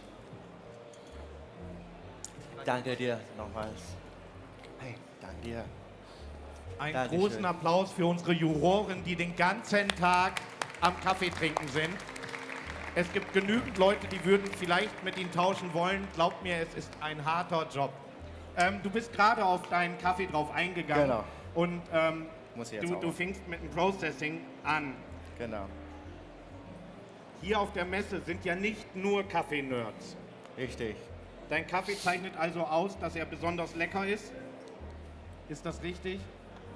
Bin sicher. Warst du schon an der Brewbar? Ich war schon in der Brewbar, aber morgen ist meine Brewbar wahrscheinlich. Okay. Morgen gibt es die Möglichkeit, seinen Kaffee da vorne am Stand von dem Partner der SCA Germany von Melitta auch zu probieren. Und vielleicht hast du ja gleich irgendwo nochmal die Möglichkeit, ich meine Jens, dein Kollege von der Glücksbohne ist ja auch da, der zaubert dir gleich mal so einen Kettel, irgendwo solarbetrieben und dann rührst du einfach irgendwo noch Kaffee. Ich bitte dich jetzt Alles klar. aufzuräumen. Danke dir. Ja, und die aufmerksamen Zuschauer fragen sich natürlich, warum stehe ich jetzt hier und habe das Mikrofon in der Hand? Die Leute, die mich länger kennen, wissen, ja, ich rede einfach gerne. Und wenn ich die Möglichkeit habe, ein Mikrofon in der Hand zu kriegen, dann mache ich das einfach. Nein, wir haben eine ganz tolle Moderatorin. Ich bin sehr, sehr froh, dass Ella uns hier unterstützt. Und ich werde hier rechts von der Seite, was den Namen angeht, sofort korrigiert. Das hat den Grund, dass die nächste Teilnehmerin die Schwester ist. Und daher, damit wir nirgendwo ein Compliance in irgendeiner Richtung haben, wurde das Mikrofon abgegeben. Und ich habe jetzt das Glück, ich könnte mir jetzt die ganzen Antworten, wir haben allen teilnehmenden Personen im Vorfeld Fragen gestellt. Und diese Fragen wurden beantwortet, zum Beispiel, wie lange machst du schon mit Kaffee? Könnte ich drauf gucken, 12 Jahre. Oh, also 10 Jahre begleite ich diesen Weg irgendwo auch schon mit. Und ich kann nur sagen, das ist das Schöne, wenn man etwas länger innerhalb dieser Branche ist. Es ist natürlich ein Ehrenamt, also die SCA Germany, wir machen das ehrenamtlich, haben da nichts von, außer weniger Freizeit. Aber doch, jetzt korrigiere ich mich selber, wir haben ganz, ganz viel davon, nämlich, dass wir viele, viele tolle Menschen kennenlernen. Und da muss ich dann ganz klar sagen, auch da, dass wir zum Beispiel Ella hier haben, liegt daran, oder ich nenne sie ja immer die Barista-Schwestern, liegt halt einfach daran, dass man den Weg gemeinsam in gewissen Stationen geht. Wir sehen uns nicht jeden Tag und es macht halt sehr, sehr viel Spaß. Beim Brewers Cup, heute Filterkaffee. Ich meine, Filterkaffee ist so das Deutscheste überhaupt. morgens irgendwie ein bisschen Kaffeepulver in so einen Filter rein. Melita Benz hieß es, glaube ich, hat dann irgendwann mal aus Löschpapier und Co. einen Filter entwickelt. Und wo das hingeführt hat, sehen wir hier bei dem Deutschen Brewers Cup 2024, nämlich Filterkaffee in Perfektion. Wir haben die Möglichkeit, die verschiedensten Aromen zu schmecken und es macht unheimlich viel Spaß. Ich werfe einen Blick auf die Timekeeper, die mir natürlich immer sagen, alles ist noch in Zeit. Das ist ja noch so eine deutsche Tugend, denn wir wollen ja immer den Zeitplan einhalten. Aber wie lange hat sie denn noch? Na guck. Und dann haben wir auch noch Juroren. Und die Juroren sind auch schon parat. Dann haben wir gleich noch einen Mikrofoncheck, ob das Mikrofon von der Teilnehmerin offen ist.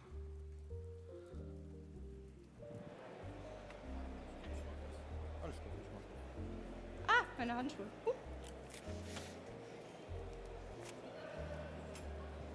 So. June, magst du mal 2 Worte gleich sagen, nachdem du getrunken hast, ob dein Mikrofon funktioniert? Jawohl. Sehr schön. Das heißt... Ich muss nur kurz die Kessel noch ausmachen, weil sonst gibt es Ärger. Das heißt, du bist bereit? Ich bin bereit. Und bei dir? Wie fühlst du dich? Super gut, Das dass ist du hier schön. bist mit mir. Danke, dass ich mit dir hier sein darf. Ich könnte das jetzt in die Länge ziehen. Ich möchte das gar nicht, weil ich möchte dich aus deinem Tunnel nicht rausholen. Danke. Die Juroren sind bereit. Super. Einen dicken Applaus für dich, einen Applaus für die Juroren. Los geht's.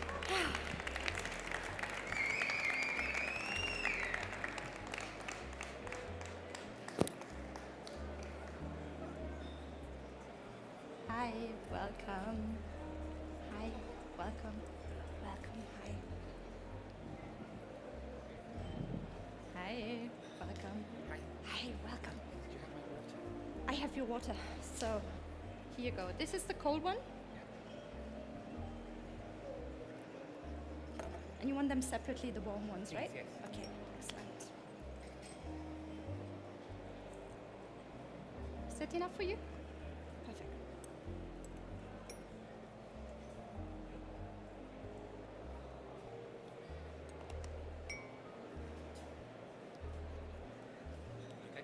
I'm all right.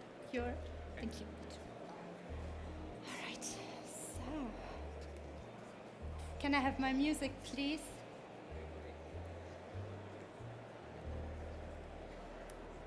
You feeling great? Nice. Time. Balance. That's what most of us are looking for, right?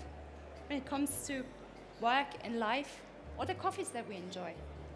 When I think of the production of green coffee, I feel that we need more of it, especially between production volume and value.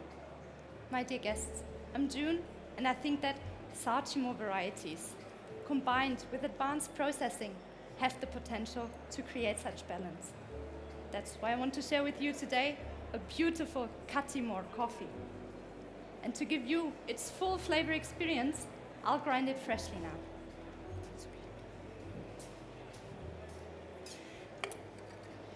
Timur is a hybrid of Katura and Timur.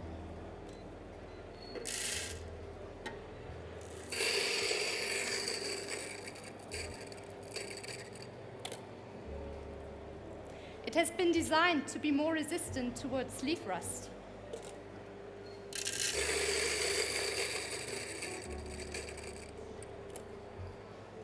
And it also produces larger quantities.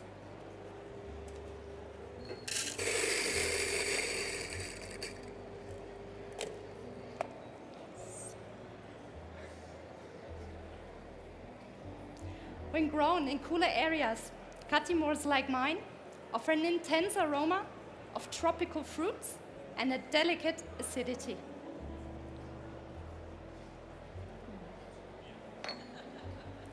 It might surprise you, but this coffee grew at just a little more than 1,400 meters. Now, how does that get along with cooler temperatures? Well, this coffee is from the Tepilto area in Nicaragua. This area is very unique due to a special microclimate. It's caused by the mountain range Cordillera de Pilto-Jalapa. Humid onshore wind coming from the ocean side of the country cannot completely pass and accumulate. This leads to overall cooler temperatures that slow down the plant's metabolism. As a result, my coffee has more complex flavors and a higher density.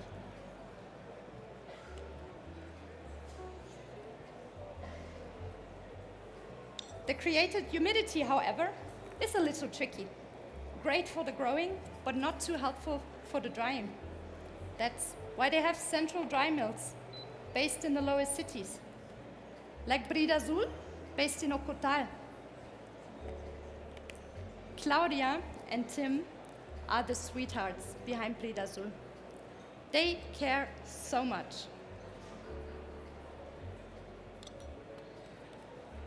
Together with their team, they not just process, they help, teach, and connect producers and coffee lovers. Producers like their friend Mario Gonzalez, who grew this coffee for us at his finca El Perote. After the picking, the cherries got hand-sorted there for high uniformity.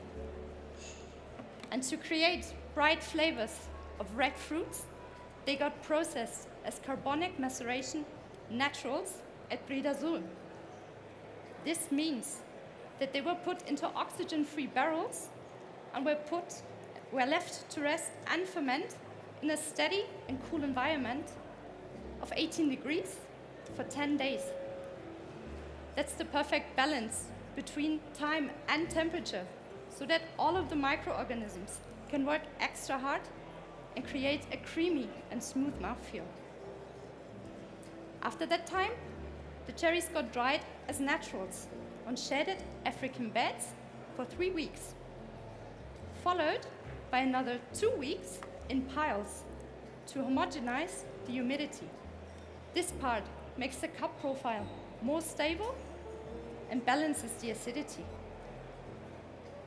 Due to the long fermentation time, I roasted this coffee with a little less energy for a little longer time of 10 minutes and 20, with a development of 9% 10 days ago.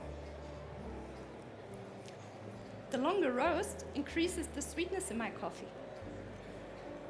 Now, for my recipe, I'm using 16 grams of medium to fine ground coffee and 250 milliliters of water. After the grinding, I filtered the fines with my little sieve shaker so you can enjoy a clearer and more transparent cup. I'm pouring in 5 equal pours of 50 milliliters each with a total time of 3 minutes and 10. This way, I integrate the complex acidity. To highlight the sweetness, I chose an extended blooming time of 45 seconds and a lower brewing temperature of 88 degrees. The Orea drippers I'm using are made from BPA-free plastic, which holds that temperature very well. Their flatbed shape, together with the Severus paper filters I'm using, allows me to go for a finer grind size without causing the coffee to over-extract. Instead, it creates an overall richer cup and a higher intensity of the flavors. Now, my dear guests, it's time for you to take some notes. The aroma will welcome you with a medium intensity of toffee, morello cherry, and pineapple. Due to the special processing, you will have medium flavors of sour cherry, pineapple, and black currant when hot that will transform into red grapes, raspberry, and kumquat when warm, and finish as red apple, morello cherry,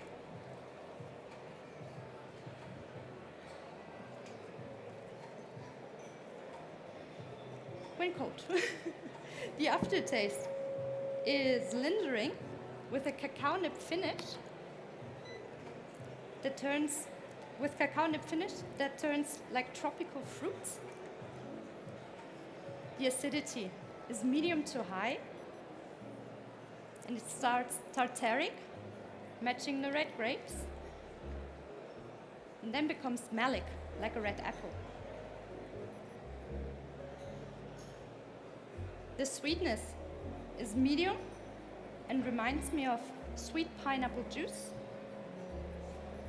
and ripe cherries.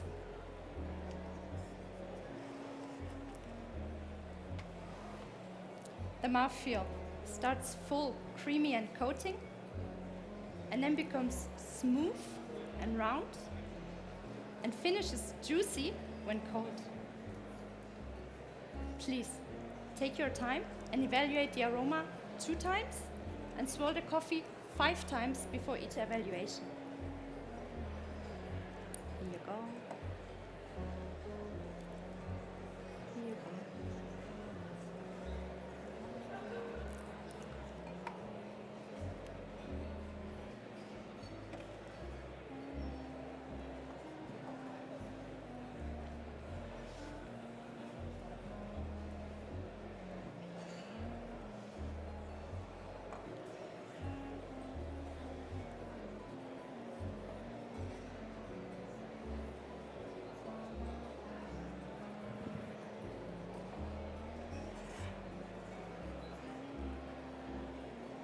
It might be hard, but please wait until I call my time and then enjoy your coffee directly from the cups.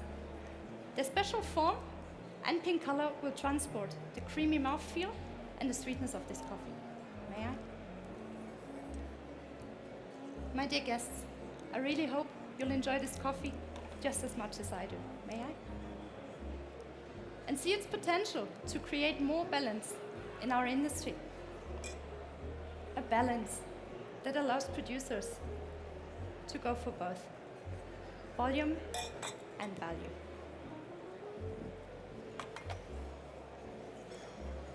There you go.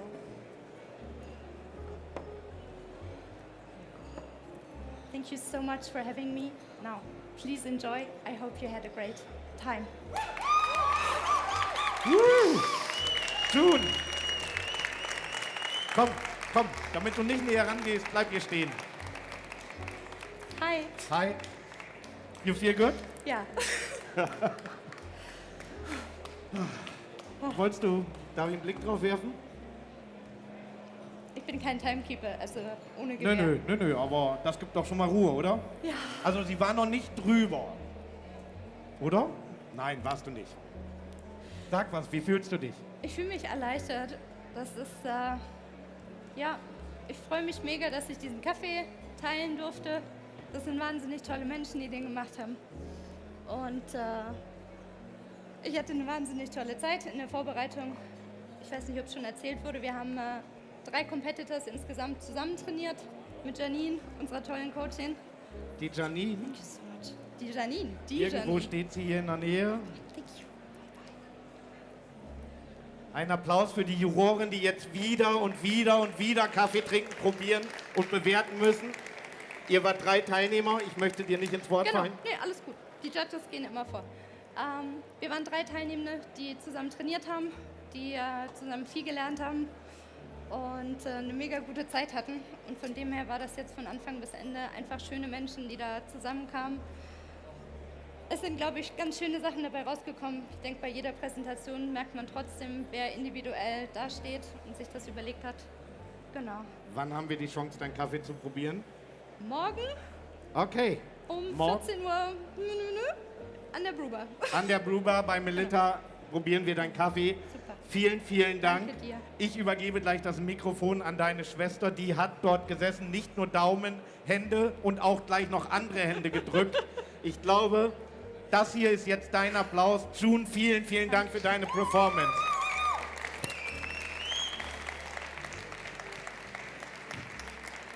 Und schon, das lasse ich mir gerade nicht nehmen, diese ganzen Wettbewerbe sind nicht möglich, wenn wir sogenannte Volunteers hätten.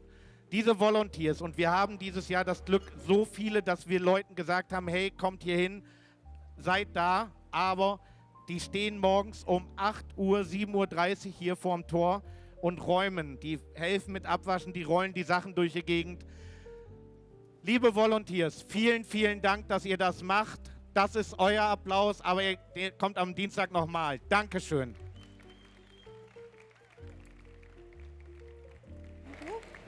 Ja, danke schön, Ansgar. Ich klaue mir das einmal ganz frech zurück. Ne? Wundervoll. Ich will es dir nicht vorenthalten. Ja, ich glaube, jetzt darf ich ja wieder, ne? Ja, du darfst. Und erstmal vielen, vielen Dank, dass du mir die Möglichkeit gegeben hast, dass ich auch wieder ein paar Worte loswerden durfte. Du jederzeit. Stupst mich an, wir unterhalten uns. Sehr gerne. Du, dann machen wir nachher einfach so einen Bühnentalk. Was hältst du davon, wenn ich 2 Sessel von da unten hier organisiere? Wir setzen uns hin, stellen eine typische Tasse Kaffee in der Mitte. Machen wir Kaffeeklatsch. Und wir machen Kaffeeklatsch. Das finde ich sehr schön. Darauf Und die dann Hand. laden wir uns Gäste ein. Das finde ich schön. Dann bis später. Bis später, viel Spaß. So. Ja, liebe Freunde des guten Geschmacks, jetzt habt ihr mich wieder an der Backe. Mensch. Und wenn ich das richtig sehe, ist unser nächster Competitor der Julian. Ich muss mal kurz gucken. So, ich hatte nämlich wenig Vorbereitungszeit. Ich hatte gerade einfach nur Herzklopfen und habe selber Performances verfolgt. So, Julian Benke, zarte 31 Jahre, wohnt in Köln und macht bei Heiland zusammen mit Sven, wer Sven kennt, Qualitätsmanagement und ist auch im Vertrieb tätig.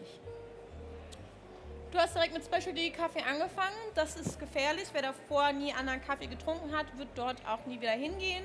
Wir haben das von ein paar Competitoren schon gehört. Man probiert den Kaffee, steigt von der Seite ein und dann geht es down a rabbit hole und man verliert sich darin. Und man setzt sich immer mehr mit dem Thema auseinander. Man möchte immer schönere und einzigartigere Kaffees auch probieren. Du hast mit Specialty angefangen und das vor 10 Jahren. Und das fandst du so toll, das zu trinken, dass du danach direkt angefangen hast, selber in der Specialty-Szene zu arbeiten. Jetzt würde ich noch mal kurz feierlich vorlesen. Wir haben nämlich eine sehr schöne Antwort bekommen auf die Frage, hattest du schon mal ein besonderes Kaffeeerlebnis, das du gerne teilen würdest? Dieses konnte was mit dem Produkt oder aber auch mit der Community zu tun haben. Vor sowas wie 5 Jahren habe ich mir mit einem Kumpel von eine Packung Kaffee gekauft für 50 €. Wir waren so, wie toll soll das schon sein? Aber sie waren eben neugierig. Haben dann gebrüht und getrunken und uns angefangen anzugrinsen und konnten gar nicht mehr aufhören zu grinsen. So gut war es. Da entstand meine Leidenschaft so richtig. Bis dahin dachte ich, alles ein bisschen übertrieben. Aber ich glaube, Julian, so schön, wie du das hier alles aufbaust, mit so viel Sorgfalt und Liebe, Leidenschaft zum Produkt, muss dieser 50-€-Kaffee dich wirklich gecatcht haben. Und ich frage nachher direkt mal nach, wie das war, weil guten Kaffee trinke ich auch gern. So. Und du startest ein Mini-Side-Hustle, auch schön. Weil in Deutschland, und das tatsächlich war, gibt es kaum die Möglichkeit, High-End-Kaffees in kleinen Margen zu kaufen. Das ist in anderen Ländern in Europa deutlich verbreiteter. Hier kauft man meistens 250 Gramm. 250 Gramm von sehr, sehr guten Kaffee sind sehr schnell auch sehr, sehr teuer. Und das gönnt man sich eher weniger. In anderen Ländern gibt es oft auch 100 Gramm. 100 Gramm, das reicht, je nachdem, mit wie vielen Freunden ihr teilt, für, sagen wir mal, 5 Brühungen. 5 Morgende, an denen euch ein ganz besonderer Kaffee in den Tag starten lässt.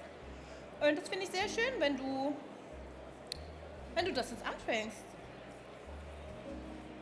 Viele Worte und ich hoffe, nachher bekomme ich live von dir noch mehr Worte. Aber jetzt verstumme ich, denn unsere Juroren sind da. Sie sind bereit. Der Competitor ist bereit. Ist das Publikum bereit? Ach, muss ich das? Ich dachte, ich muss das. Einmal Applaus für unsere Judges. Ja. Und kalt? No cold water? Wenn du keins hast, brauchst du keins abschütteln. Doch, ich hätte noch welches. Ah, wurde weggeräumt. Ja, alles gut, alles gut.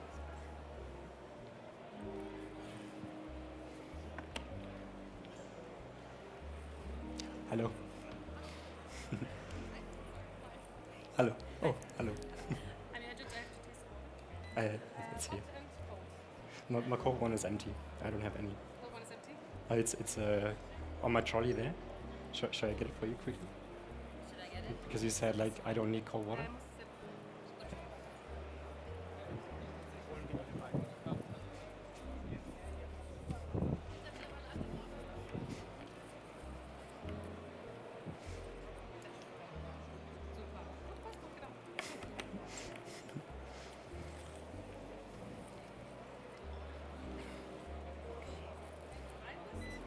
Ich bin bereit. Okay, are you guys comfortable? Everybody's ready? All right. And time. Dear judges, welcome. My name is Julian, and today I have a confession to make. I love lemonade. My favorite one is lemon lemonade. I like it for its crisp acidity. Therefore, no, just kidding. Today, I won't compare coffee with lemonade, although maybe it'll later put a smile on your face because there are quite some similarities between my coffee and lemonade. Okay. So now, let me introduce you to my coffee, which is from Ecuador, and it surely is one of the better cups I've had in my life. It's grown at Finca Loma Cruz in the Pichincha region, produced by Galo Morales, where Sidra and Típica Mejorado grow together in harmony in the same lot and the same terroir. They were together harvested, selectively harvested and processed as an anaerobic natural. As a coffee nerd, and you being coffee nerds as well, I don't have to explain to you how fascinating it is having two rare and trending varieties growing together as a farm blend, amplifying their qualities to a better final cup without any of them losing their own qualities on the way. Let me explain that. On the one hand, we have Sidra, a varietal when being anaerobically processed, giving us high vibrancy and sweetness. On the other hand, we have Típica Mejorado, probably a genetical sibling of Geisha, giving us more delicate florals, more delicate flavors like florals and a mellow citric acidity. So now, let's get brewing. Today, I'm brewing 19 grams of coffee with 300 ml of water, using 3 consecutive pours of each 100 milliliters. With 1 minute in between the pours. The water I'm using will be sitting at 91 degrees Celsius with a ppm count of 150, where 90% come from calcium, 10% from magnesium, and there's no bicarb in the water to amp vibrancy.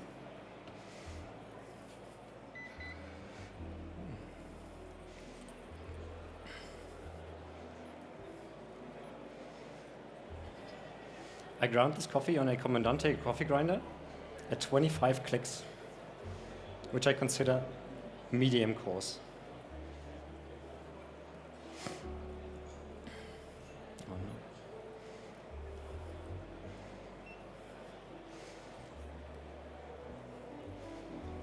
I roasted this coffee 3 days ago. Because of the 3 days, it shows its brightest side. It has a total development time ratio of 12%, with a peak temperature of 209 degrees Celsius in 6 minutes and 37 seconds. The dripper I'm using is the Fellow Stack X.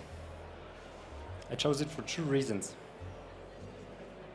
The fast flow rate, because as a brewer, I believe in fast flow rate for my more vibrant cups on a better cup structure.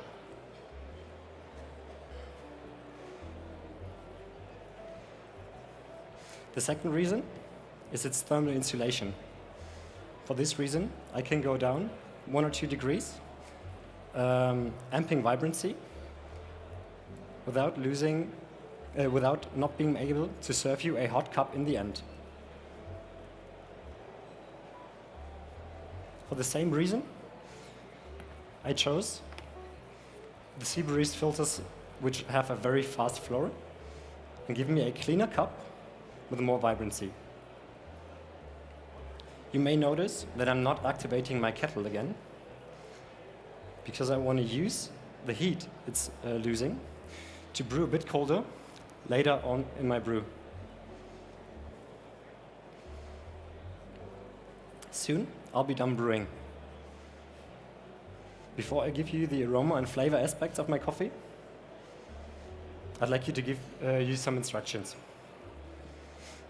Soon, I will hand you the carafe, and I'd like you to take the aroma directly from it after swirling it twice. Afterwards, I'll pour into the cups provided, and when hot, I'd like you to use your cupping spoons. Afterwards, you may drink directly from the cup. Okay? You may take notes now. We'll talk about the aroma aspects of this coffee. When hot, you will find ripe lemon and stone fruit qualities like white peach and vanilla.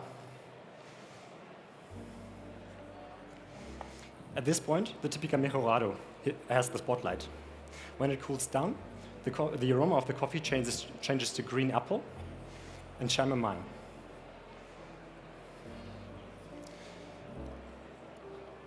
You may now assess the aroma. Don't forget to swirl. For you. And this one's for you. Enjoy.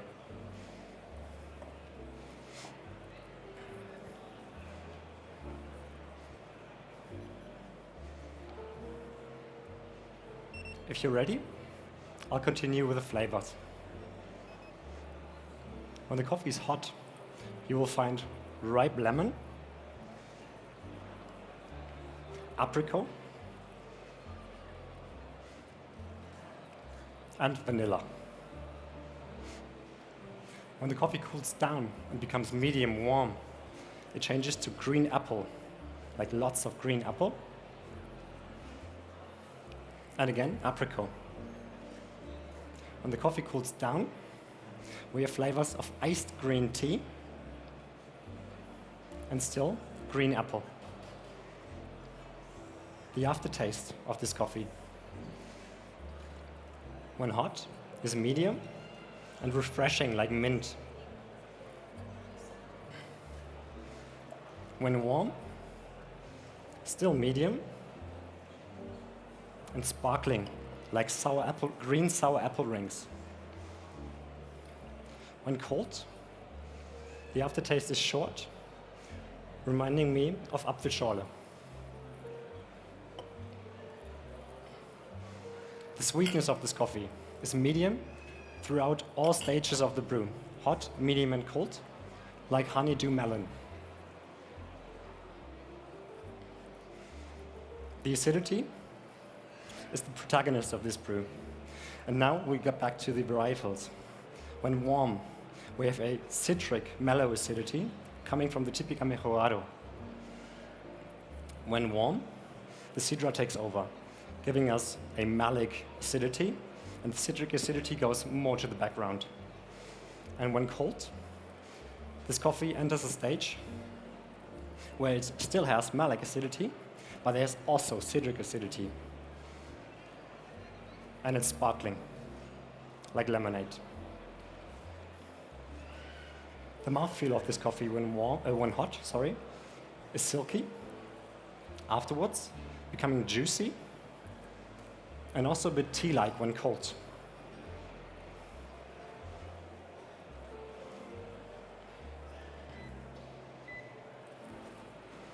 Overall, to me, this coffee is absolutely fascinating. What drove me into the specialty scene is the perception of coffee, perception of acidity when drinking coffee, and the complexity that can give it to us. And this coffee is a perfect example of how acidity structures can be very complex from hot to cold. In this beautiful example, we have two varietals which are not overly processed, making kind of a dance around each other from hot to cold. And the characteristics the coffee is giving us, we still find at any time of the brew, both of the Sidra and the Típica Mejorado. I absolutely love this cup, and I hope you enjoy it as much as I do with me today. And this is my time. Großen Applaus. So, komm gern einmal mit. Schnell, schnell, schnell in die andere Richtung. Du darfst dich gerne einmal hier platzieren. Wie fühlst du dich? Erleichtert. Erleichtert, ja. Einmal durch. War das deine erste Meisterschaft? Nee, ich war 2021 schon mal dabei. Okay. Hast du eine große Veränderung gemerkt in der Art, wie du rangehst an die Sache? Bis vor einer Stunde habe ich gedacht, ich bin viel entspannter, aber dann doch nicht mehr. Immer im Ernstfall dann. Ich würde über deine Präsentation vielleicht erst sprechen, wenn die anderen da sind, dich aber doch schon mal fragen. Wie haben dein Kaffee und du zueinander gefunden? War es eine magische... Wie haben dein Kaffee und du zueinander gefunden? War das so ein magisches Ding von, du probierst ihn und weißt, das ist der eine? Hast du dich erst durch 40 Kaffees durchprobiert? Wie habt ihr zueinander gefunden? Ich habe den Kaffee tatsächlich gekauft vor Monaten schon und ich hatte ursprünglich gar nicht... Oh. Ich glaube, deine Thank you very much. It was a pleasure. Thank you. Thank you. Enjoy the coffee, guys. So, großen Applaus nochmal für unsere Jury. Thank you very much. Dankeschön. Wirklich, Leute, ihr könnt euch nicht vorstellen, den ganzen Tag Kaffee zu trinken, lecker Kaffee, ne? Aber das zu evaluieren, sich da die Zeit zu nehmen, das ist schon ein anstrengender Job. So, aber dein anstrengender Job ist ja jetzt erstmal rum. Complex Acidity. Das war dir irgendwie wichtig, ne? Ja, möchtest du dazu ein bisschen mehr erzählen? Komm gerne ein bisschen mehr, dann sehen die Leute im Livestream dich nämlich auch besser. Säure im Kaffee ist dir wichtig. Ich finde tatsächlich, wenn Kaffee keine prägnante Säure hat, dann ist er zu eindimensional. Dann könnte man vielleicht Tee trinken, ohne das negativ meinen zu wollen. Ja. Für mich ist Säure das, was Kaffee interessant macht oder am interessantesten macht. Ja, Kaffee ist ja auch eine Frucht, ne? Genau. Und genau, das war einfach ein Paradebeispiel. Die Regeln vom Brewers Cup sind ein bisschen geändert und cleanere Kaffees haben jetzt bessere Chancen aufgrund des Regelwerks. Ja. Und da habe ich gedacht, geil, ich habe richtig Bock auf einen super cleanen Kaffee. Den nehme ich. Das war nicht geplant, aber ist dann passiert.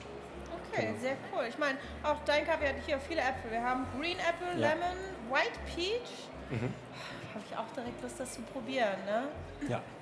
Morgen Nachmittag an der Brewbar. Morgen Nachmittag, sollen wir kurz gucken, wann du dran bist? Ich glaube 14 Uhr, sowas in den Dreh.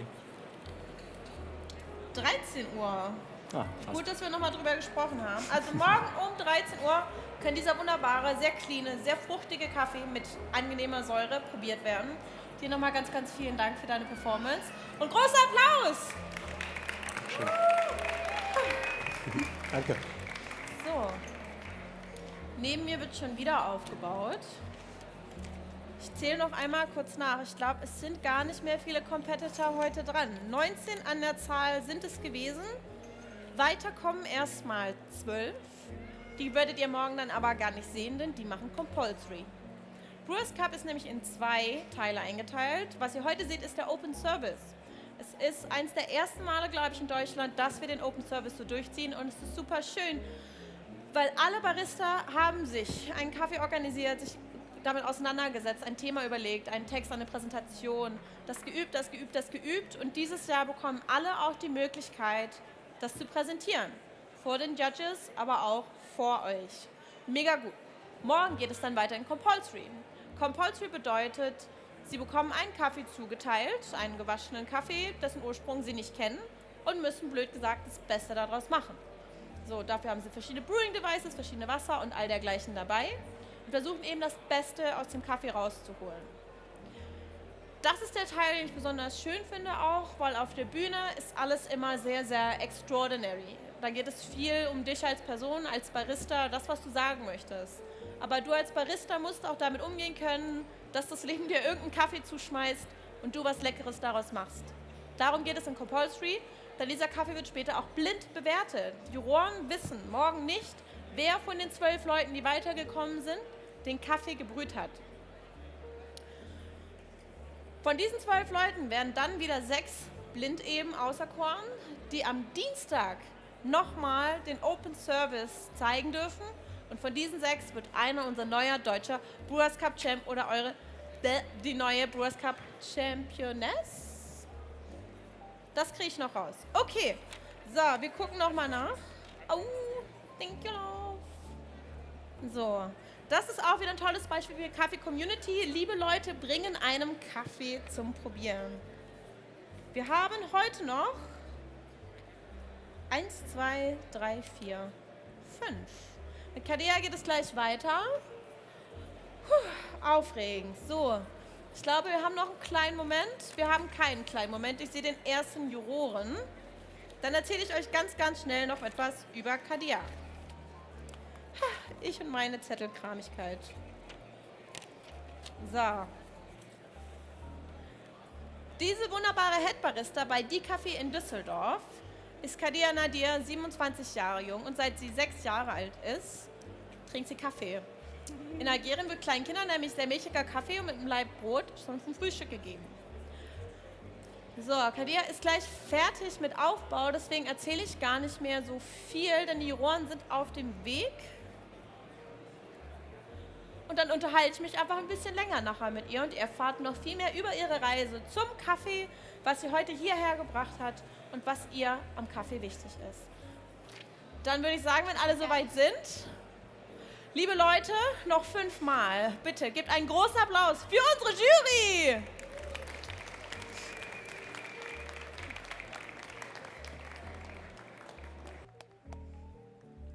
Hallo, Khadija, my name. Khadija. Khadija, moinsen. Danke dir. Hallöchen.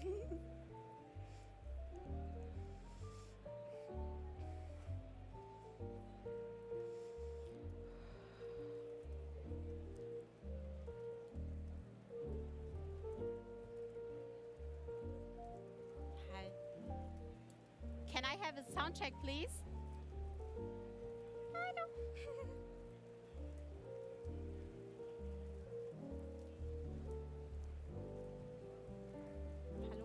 Hallo. Hallo? Hi. Ich höre meine Stimme jetzt erst. Okay. Okay. Okay. Einen Moment. Okay, noch einmal bitte.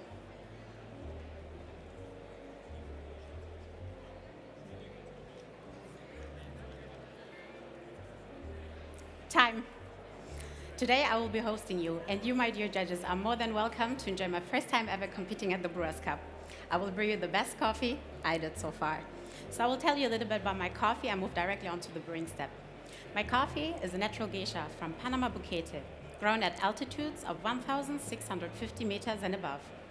One of the main reasons why I asked Rachel from the farm Hacienda La Esmeralda for support is that the signature of their geisha is floral aromas such as jasmine and roses, which I like, but also very clean and balanced flavors, and this is what I'm going for.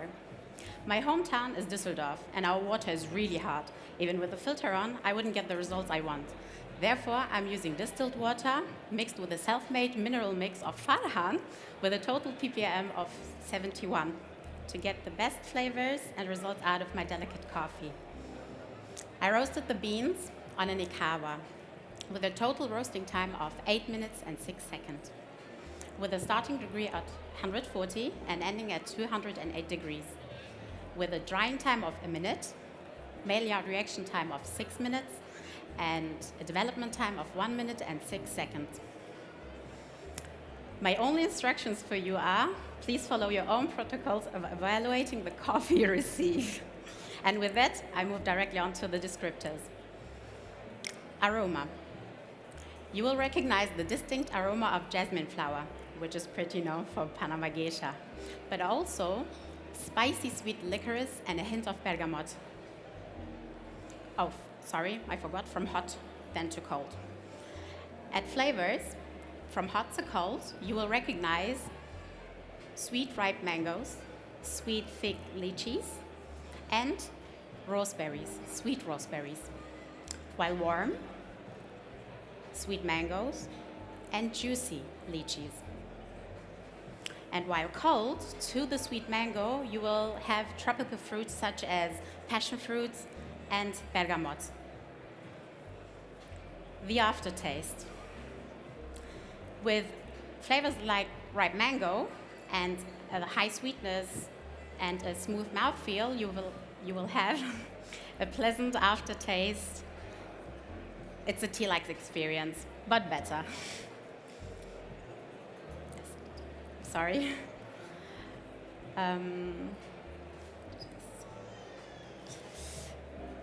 Aftertaste. I will start a little bit to move because I forgot my text, sorry. After the aftertaste, it's the sweetness. While hot, you will recognize the sweetness of sweet mango and sweet raspberries. And while warm, you will have sweet mango. And while cold, you will still recognize the sweetness of the mango, but also it will enhance or allow fruits such as passion fruits and bergamot shine. And the mouthfeel. The mouthfeel at the hot stage is very syrupy, smooth, very round. While warm, it's getting from smooth to juicy. And while cold, it's a refreshing yet smooth juice. And with that, I start directly also with the brewing.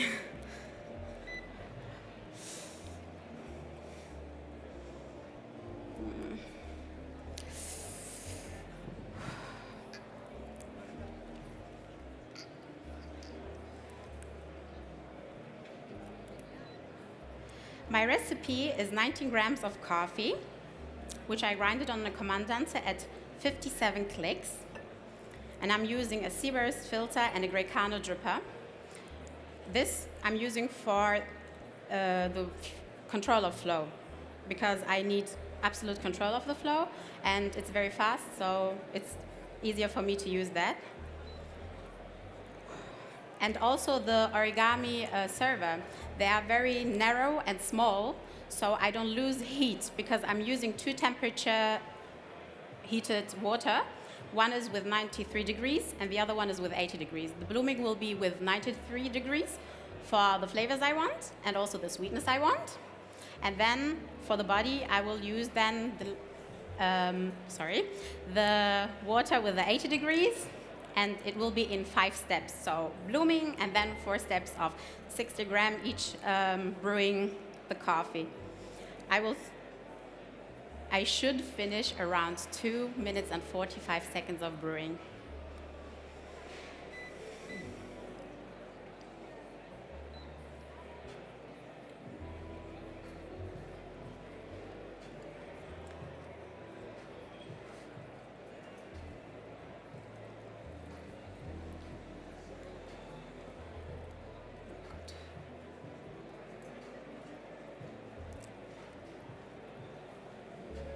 Nine.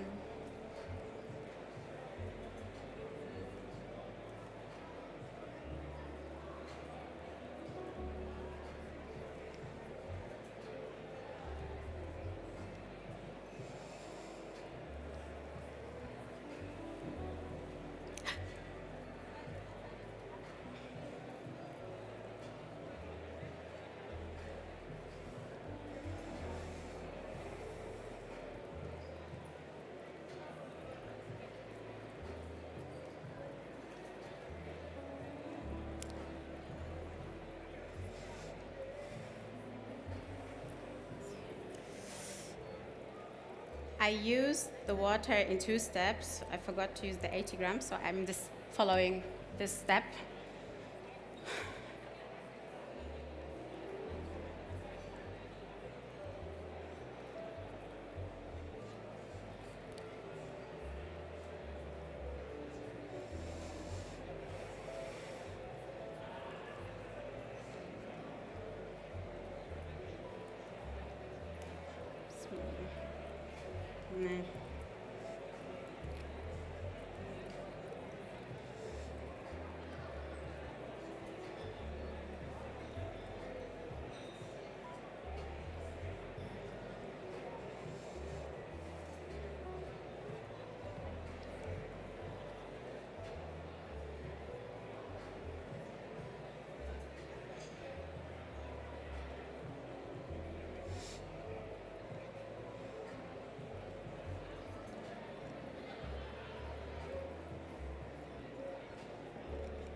My ratio is 1 to 15.1, and I'm ending at around 288 grams.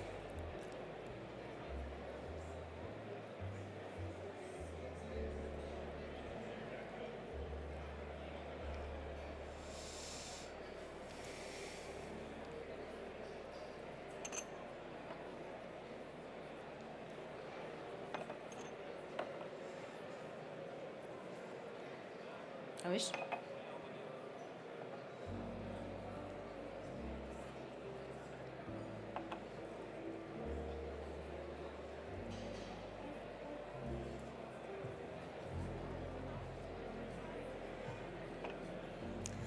So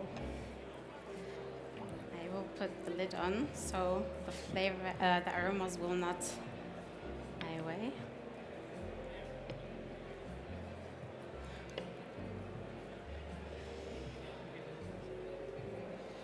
That's for you, that's for you, and this is for you. You can go on while I'm cleaning up.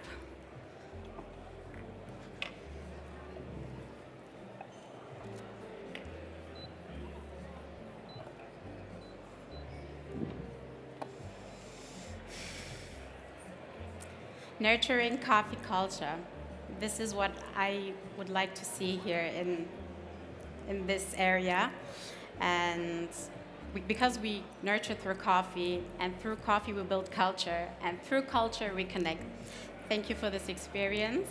I hope you will enjoy the coffee as much as I enjoyed it the first time drinking, and that's my time.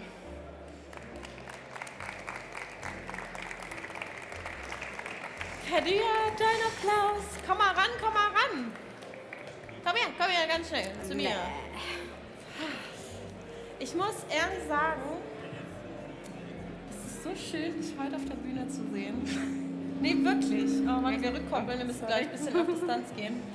Ja, weil wer es nicht weiß, du warst lange Zeit immer wieder Volunteer auch schon, ne? Ja, seit 2022. Ja, du kennst dich aus hinter der Bühne, du weißt von außen, wie so ein Competitor aussieht, bevor er dran ist. Jetzt hast du es selber gefühlt. Wie fühlst du dich?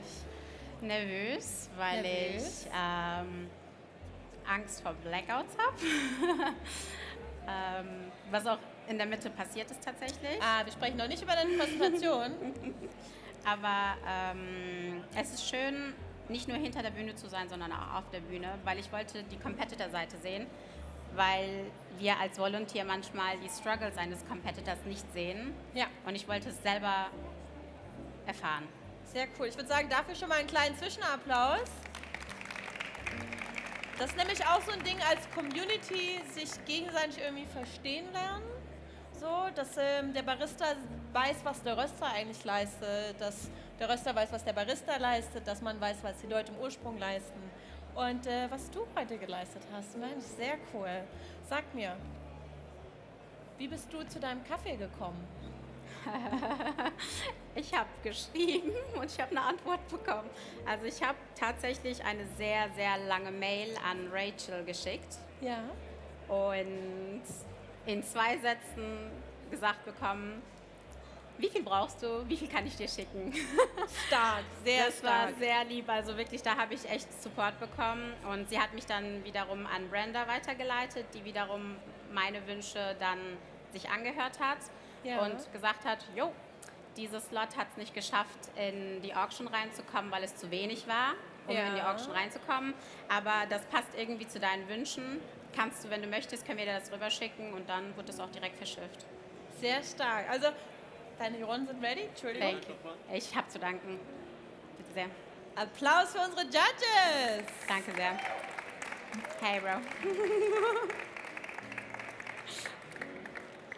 Ja, das ist immer wieder so krass. Wir haben es vorhin einmal kurz angesprochen. Das ist ja kein Wettrennen, sondern jeder hat ein eigenes Konzept und es geht ganz viel um die Sache an sich, um das Thema Specialty Coffee vielleicht das mehr Leuten greifbar zu machen, darüber zu erzählen. Ich finde, du hast das sehr, sehr schön gemacht. Wie fühlst du dich jetzt, wo die Judges weg sind? Wie lief es für dich? Bist du zufrieden? Du bist nämlich, finde ich, eine sehr angenehm, schön präsente Person. Man hat aber gemerkt, dass du so ein bisschen ins Zittern gekommen bist zwischendrin. Weil ich eben so viel gerne rede und offen bin, sehen Menschen manchmal nicht die Nervosität am Anfang und denken, dass man das überspitzt, dass man sagt, ich bin wirklich nervös, habe Angst zu scheitern. Und das ist auch schon beim Latte Art Jam gewesen. Da hatte ich da mitgemacht und meine Hände haben gezittert, aber niemand hat es gesehen. Die so, ja, das sieht ganz gut aus. Du hast überhaupt nicht gezittert, du sahst ganz glässig und cool aus. Und ich war so... Du, mit sich selbst ist man auch immer strenger, ne? Also ich fand, es war eine ganz, ganz schöne Performance. Vielen Dank. Ich hoffe, ich sehe dich bald wieder sowohl auf als auch hinter der Bühne. Hoffentlich. Und großen Applaus nochmal für Kadir.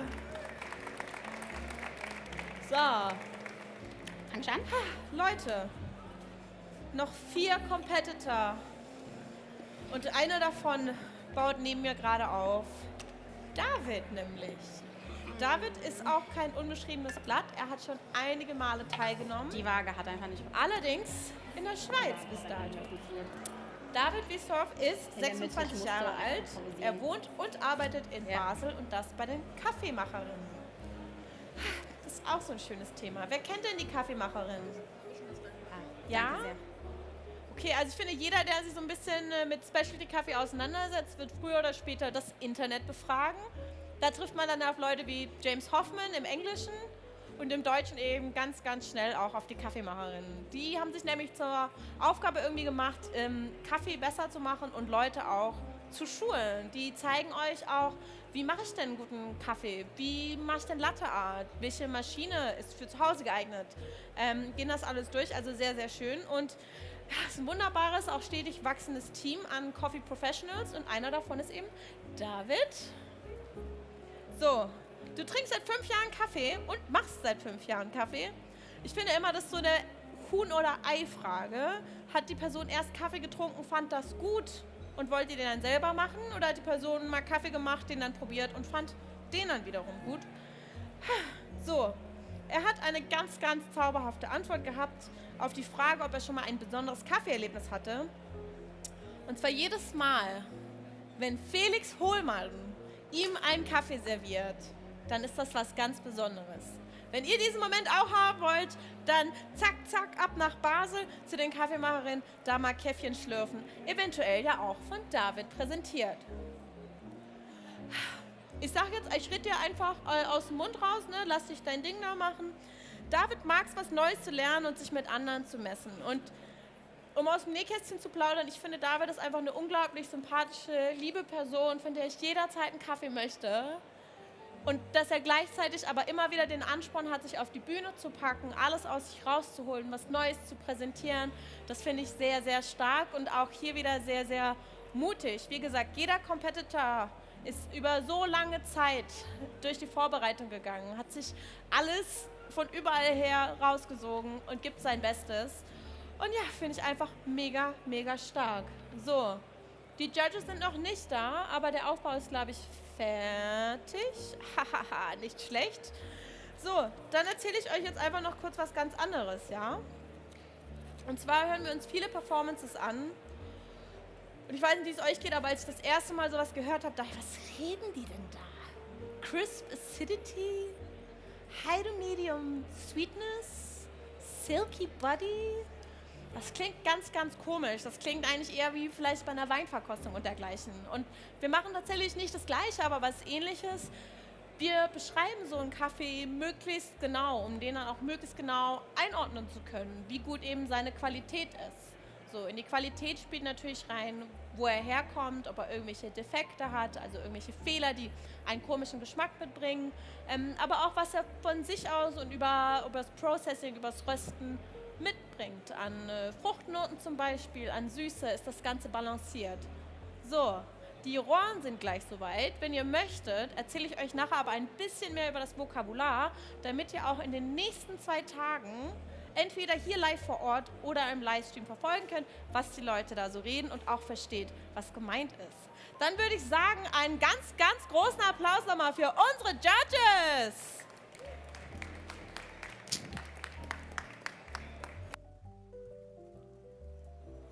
Hello.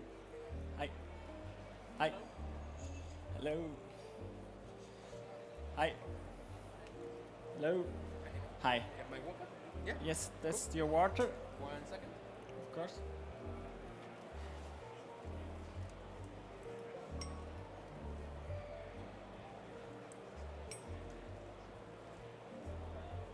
So the fridge is used but not plugged in, and one scar had a little scale, had a little scratch. So if you know. Right, enjoy. Perfect. Ready? Can I have my music?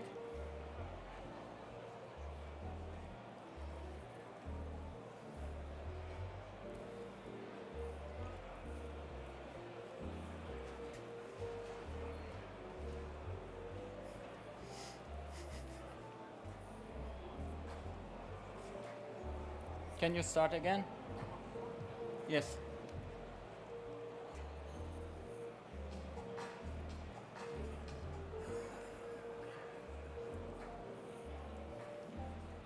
Time. Dear judges, from who did you recently learn something about coffee? I'm David, and a few people make a big impact on me.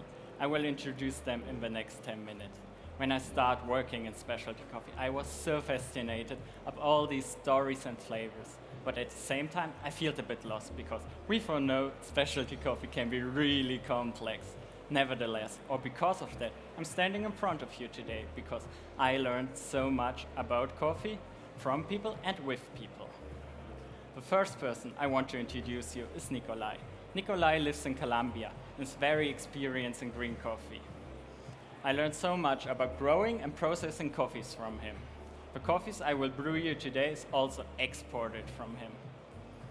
You heard right, I don't want to brew you just one coffee. I want to brew you 2 different coffees, both coming from Colombia, from Jorge and his finca El Jardín in the Tolima region of Colombia. El Jardín is located at 1900 meters above sea level. This creates a unique microclimate, and all coffees from Jorge are very intense in flavor and also very clean.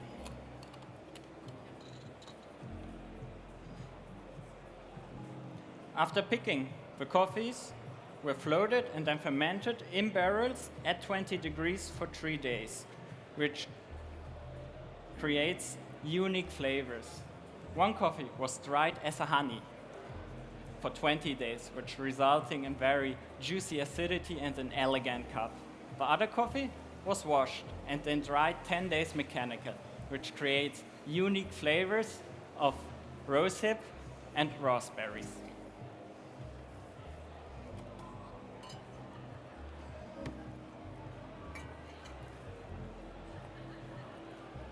And to have a flavor balance between these 2 coffee and don't lose the flavors of the wash and the elegance of the honey, I blended them with 50% each.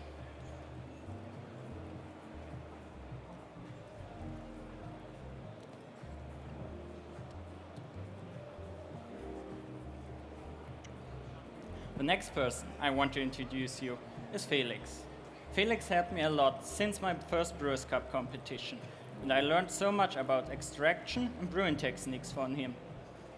The most important thing for him is to have an even extraction, as this amplifies the sweetness and the acidity and the balance of it.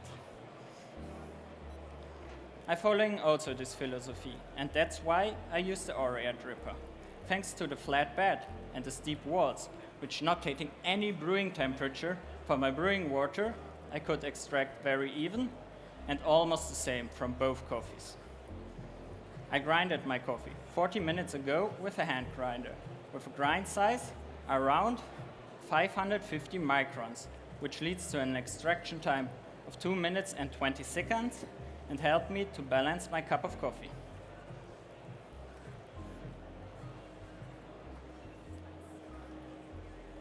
I used a water specially developed for this coffee.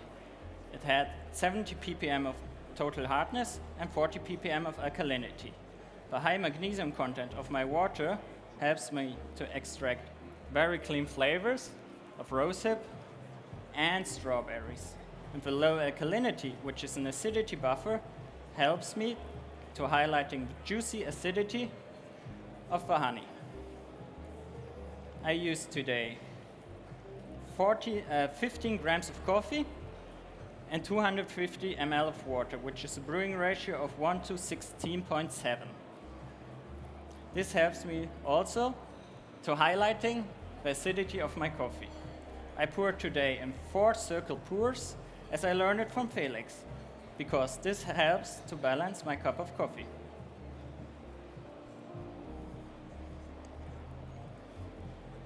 I started with a 50-gram bloom as a foundation for all other pours, followed by a 80-gram second pour, to highlighting the juicy acidity of the honey, followed by one 50-gram pour and one 70-gram pour. This helps me to highlighting the flavors of the wash and the sweetness in my blend.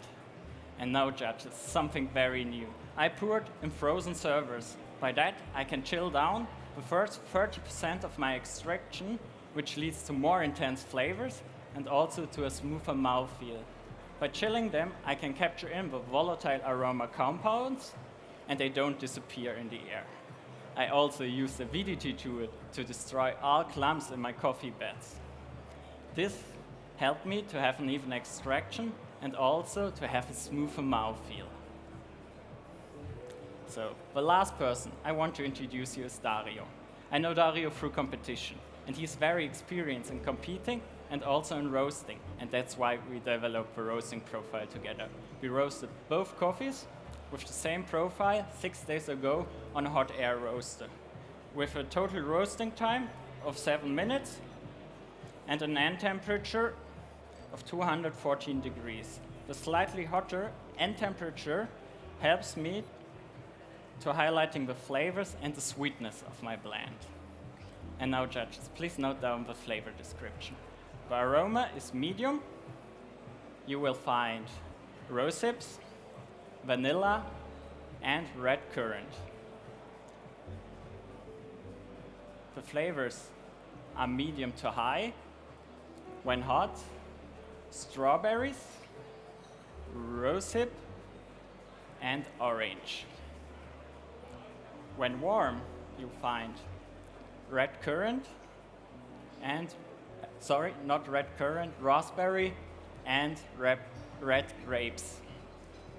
And when cool, the coffee is also rosehip and peaches. The aftertaste is medium to high, very long and juicy, reminds me when hot on bitter lemon and red currant, and when cooling on Earl Grey tea. The acidity is medium to high, when hot, very juicy and refreshing, citric, like orange, and when cooling, there's also a sparkling malic acidity like red apples, with bit of a juicy tartaric acidity also. The sweetness is like from a very ripe fruit, which reminds me of very ripe peaches, and when cooling, there's also a maltodextrin candy sweetness.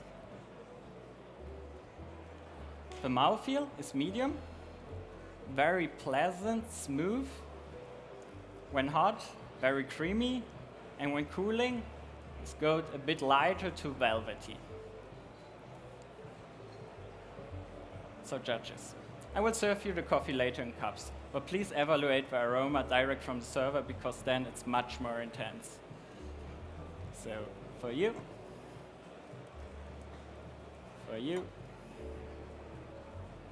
and for you.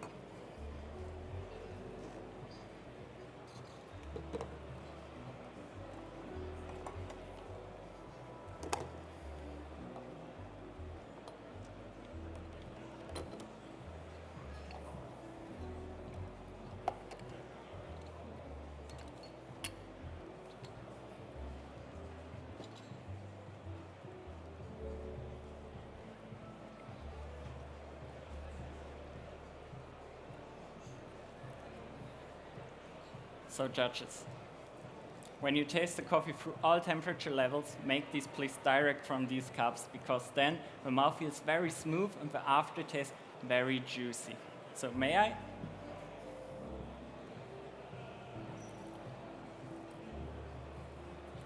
So please enjoy. May I?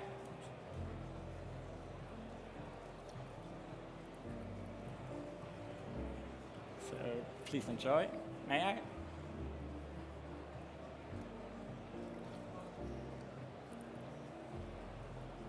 And please enjoy.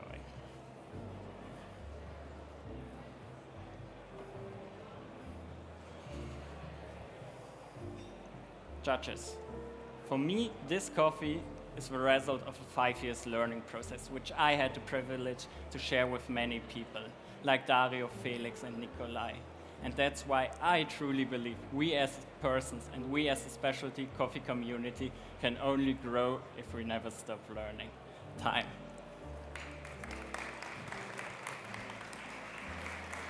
David, darf ich dir meinen Arm anbieten und du Auf kommst jeden einmal Fall. mit? So. Wir laufen ganz frech hier vorbei und ich stelle dich präsentabel einmal hier hin. Okay. Wow, war das schön. Danke. Wow, was für ein tolles Thema. Growing through learning. Nie aufhören zu lernen.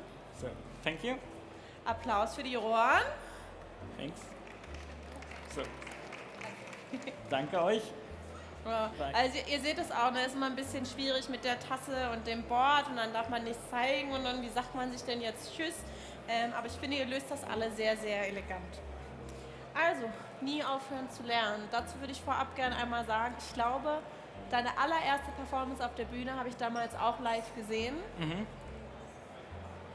Und ich finde das so krass, immer wieder Competitor zu sehen, von Jahr zu Jahr zu Jahr, wie das immer besser und besser und besser wird. Und ich fand das eine wirklich, wirklich schöne Performance. Also vielen Dank dafür.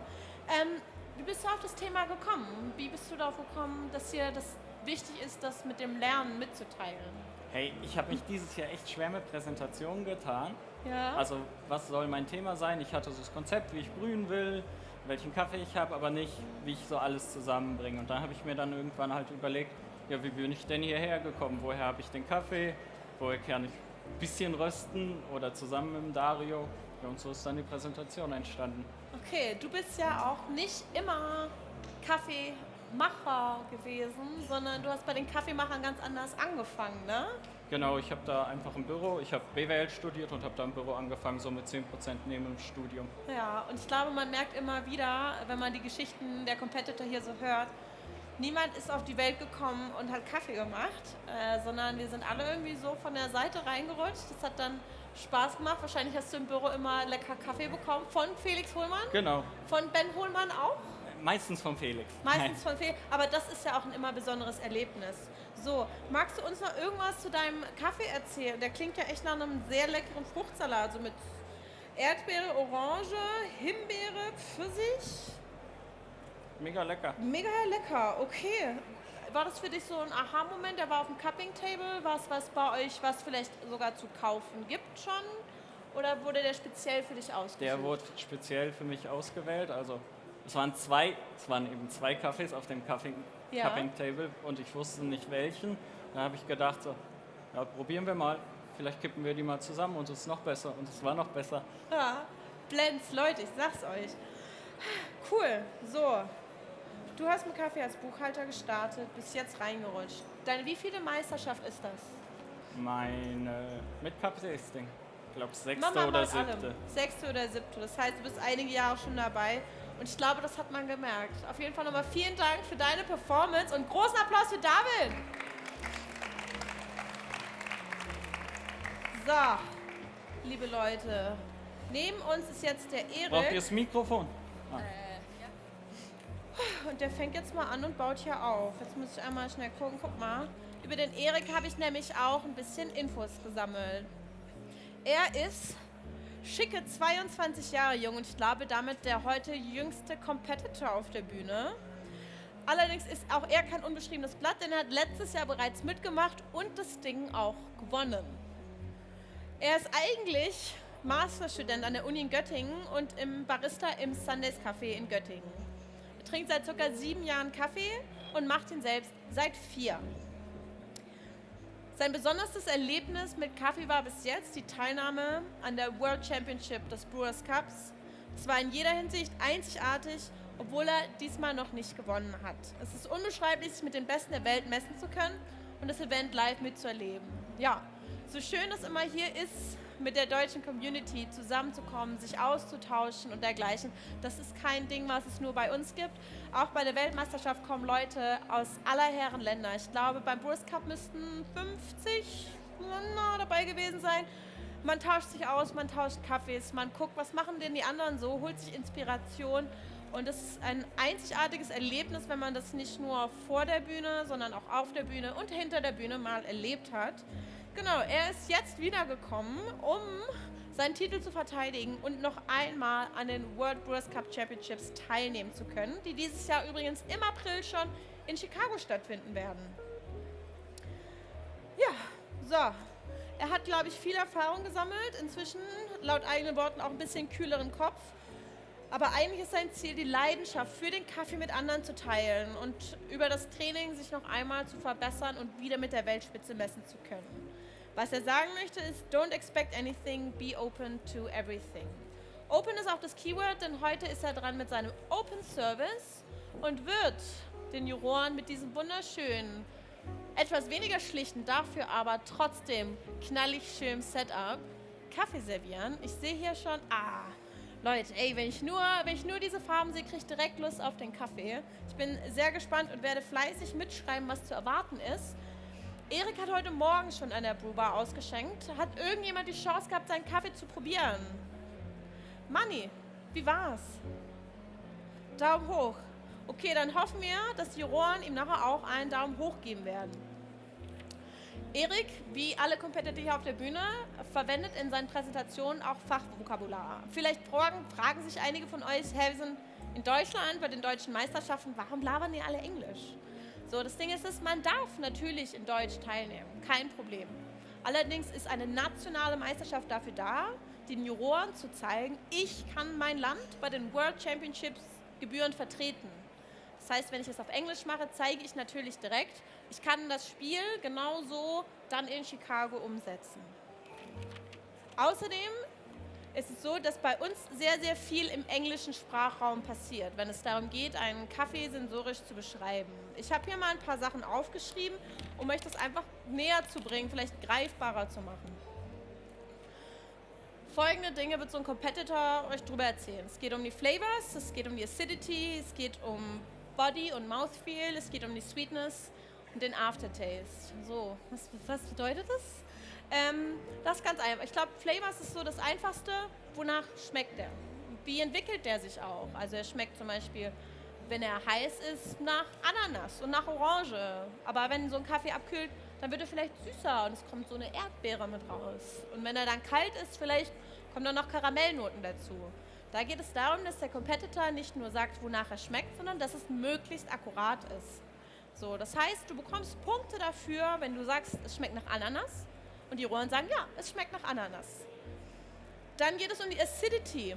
Da gibt es auch so ein paar schöne Vokabeln. Also zum Beispiel crisp, malic, citric. Das ist was, wo man oft auch mit den Flavors vergleichen kann. Zum Beispiel eine malic Acidity ist so eine süße Säure. So, die geht so in so rote Apfelrichtungen. Oder citric Acidity ist so eine Säure, die geht dann mehr so in die zitrische, in die Zitronenrichtung vielleicht sogar schon. Und es ist ganz wichtig, dass man sein Vokabular kennt, um den Kaffee dann eben auch gebührend beschreiben zu können. Und je näher das, was ich sage, an der Realität dran ist, also an dem, was die Juroren wahrnehmen, desto besser, desto mehr Punkte bekomme ich. Das Schwierige hierbei ist, und wir haben jetzt schon ein paar Mal über die Komplexität des ganzen Themas gesprochen, die Leute suchen nicht einfach nur einen Kaffee aus, sondern es geht darum, wie röste ich ihn, aber auch wann röste ich ihn, wie viele Tage vorher. An welchem Tag schmeckt dieser Kaffee wie? Welches Rezept verwende ich dafür? Und es sind so viele Monate wieder und wieder trainieren für 10 Minuten auf der Bühne, wo man irgendwie auch ein bisschen Hoffnung immer mitbringt, dass der Kaffee an dem Tag performt. Denn Kaffee ist ein Naturprodukt und der schmeckt immer mal wieder anders, je nachdem, wie die Luftfeuchte ist, wie viele Leute da sind, wie warm das ist, kann der sich unterschiedlich verhalten. Und auch all diese Aspekte werden sehr oft ins Training direkt mit einbezogen. Also man merkt, wow, Attention to Detail, das ist super viel Arbeit. Aber weiter mit dem Vokabular. Ich glaube, Body und Mouthfeel, also Mundgefühl, lässt sich relativ gut beschreiben. Da geht es einfach darum, wenn man jetzt Wasser trinkt oder Milch und es so ein bisschen im Mund fühlt, man merkt es unterschiedlich.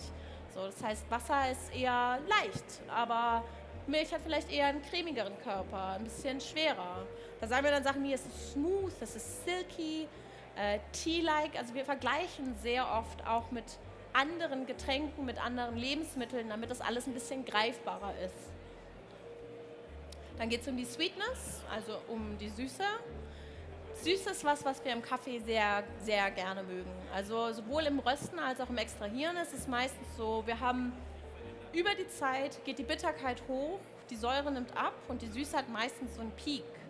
Und wir mögen sehr, sehr oft diesen Peak an Süße. Das hat einfach einen evolutionsbiologischen Hintergrund, weil süß bedeutet Kalorien, bedeutet, mag ich gerne, will ich zu mir nehmen. So, und zum Schluss reden die Leute dann immer noch über den Aftertaste. Der Aftertaste ist das, was bleibt. Der kann im Idealfall lange, lange noch nachschmecken, Geschmäcker mittragen. Und jetzt trage ich mich von der Bühne, denn unsere Juroren sind bereit, Erik auch. Und ich wünsche euch allen viel Spaß. Applaus für die Jury!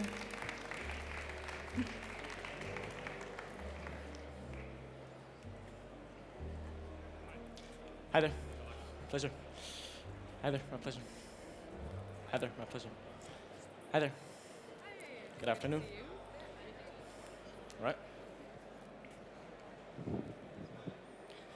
I have prepared cold water sample in here. This is from the kettle.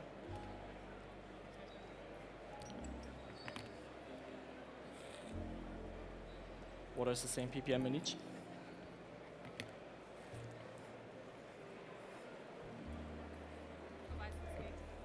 Wonderful. All right. Everybody ready? Everybody ready on here? Ready? Yes. All right. Can I have a music, please? Just a little bit quieter, please. That's good. And from the beginning, please.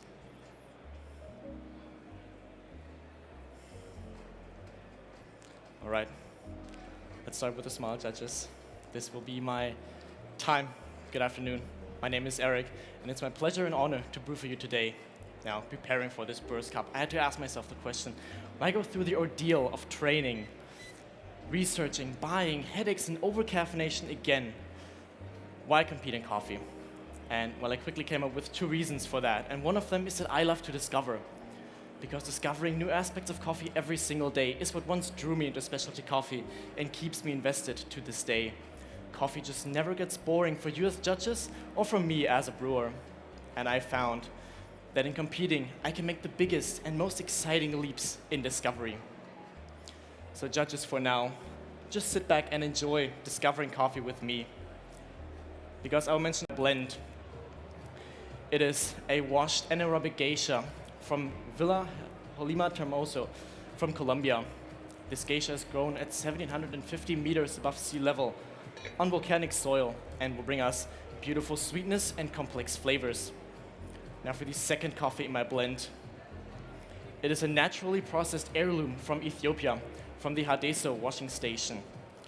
And this coffee will bring us a wonderful citric acidity.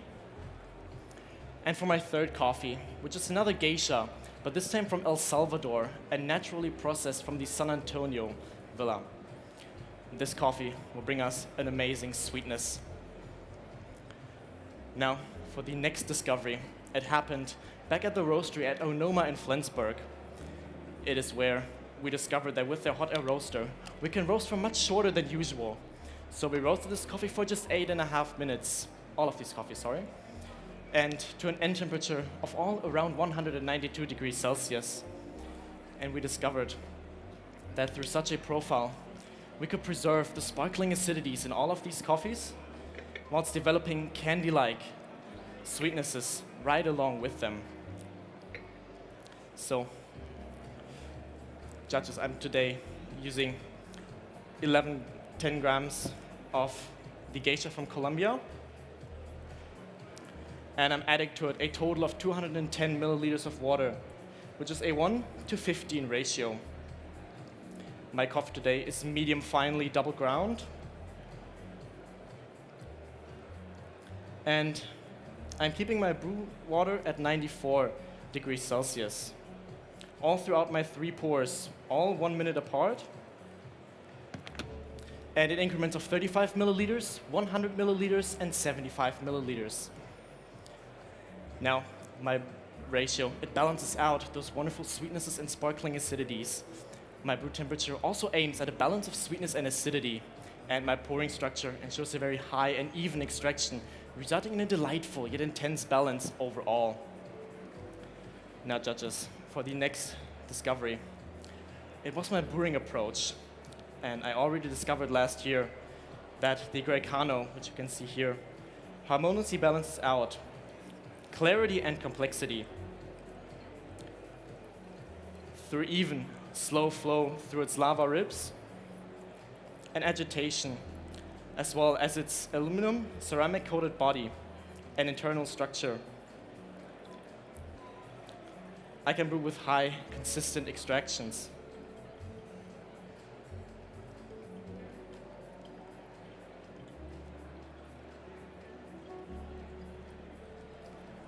Now, I like to research quite a lot on tools that help me as a brewer create a unique cup of coffee. And so I discovered the Lily Drip Low Toss. And this porcelain insert transforms the Greccano from a conical into a flatbed dripper, which noticeably shifts our flavor profile to more sweetness and a uniquely creamy and soft mouthfeel. And another discovery from the world of coffee Athens is my filter paper, which is made by Barista. It has a unique balance of clarity and complexity and is simply the perfect fit for my coffee. And for this specific setup, I cut and shaped every single filter paper myself. So pair that with the Lily Drip Low Toss, the Greccano, and my medium fine grind size, and you can see that my entire brewing approach is geared towards evenness of extraction and creating that balance between complexity and clarity. Now, judges, my total brew time today will be 3 minutes and 5 seconds. But the discoveries, they won't stop there, because I now wanted to find the best brewing water for this coffee. And so I decided to make my own from distilled water, to which I've added equal parts of calcium and magnesium, as well as 10 ppm of a sodium bicarbonate buffer, which resulted in a total ppm of 40. And my brewing water is actually there to enhance the sparkling acidities and balance out the sweetness and mouthfeel from the Lily Drip that I mentioned earlier. Now, judges, I think it's about time that I let you smell and taste the culmination of all those discoveries. So, in a moment, I will hand you the carafes for aroma assessment, and please bring them up to your noses yourselves to evaluate. And afterwards, I will decant your coffee into these cups, and please evaluate all further aspects from them. But please hold off on tasting until I call time. So let's write down for the aroma now. It will be of medium intensity, and you will find notes of white grapes, as well as floral honey.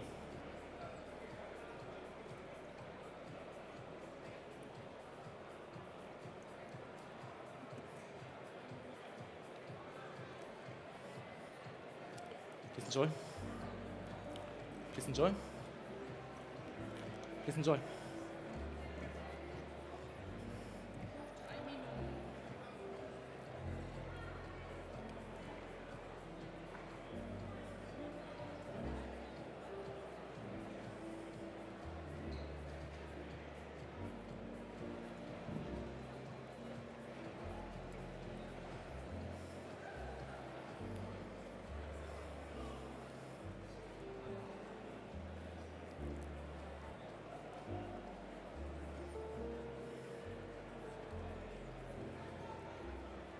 All right, judges, let's go into the flavors.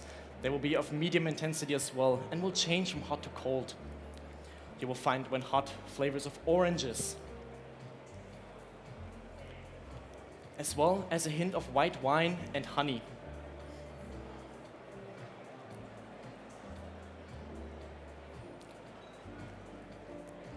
Now, when warm, you will taste apricot, as well as those white grapes still, as well as floral honey.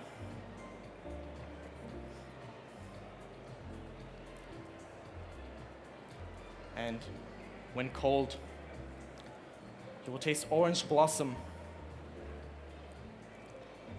as well as white grapes. Now for the aftertaste, judges, it will be of medium intensity, and it will be sweet like honey, as well as having that hint of tartness from white wine.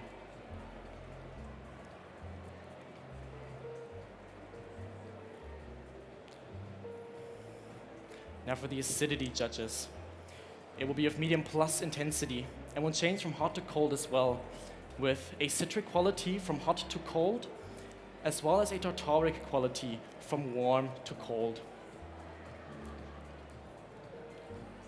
Now lastly, for the sweetness, judges, it will be of medium intensity as well, and will be syrupy sweet like honey.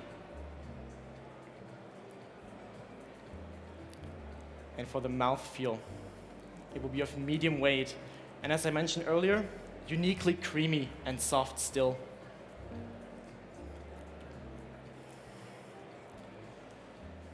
Now, judges, when the coffee I initially intentioned to serve you today didn't arrive, I had to turn to discovery to discover a coffee that I could serve you today. So we see that discovery sometimes is also a necessity.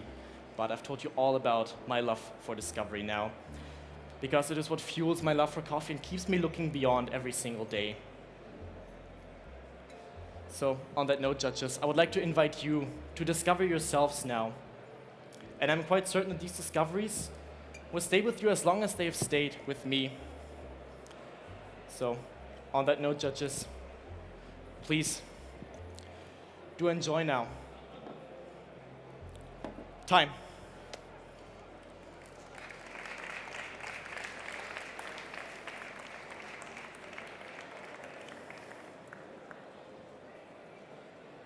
Erik, na, was läuft? Komm mal rüber. Lieben gerne. Wie fühlen wir uns? Ist ja nicht dein erstes Mal, ne? Nee, nicht mein erstes Mal, aber dieses Mal definitiv unter erschwerten Zuständen als letztes Mal. Dein Kaffee kam nicht rechtzeitig, habe ich gerade gehört. So ist es. Aber auch das soll mich nicht davon abhalten, hier sehr viel Spaß gehabt zu haben. Na, hat ja irgendwie schon auch gut in dein Thema dann reingepasst, ne? In der Tat. Ja. In der Tat. Das war ganz gut, dass ich mir das Thema für eine Präsentation ausgesucht habe und deswegen nicht auch noch die über den Haufen schmeißen musste. Ich zitiere einmal, love to discover new solutions, also immer neue Lösungen finden. So ist es. Sehr stark. 3 Kaffees. Ja. Wow. Wir mussten irgendwas finden. Thank you. Thank you very much. Ein Riesenapplaus bitte nochmal für unser Team Thank you very 2 der much. Juroren. Die sind heute das letzte Mal da gewesen. you very Erna, much. Janis, Eileen und Thank you very Andrea.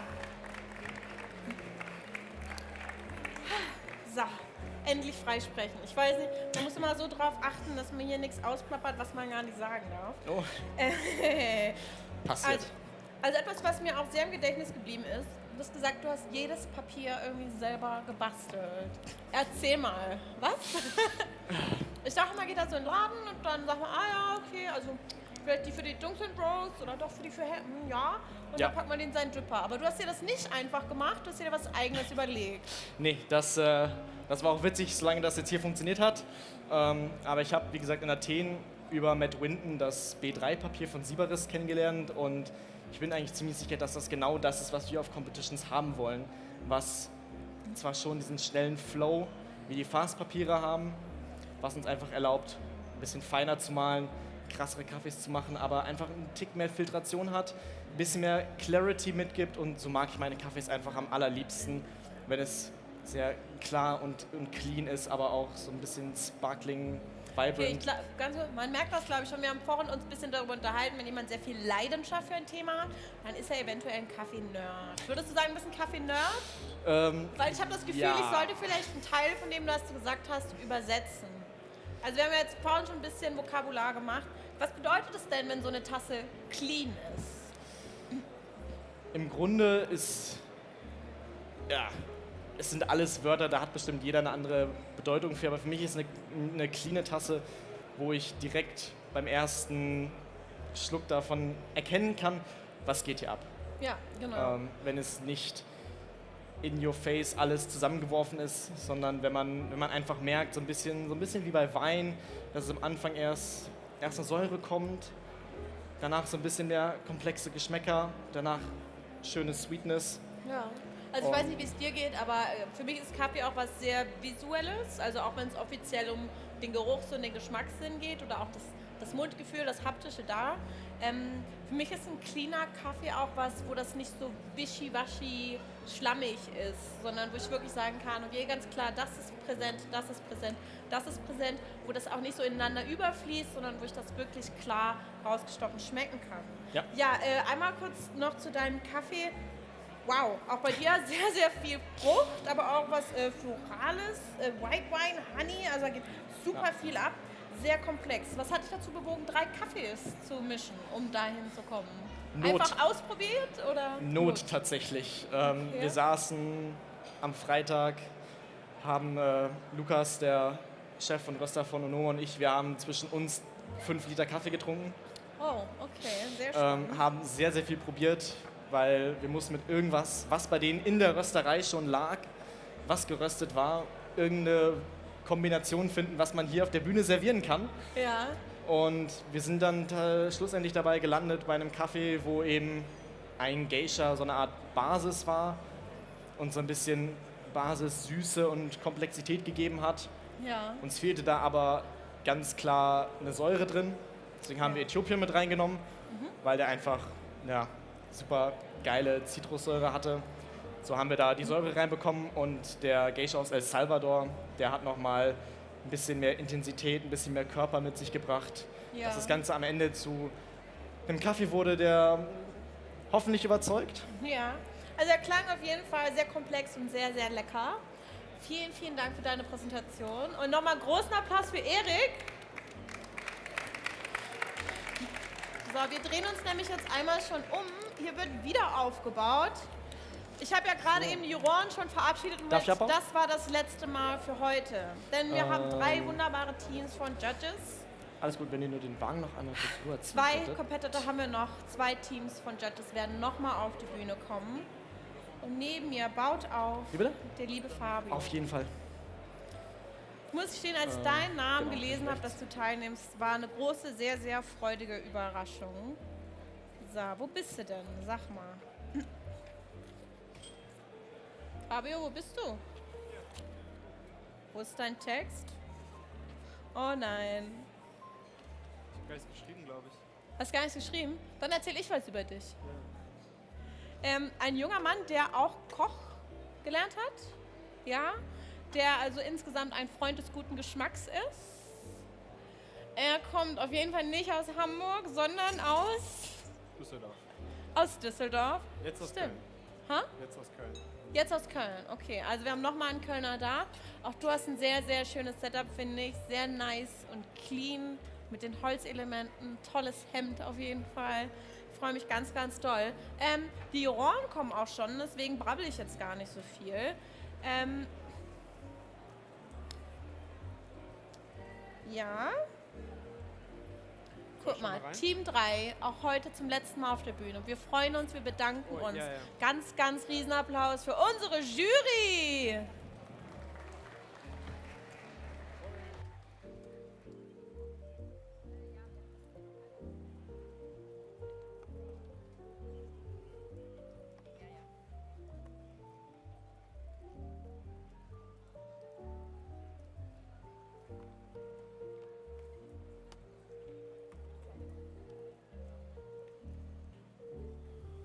Hi.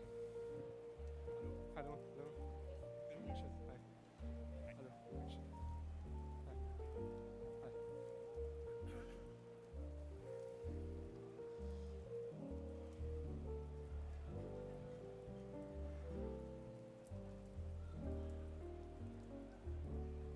Okay. Everyone ready? Can I have my music, please?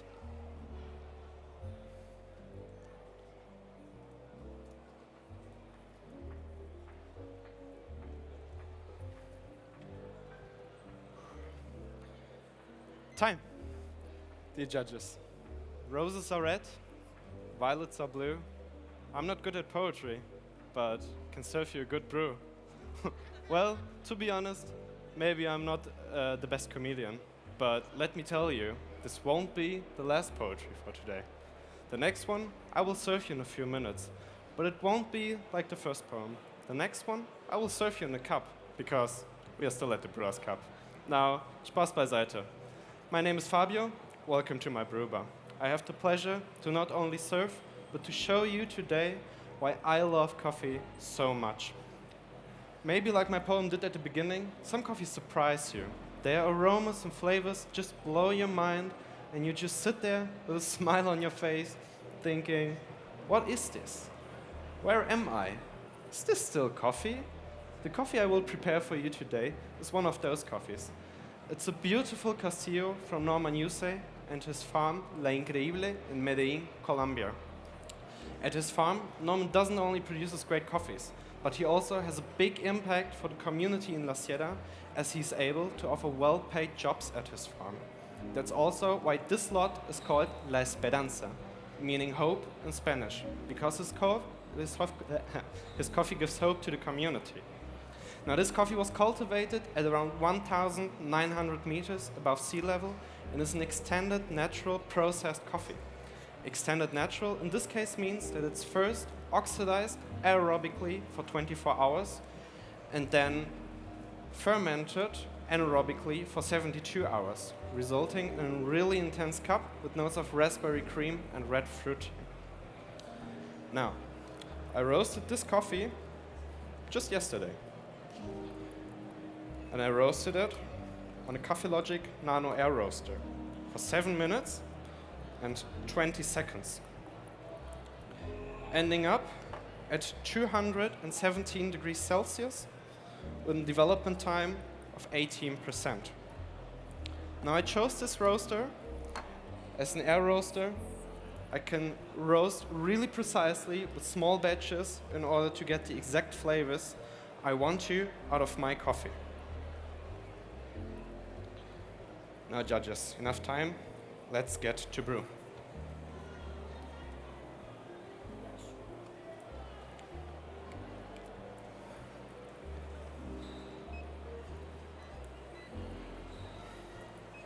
Today, I'm using a recipe, pouring every 30 seconds 50 milliliters of water. And I'm using a glass Harrier V60, which gave me the cup with the highest clarity.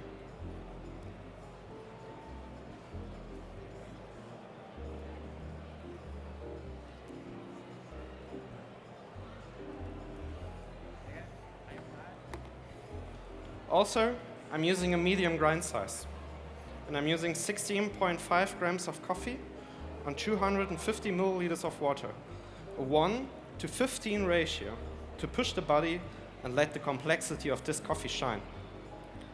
The grinder I chose for today is the DF64 because it has a wide particle distribution, which allows me to enhance the sweetness of this coffee and really push that raspberry cream notes.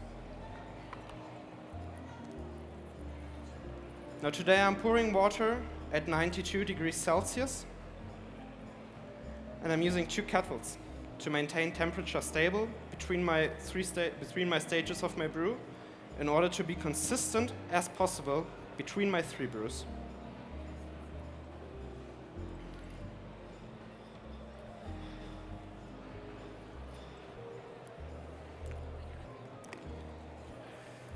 Now you guys are all coffee professionals, so I don't need to tell you that water in coffee is key.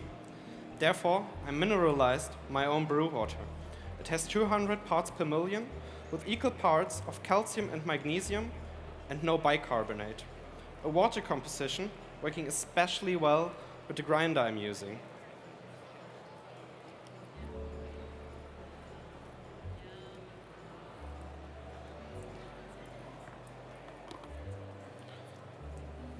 Now, as you can see, I'm pouring into a glass decanter, and there will remain a lot of air in it. By swirling the coffee after the brew, it will push the aromas. Like a good wine, my coffee also has to breathe. Now, judges, I'm almost done, and your first impression will be the aromas. So please write down. You will find vanilla rum, red fruits like cherry, and raspberry cream.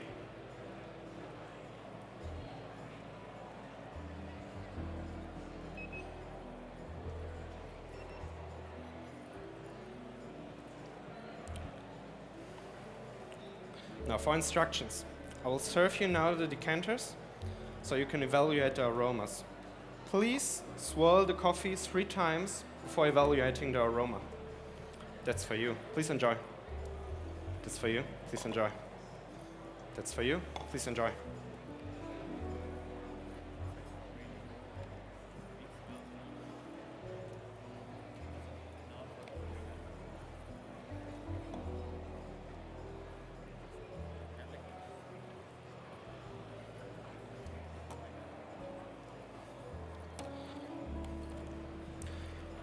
Now we'll take the decanters now back and serve you in your final cups.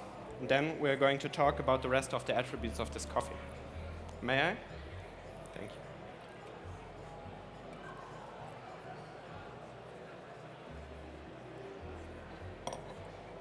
May I? Thank you.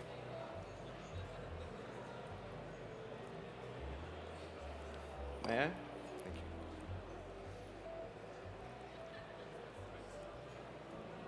Now, let's talk about these amazing attributes this coffee provides. Let's start with the flavors.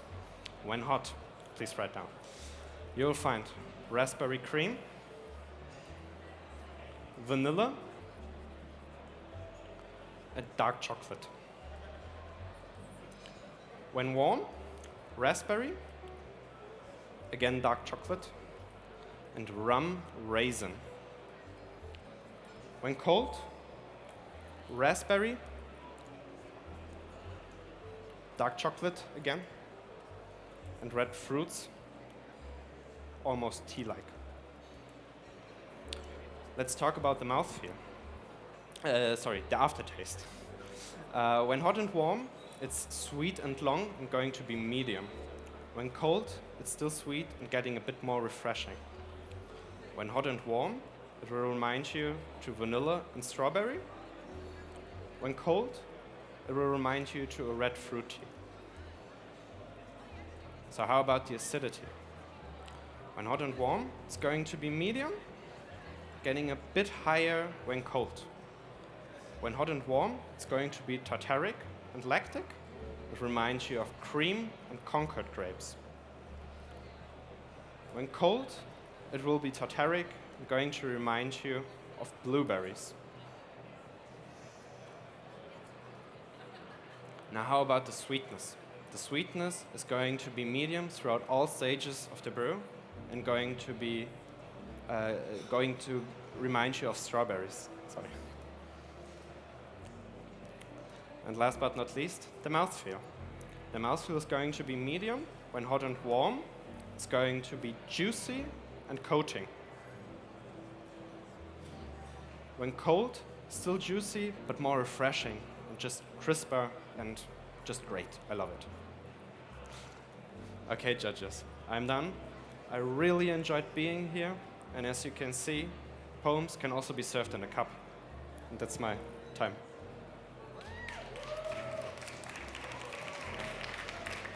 Fabio. Und ich dachte, ich wäre die Einzige, die immer schöne Texte von dir bekommen hat. Komm mal mit. Diese Seite gerne. Wow. Also ich muss sagen, ich kann deinen Kaffee leider nicht probieren, aber du hast mich echt abgeholt. Also sollte das hier mit dem Brewers Cup nicht klappen, es gibt auch Poetry Slams. Lade mich ein, ich klatsche am lautesten. Aber jetzt zu dir, wie fühlst du dich? Gut. Gut? Ja, ich glaube, ich habe ein paar Sachen verwechselt, aber... Also wir reden nicht über die Performance, ne? Du nee, kriegst direkt dein erstes High Five, bam, los geht's. nee, ich fühle mich gut. Hat Spaß gemacht. Ja. Ja. Ich glaube, was man auch sehr doll gemerkt hat, ist, du hast über The Love of Coffee gesprochen, also wie sehr du es liebst, und das hat man dir sehr stark angemerkt auf jeden Fall. Schön. Wie hast du denn dieses Gedicht, das später in deiner Tasse gelandet ist, gefunden? Also wo kam dein Kaffee her? Wie hast du zu ihm gefunden? Also es ist ein Kaffee aus Kolumbien und ich wollte einfach, weil ich liebe Kaffees, die so juicy sind, ein bisschen Fermentationsnoten haben, die einen einfach so ein bisschen abholen und wie ich auch gesagt habe, die einen so ein bisschen überraschen. Ja. Und ich bin tatsächlich bei Highland, wo ich auch arbeite, in der Rösterei, fündig geworden. Habe mir einen Kaffee genommen, den ich einfach super fand, habe einen Probenröster genommen und den Kaffee einfach ein bisschen anders versucht zu rösten. So bin ich zu meinem Kaffee gekommen. Okay, also für die Zukunft, ich würde mir wünschen, dass du auch mir wieder öfter schreibst, weil ich wusste nicht, dass du bei Highland bist. Direkt mal notiert. Ach, wie schön. Ja, ich habe mir nämlich die Frage notiert, wo arbeitest du? Weil Fabio war auch schon mal als Volunteer dabei. Ne? Also sein Gesicht ist jetzt nicht unbekannt in der Szene. Aber als ich deinen Namen dann da gelesen habe, dass du teilnimmst, war ich so krass. Ja. Kommt der von der Seite da so reingeschossen und kommt dann direkt hier an, liefert einmal ab und sagt jetzt seinen Juroren einmal noch Tschüss. Danke. Tschüss. So, einen letzten großen Applaus für unser Team 2 der Juroren heute. Entschuldigung, Team 3, Ale, Christian, Gregoria und Steffi. Wir sind noch nicht fertig. Komm mal zurück. Wir schnacken doch so gerne. Na gut. So, okay, wie ist dein Gefühl? Sag mal. Ich war ein bisschen schnell, Ja. aber heißt ja nicht, dass es schlecht war. Es hing immer sehr, sehr von meinem Tempo ab beim Üben, wie schnell ich war. Manchmal waren es 9 Minuten 50, jetzt waren es gerade genau 9 Minuten. Hast du viel vor anderen Leuten geübt? Nee, nicht so viel. Also nicht vor vielen Leuten. Immer Okay. so vor 3, 4 vielleicht. Das ist nämlich auch immer so ein Ding. Vor allem vor ihm da. Hey, man bastelt sich ja mal super viel zusammen und übt und macht und tut und dann redet man oft einfach mit der Luft. Und wenn dann tatsächlich richtig echte Juroren vor einem stehen, ist nochmal anders, ne? Die meiste Zeit habe ich in mich selber reingeredet. Hat man nicht gemerkt. Wie ist es jetzt, nachdem du schon als Volunteer ja mal den ganzen Tag auf der Bühne verbracht hast, war es einfach nochmal die gleiche Luft für dich oder hat sich alles ganz anders angefühlt? Nee, es war schon ganz anders. Also als Volunteer, das war schon stressig, war schon viel zu tun. Also es ist auch cool, dass das Leute machen. Und heute war es einfach nur Nervosität die ganze Zeit und keine Ahnung, man hat gar nichts irgendwie so richtig mitbekommen, finde ich, wenn man teilnimmt. Man ist voll in seinem Film. Ja, aber vielleicht, wenn du Glück hast oder vielleicht auch eher verdient, hast du ja morgen und übermorgen nochmal was zu tun. Und jetzt will ich dich erstmal in deinen verdienten Feierabend lassen. Vielen, Dankeschön. vielen Dank. Großen Applaus für Fabio, ja? Okay. Leute, jetzt werde ich sentimental. Der letzte Competitor für heute baut auf. Noski, 24, ebenfalls aus Köln, arbeitet bei Meramanis und er ist so dedicated, was den Kaffee angeht, dass er 5-mal die Woche von Aachen nach Köln fährt, um mit Kaffee arbeiten zu können. Ich finde es super spannend, weil wir kommen ja alle, wie gesagt, nicht nur aus dem Kaffee. So, also wir haben alle irgendwo anders gestartet. Und es ist die beste Zeit für eine Teilnahme für Nossi, einfach weil es sein kann, dass er letztes Jahr in Deutschland ist, weil er ist hier zum Studieren und er studiert Biomedizin. So, Biomedizin und Kaffee. Ja, doch. Kaffee ist ein sehr logisches Produkt. Wir haben viel Physik, wir haben aber auch viel Chemie und vor allem haben wir natürlich viel Biologie. Das Interessante für dich an Kaffee ist zu bemerken, wie wirklich ein Parameter verschiedenste Parameter später in der Tasse beeinflussen kann.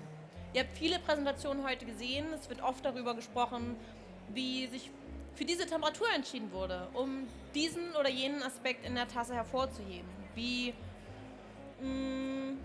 die Tassenform das Erlebnis verändert, wie die Aufbereitungsform des Kaffees das Erlebnis in der Tasse verändert. Und das ist schon sehr spannend, sich immer wieder anzugucken, wenn ich welchen Parameter verändere, was verändert es schließlich in meiner Tasse. Ja, ich glaube, darüber haben wir relativ wenig heute gesprochen, aber zusätzlich zu den Competitoren würde ich auch noch mal gerne Props an deren Teams geben, weil so eine Competition ist nie eine Einzelleistung. Das sind immer Leute, die einen unterstützen, die einem zugucken, einem Feedback geben, einem den Kaffee organisieren oder Equipment. Und ohne Team geht es einfach nicht. Du hast deinen Coach Fahan dabei und dein ganzes Team von Meramanis aus Köln. Die sind alle auch heute hier, um dich zu unterstützen. Du hast noch ein bisschen Zeit. Hast du noch ein bisschen Zeit? Leute. So, pass mal auf. Ach Mensch, du warst heute auch schon dran mit deiner Brewbar, ne? Ja. Das heißt, dein Kaffee... Hat irgendjemand seinen Kaffee probieren können? Hat jemand Noskis Kaffee probiert? Damn it. Na gut. Also zum Glück war ich vorletzte Woche in Köln und durfte, glaube ich, mal reinriechen, ne? Ach, schön. Okay. So. Wie sieht's aus? Er hat noch Zeit? Ah, okay. Ich verwechsel den Daumen hoch immer mit fertig, nicht mit 1. Okay. Cool. Ja, wenn du magst, wenn du fertig bist, kannst du schon mal ein paar Meter so zu mir rüberkommen. Wir müssen aber auch nicht sprechen. Du kannst ganz entspannt vor dich hin und her tigern. Das kann man sich mal gar nicht vorstellen, aber das ist so eine Anspannung, da geht einem so viel im Kopf noch rum. Aber jetzt darfst du gleich alles rauslassen. Ich freue mich richtig dolle. Ich glaube, unsere Judges auch. Und unser Judges-Team Nummer 1 macht sich gerade bereit. Das letzte Mal für heute. Großen Applaus für Matt, Rasmus, Angelika und Faye. Vielen Dank, dass ihr da seid und ganz, ganz viel Freude. Hi. Nice to meet you. Hi. Nice to meet you. Hi. Thank you. Hi. Hi. Hi. Hi. Nice to meet you. Yeah, sure.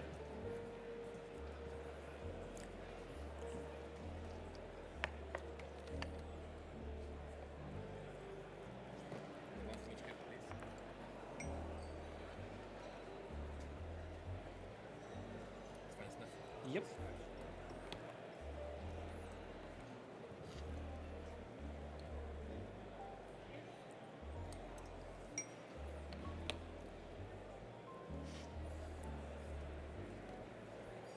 Ready? I'm ready. Join. Judges ready? Timekeeper ready? Head judge ready? Great. Can I play my music, please?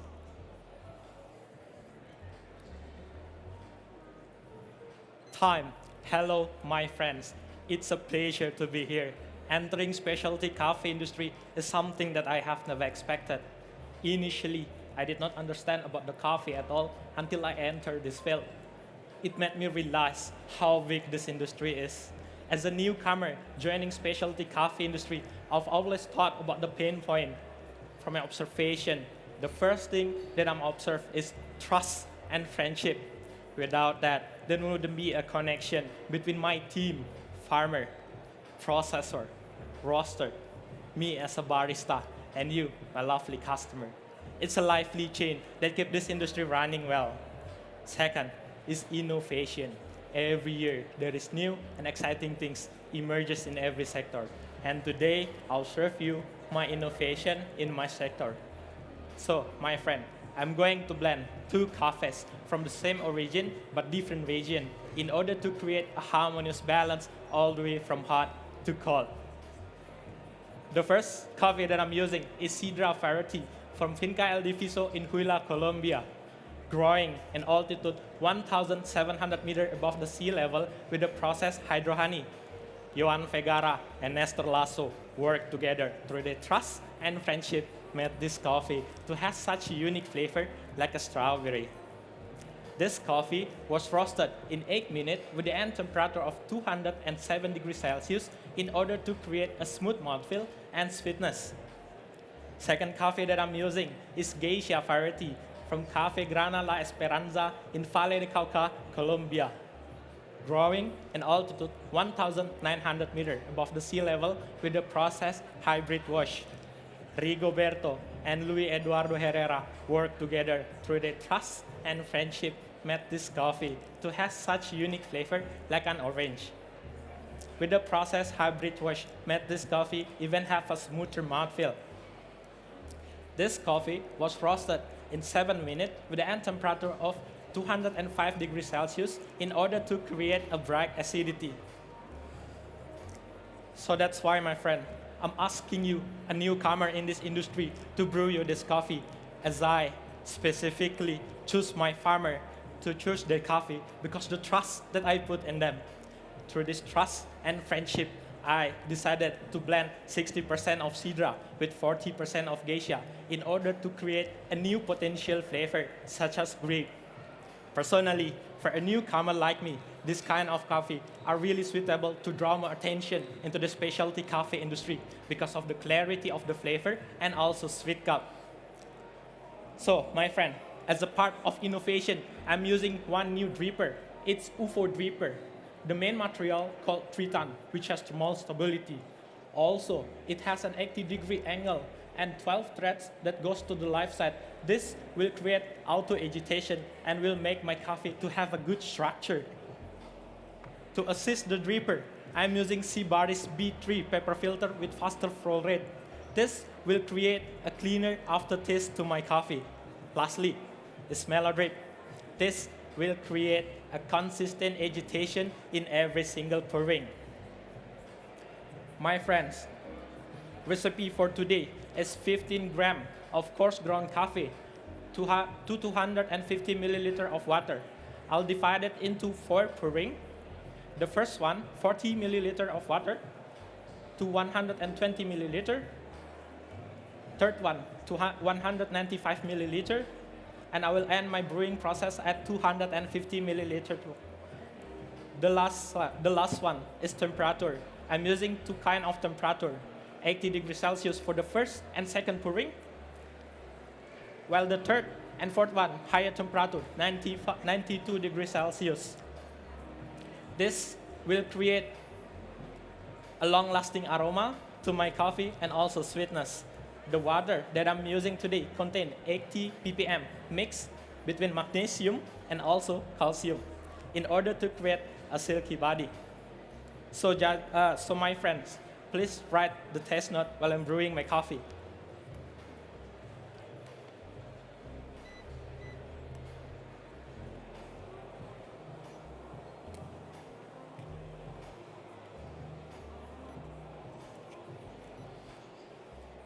From the flavor, you'll find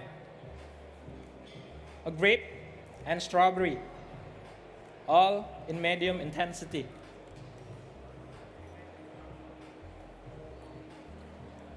For the flavor, when it's hot, you'll find grape in medium intensity. When it's medium to cools down, you'll find strawberry and orange, all in medium intensity.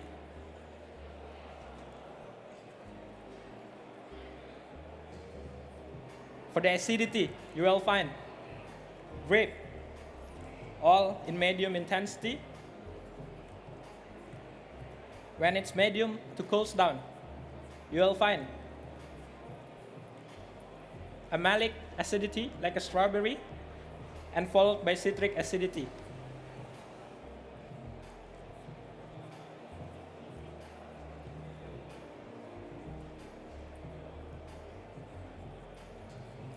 For the sweetness, you will find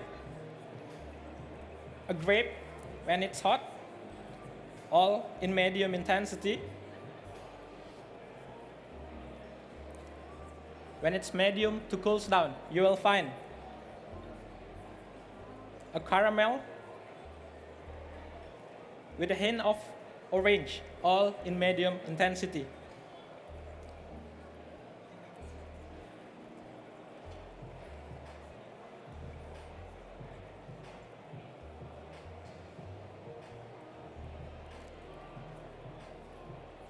So judges, so my friends, sorry.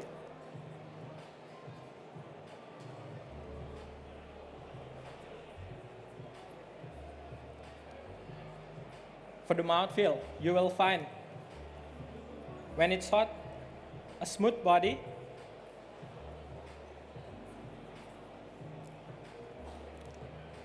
and when it's medium to cools down, you will find a smooth, even a smoother body.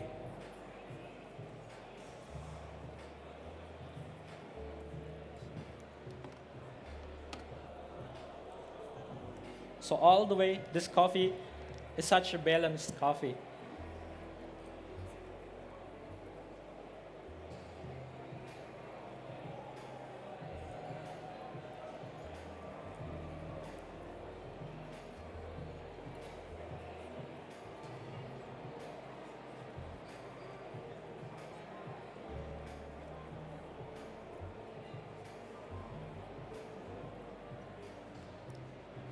So my friends, I remind you to swirl 5 times direct from the car and smell aroma from direct from the carafe.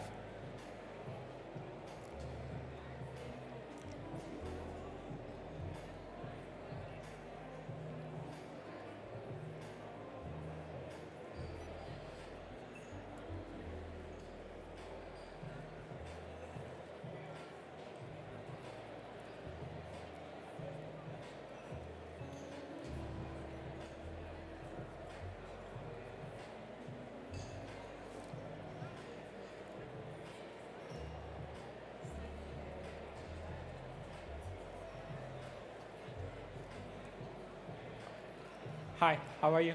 This is for you. Thank you. Hi, how are you? This is for you. You're welcome. Hello, this is for you, my friend. Thank you. I'll be right back.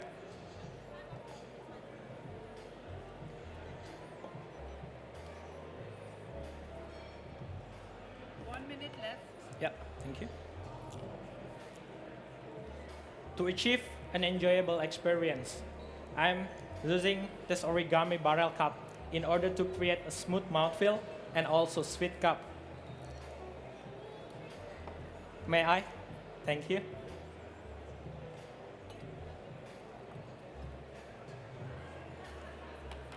May I? Thank you.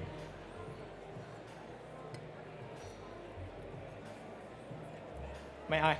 Thank you.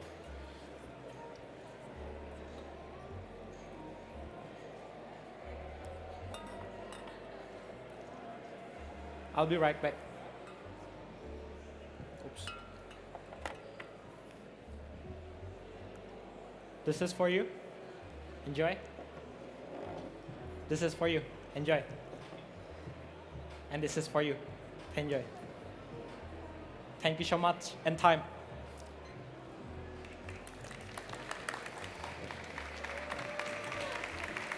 Nossi, großen Applaus für dich.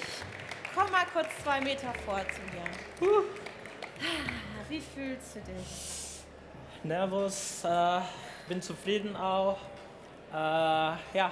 Okay, jetzt erstmal kurz Stressabfall, tief durchatmen.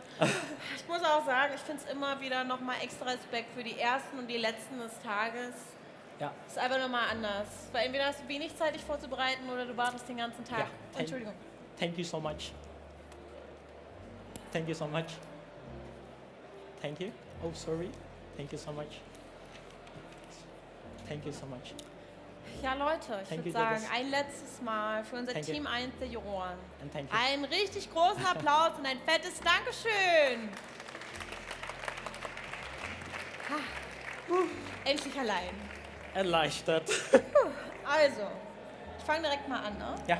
Ich fand es mega schön, du hast die Juroren gleich als Friends begrüßt. Also du hast sehr schnell klar gemacht, es geht um Trust und Friendship. Es geht darum, dass deine Customers irgendwie wie Freunde behandelt werden. Ja.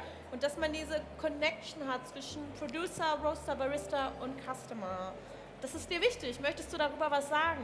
Ja, am Anfang, ich denke darüber nach, was ist interessant im Kaffee, also zumindest im Kaffee Erfahrung, also Environment ist. Und dann, ich denke, diese Chain von den Farmer, Prozessor, Roaster, es ist einfach eine schöne Chain, finde ich. Dann auf jeden Fall. Ich finde, du hast auch sehr schön alles zusammengebracht. Genau. Du hast auch eine neue Innovation mitgebracht, den UFO-Dripper. Ja. Darf ich da mal linsen? Ich bin ja auch mal sehr interessiert, was es Neues gibt. Zeig doch mal. Okay, wow. Also der glänzt sehr schön. Genau. Ich mache jetzt mal einen auf dumm, ne? Was kann der denn besonders? Es ist eigentlich 3D-printed, aber was besonders ist, die Engel, also die, sagt man so? Der Winkel? Der Winkel, genau, ist 80 Grad Winkel und deswegen kann den Kaffeepulver gleichmäßig verteilt und deswegen außerdem, der Material selber ist resistent zu den heiß, also richtig durable. Ja, okay, sehr spannend. Du hast Sidra und Gescha gemischt. Ja. Ich weiß nicht, wie es euch geht, aber manchmal fallen hier schon so ein paar Namen, wo es Pling macht und man weiß schon so ein bisschen, was man erwarten kann, dass man vor allem unglaublich gute Qualität erwarten kann. Nestor Lasso und Finca Granja La Esperanza, ne? Ja. Wie bist du drauf gekommen? Wie bist du dran gekommen? Oh, Wie viele Nieren hast du verkauft? Oh. Ich würde sagen, für den Kaffeebohnen, ich wähle auch mit meinem Coach, deswegen er spielt wirklich eine große Rolle in meiner Kaffeeauswahl. Gut gemacht, Fahren, das klang sehr lecker.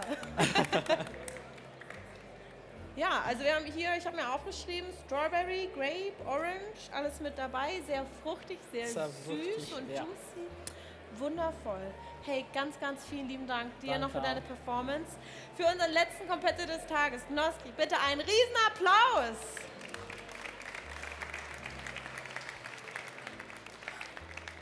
So, und wie ihr alle gemerkt habt, ist es doch ein langer Tag. Und bevor irgendjemand von uns hier ein wenig überextrahiert, würde ich sagen, wir machen eine klitzekleine Pause.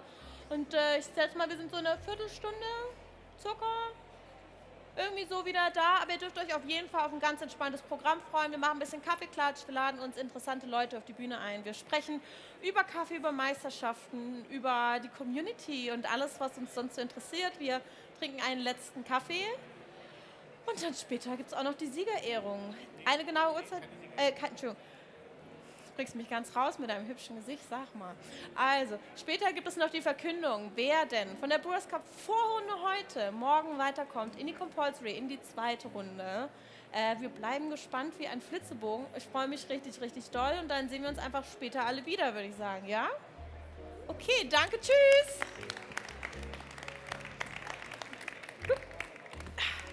Dankeschön.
Vielleicht hat das Schicksal dich aus einem Grund hierher gebracht. Vielleicht lebst du lang genug, um ihn herauszufinden. Ihr fragt, was ihr hier wollt. Ich bin hier, um unseren gemeinsamen Feind zu besiegen.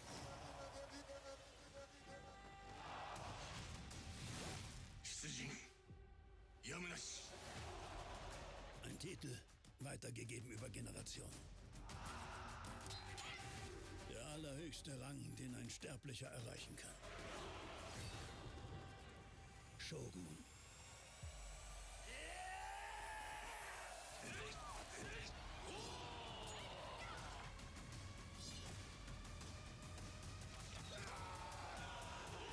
Shogun, die neue FX-Serie. Ab 27. Februar exklusiv auf Disney Plus streamen. Verwandle deine Wimpern im Handumdrehen. Neu von Max Factor, Masterpiece 2-in-1 Lash Wow Mascara mit unserer ersten wandelbaren Bürste. Look 1, maximale Länge. Einmal drehen. Look 2, maximales Volumen. Entfalte dein Potenzial. Neu in intensivem Schwarz. 92% würden die Mascara weiterempfehlen. Von Max Factor, the Make-up of Make-up Artists.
Hallo.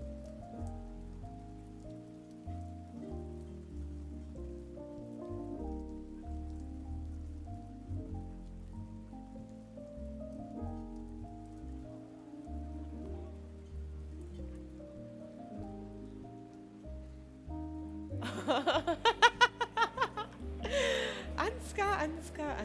Ella. Du und ich zusammen? Einmal ein Meter Naja, nach wir wollten oben? ja eigentlich so in Ruhe einen Kaffeetalk machen, aber dieser Kaffeetalk,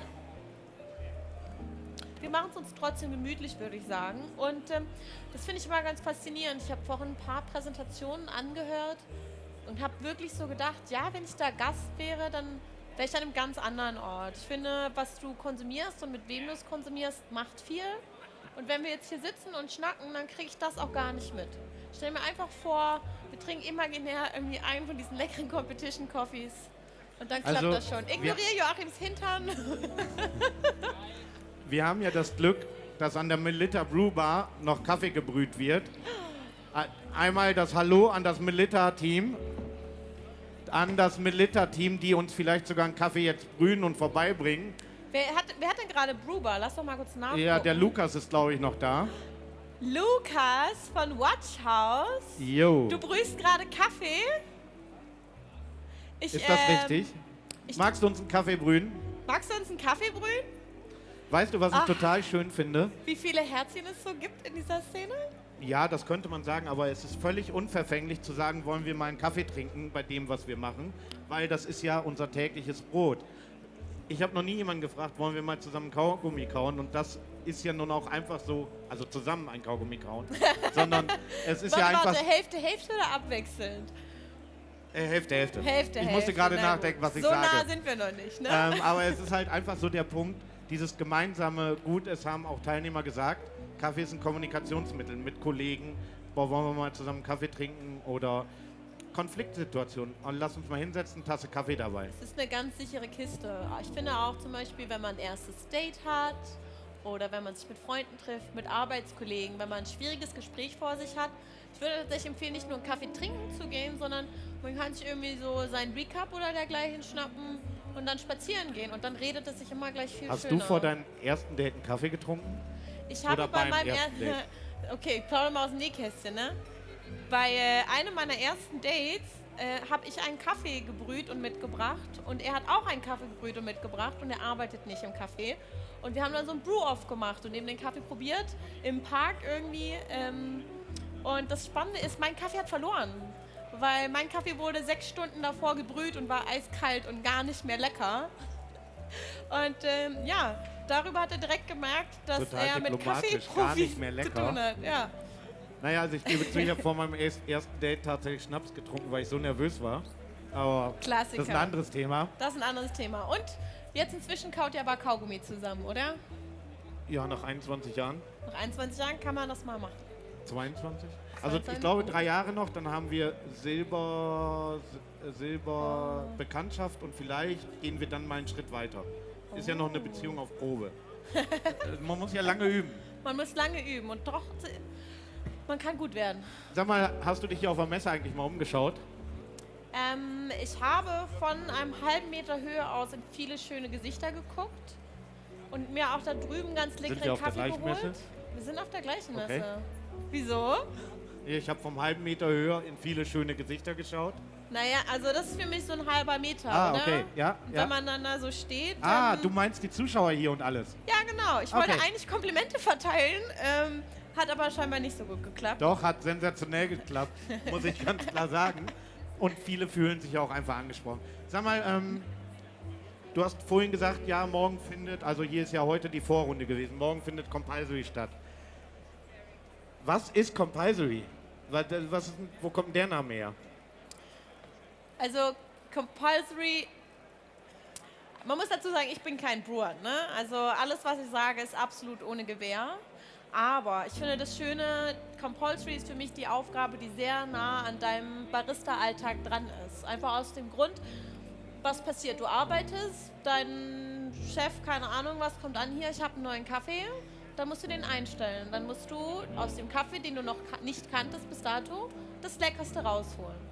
Im Compulsory geht es jetzt darum, dass die Competitor bekommen einen Kaffee, den sie noch nicht kennen, dürfen aber aussuchen, wie sie ihn brühen, mit welchem Wasser, mit welchem Brühequipment. Und das findet hier morgen dann statt, deswegen wird hier umgebaut. Aha! Nein, tatsächlich. Thema schöne Gesichter. Die schönen Gesichter, die wir heute gesehen haben, sehen wir morgen nicht mehr, denn Compulsory findet hinter verschlossenen Türen statt. Während es hier darum ging, gastfreundlich auch zu sein und wirklich an den Juroren dran, geht es beim Compulsory darum, du brühst aus dem Kaffee, den du nicht kanntest, möglichst leckere Tassen. Und die werden dann von den Juroren blind verkostet. Die wissen nicht, dass du die gebrüht hast. Und dann wird darüber entschieden, nach der Qualität dieser Tassen, welche 6 Leute ins Finale kommen und welche 6 schönen Gesichter wir am Dienstag dann wieder hier auf der Bühne sehen. Okay. Ich bin War nur das gerade, weiß nicht, verständlich? ja, Ja, war's. cool. Nur ich schaue jetzt hier einfach mal. Da gibt es Kaffeemaschinen. Ja. Warten Zinnober, ich kann da hingehen und auf den Knopf drücken. Ja. Aber dann bekomme ich einen Kaffee ohne Emotionen, ohne Lächeln. Oder Muss nicht sein. Kommt ja auch drauf an, wer die Maschine wieder bedient. Ne? Also ich finde das, glaube ich, ganz wichtig, dass wir einerseits an uns den Anspruch haben, uns immer zu verbessern und lieb miteinander zu sein, aber nicht pauschal Sachen auszuschließen. Also ich hatte tatsächlich auch schon leckeren Kaffee aus dem Vollautomaten und habe ein Lächeln dazu bekommen. Das war auch schön. So. Gleichzeitig, was ich an den Meisterschaften natürlich sehr schätze, ist, für mich ist es in diesem Fall wortwörtlich so ein Hochhalten des Handwerks, das Kaffeemachen irgendwie ja auch ist. okay, das heißt aber morgen hinter verschlossenen Türen brühen die Kaffee. Das heißt, was hier heute stattgefunden hat, findet morgen die Fortsetzung hinter verschlossenen Türen statt. Ja, aber man muss sich trotzdem nicht langweilen, weil es wird umgebaut, weil morgen ja trotzdem Dinge passieren. Ganz andere Dinge. Was? Also, wir hatten vorhin ja eine Abstimmung. Das heißt, alle, die für Filter gestimmt haben, wurden heute bedient. Alle, die für Espresso gestimmt haben, die werden morgen auf ihre Kosten kommen, weil morgen sind die Baristas und die Latte-Artists dran. Das heißt, wir haben morgen Barista-Meisterschaften, Latte-Art-Meisterschaften. Ganz genau. Barista, Latte-Art. Ist so. Ist so. Ja. Wunderbar. Ja, cool. Ich kann nie so lange auf einem Flex sitzen. Das ist okay. Ich mache es mir gemütlich. Du darfst Turnübungen machen, wie du möchtest. Ja, nee, Turnübung nicht, aber ich hatte ja eigentlich eher so Lust, dass wir uns ein Sofa auf die Bühne holen, etc. Aber ich vergesse auch immer wieder, dass das ja nun auch echt Arbeit ist und der Joachim leistet, schleppt und macht und tut. Und das Schöne ist, ich übergebe und dann sieht man mal ganz schnell, was daraus wird. Also damit ihr mal alle ein Beispiel dafür bekommt, dass so eine Meisterschaft mit sehr viel Planung verbunden ist, muss ich Ansgar kurz unterbrechen. Ansgar, lauf nicht weg. Ich brauche deine Meinung. Stehen die Tische so in Ordnung? Wir können ja mal das Publikum fragen. Sind die Tische so erstmal, wenn ihr denkt, die Tische stehen gut so und sind laut Regelwerk genau richtig, dann dürft ihr jetzt klatschen. Aha, aha. Da sind einige dabei, die haben die Regeln gelesen, scheinbar. Jetzt fragen wir mal noch Ansgar, weil Ansgar hat bei uns immer das letzte Wort für alles. Egal, was es ist, ja. Also wenn es darum geht, was ich morgens anziehe, entscheidet Ansgar darüber. Ansgar, bist du einverstanden mit dem Setting? Guck noch mal drauf, weil wir schieben jetzt die letzte Maschine hier hoch. Ich würde sagen, und ich trage nicht zweimal. Und Ansgar ist nämlich Technical Judge. Also wenn es einer weiß, dann ist es der Ansgar. Ganz kurz, hier steht der Tisch dran, da drüben nicht. Sagst du? Zeig mal.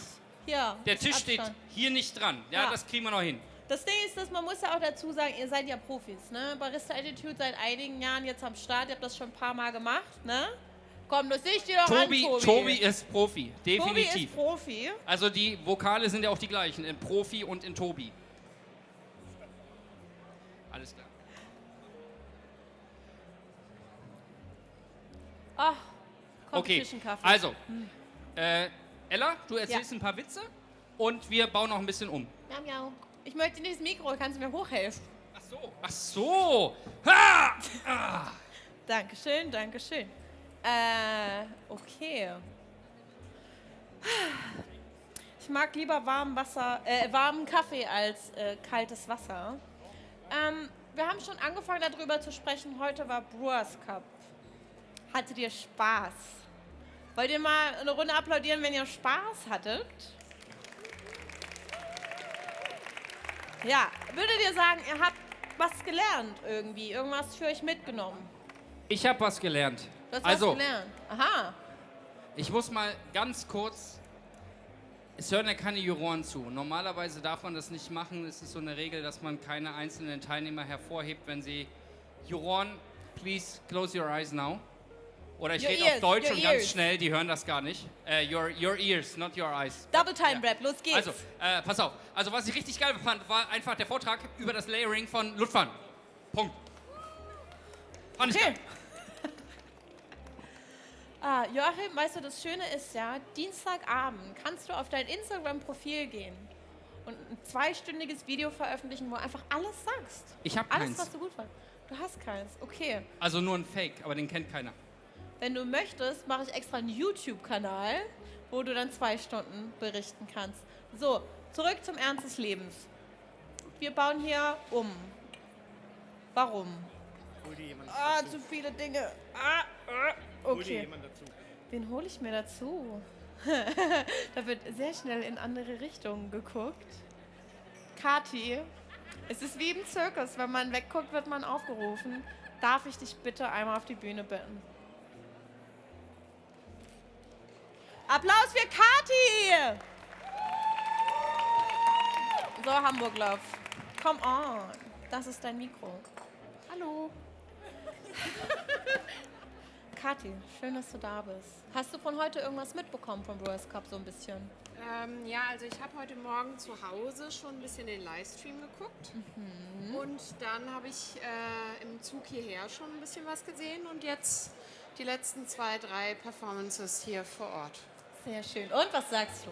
Schon beeindruckend, was die Leute da so über Monate auf die Beine stellen, ne?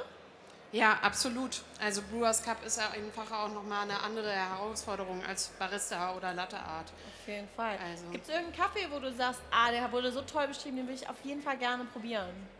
Weil morgen gibt es auch noch Brewbar, nochmal der Hinweis. Bei Melitta gibt es den ganzen Tag über Brewbar, wo lecker Kaffee von den Competitoren ausgeschenkt wird. Dann müsst ihr euch das nicht nur vorstellen, was sie hier sagen, sondern könnt es tatsächlich probieren. Ich würde da gar keinen speziellen herausheben wollen, sondern oftmals, finde ich, hörst du einen Kaffee und denkst so, oh Mann, der klingt super toll und dann ist er irgendwie nicht ganz so, was deine Erwartungen ausgehen. Und manchmal denkst du so, ja, okay, ist bestimmt so ein ganz normaler Durchschnittskaffee und du trinkst ihn und denkst so, boah, wow. Ja. Weil Kaffee halt was so Subjektives ist und was ganz Besonderes, Spezielles bei einem selber auch hervorrufen kann. So, von daher, ich würde alle Kaffees gern probieren. Ja, okay. Vielen Dank, Kathi. Ich schmeiße jetzt wieder runter, weil die Kathi ist nämlich morgen selber hier dran in einer anderen Kategorie. Über diese Kategorie spreche ich jetzt gleich. Und zwar, lass uns doch mal gucken, springt der Maurizio hier irgendwo rum? Enzo, wo ist denn Mauri?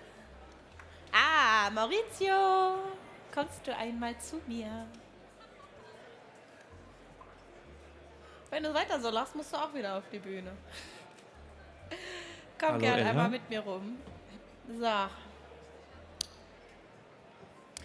Liebe Leute, das hier ist der Maurizio Casado und er ist von Barista Attitude, die uns jetzt zum 2. Mal mit ihren Maschinen unterstützen. Ihr habt wieder 2 wunderschöne Barista Attitude Tempestas dabei. Und da wird morgen 5 Stück. Aha, wo verstecken sich denn die anderen? Ich sehe nur 2. Eigentlich sind es sogar 6. 6 Maschinen. Eine ist hinten Okay. im Backoffice, Ja. plus 2 im Vorbereitungsraum. Mhm. Eine steht da vorne und bei Lloyd Café steht noch eine. Okay, also. Das heißt, morgen bei der Brewbar und übermorgen können an eurer Maschine gebrühte Kaffees dort probiert werden, ja? Seit heute Morgen schon. Ja, wundervoll. So, ihr habt 2 Tempestas hier auf der Bühne. Dort werden morgen einmal die Baristas und einmal die Latte Artists teilnehmen. Die Frage an dich. Leg los. Hättest du nicht auch mal Lust, an so einer Competition teilzunehmen? da bin ich, glaube ich, raus. Nein. Wie fühlt es sich denn an zu sehen, wie Kaffeeprofis, die sich monatelang vorbereiten, mit den schönsten Kaffees der Welt an euren Maschinen stehen? Viele von denen kenne ich ja mittlerweile schon seit ein paar Meisterschaften. Ich bin ja relativ unbeholfen da reingegangen, 2020 das erste Mal. Da kannte ich die Welt noch gar nicht. Und mittlerweile muss ich sagen, viele von euch sehe ich ja immer wieder und oft. Und manche werden sogar so ganz tollen Freunden. Also ist ein bisschen Familie. Ja. Funkeln in den Augen, ja. Ja, also es macht Spaß zu sehen, was man da alles drauf machen kann. Und es geht so tief rein, das ist ja eine Wissenschaft. Und ja, manche müssten auch einen Titel Professor, glaube ich, vom Namen haben, weil das echt schon hohe Kunst ist. Dazu muss man, glaube ich, sagen, Barista ist ja keine geschützte Berufsbezeichnung. Das heißt, prinzipiell jeder, der der Maschine schon mal angefasst hat, darf sich so nennen. Ich glaube, es gibt Fürsprecher und Widersprecher, aber worauf ihr euch auf jeden Fall freuen könnt, ist auf die Barista-Meisterschaften. Hier sind Leute, die das wirklich mit vollem Herzblut betreiben und die dank dir und deinem Team, die hier gerade schon alles aufbauen für morgen, an richtig wundervollen, konstanten Maschinen arbeiten dürfen. Vielen, vielen Dank an dich und an dein Team von Barista Attitude. Großen Applaus bitte. Also auf jeden Fall Dank an alle meine Kollegen, die hier nicht so leichte Maschinen hoch und runter schleppen. Ja, was wiegt so ein Ding denn? Gell? Mit Wasser oder ohne Wasser, also roundabout 100 Kilo muss man, glaube ich. 130. 130. So, der es getragen hat, wird noch mal hier klarstellen, 130 Kilo wiegt so eine wunderschöne Maschine. Also man braucht es nicht nur hier, sondern... Offiziell, ja. So, jetzt würde ich mir einmal noch kurz den Alex herbeiwünschen von BWT. Der ist nämlich auch immer mal wieder hier. Ah, okay. Alex? Der Alex ist gerade aufs Klo gegangen, weil man muss nicht nur Wasser haben oder Wasser reinigen, sondern auch manchmal Wasser lassen. Ne? So, Dad Joke, hey. Okay, na gut, dann würde ich sagen, fangen wir gleich mal an mit Auslosen. Würdest du mir noch assistieren wollen? Gerne. So, dazu sei gesagt, wir rufen nachher in einer nichts aussagenden Reihenfolge alle Teilnehmer auf und dann auch die Teilnehmer, die eben weiterkommen ins Semifinale, die dann morgen dran sind. Alex ist da. Alexander. Alex, komm doch mal bitte.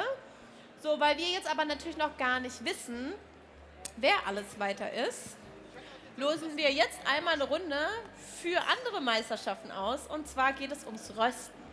Ja, es gibt nämlich nicht nur Brewers Cup, Barista und Latte Art. Nein, wir haben 7 Kategorien und darunter fällt unter anderem das Rösten. So, jetzt schnappe ich mir meine Süßis. Willst du erst? Alex ist direkt dabei, würde ich sagen. Alex ist mit dabei. Super. Alex, ich würde sagen, jeder darf mal losen, ne? Jeder lost aus. Okay. Was muss ich machen? Also. Hi. Alexander Porschen von BWT. So ist richtig. Du und dein Team, ihr sorgt dafür, dass hier alles läuft, dass die Maschinen, die wir schon haben, auch das Wasser haben, das wir brauchen, um den leckersten Kaffee zu extrahieren. Vielen Dank an dieser Stelle. Immer wieder gerne, wie du genau weißt. Ja, so, jetzt rede ich aber gar nicht lange rum. Ich freue mich total, dass ihr beiden da seid und mir helft, hier auszulosen für die kommenden Röstmeisterschaften. Denn es haben sich sehr viele Leute gemeldet und manchmal haben wir einfach nicht die Kapazitäten, dass alle mitmachen können. Deswegen wird jetzt ausgelost, wer bei den Röstmeisterschaften an den Start kommt. Kilian.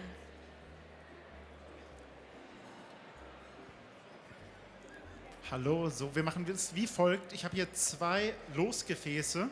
Wundervoll. Das liegt an verschiedenen Gründen. Und zwar, wir fangen damit an, erst aus dem Topf mit unseren weiblichen Kandidatinnen zu losen. Da werden wir 3 von 4 Losen rausziehen und dann aus einem gemeinsamen Lostopf die weiteren. So kommen wir dann insgesamt auf 14 Teilnehmerinnen und Teilnehmer. Und ich würde vorschlagen, wir ziehen noch 4 weitere Plätze, falls jemand verhindert sein wird und jemand anderes nachrücken kann. Okay, haben wir jemanden, der mitschreibt? Ja, wir haben die wunderbare Lisa sitzt da unten von uns aus dem Team und tippt mit. Sehr schön. Okay, das heißt, wir machen es in Tippgeschwindigkeit. Okay, du siehst flott aus. Wir schaffen das, ja? Okay, dann würde ich sagen, Mari, bitte, du darfst gerne als Erster. Einmal aus dem silbernen Pitcher, bitte. Ansonsten Schütt. Erstmal 1. Okay. Oh, Leute, ich bin ganz aufgeregt. Nastasia Ja, du Köppen. kommst auch noch dran. So, Alex, los geht's. Wieder aus dem Silbern, genau. Ich hoffe nur ein. Nee, ein großer. Bist du bereit? Oh ja, sag mal. Herzlich willkommen, Katharina Scholz. Applaus für Katharina. Ella, los geht's. Auch nur einen, ne? Genau, passt.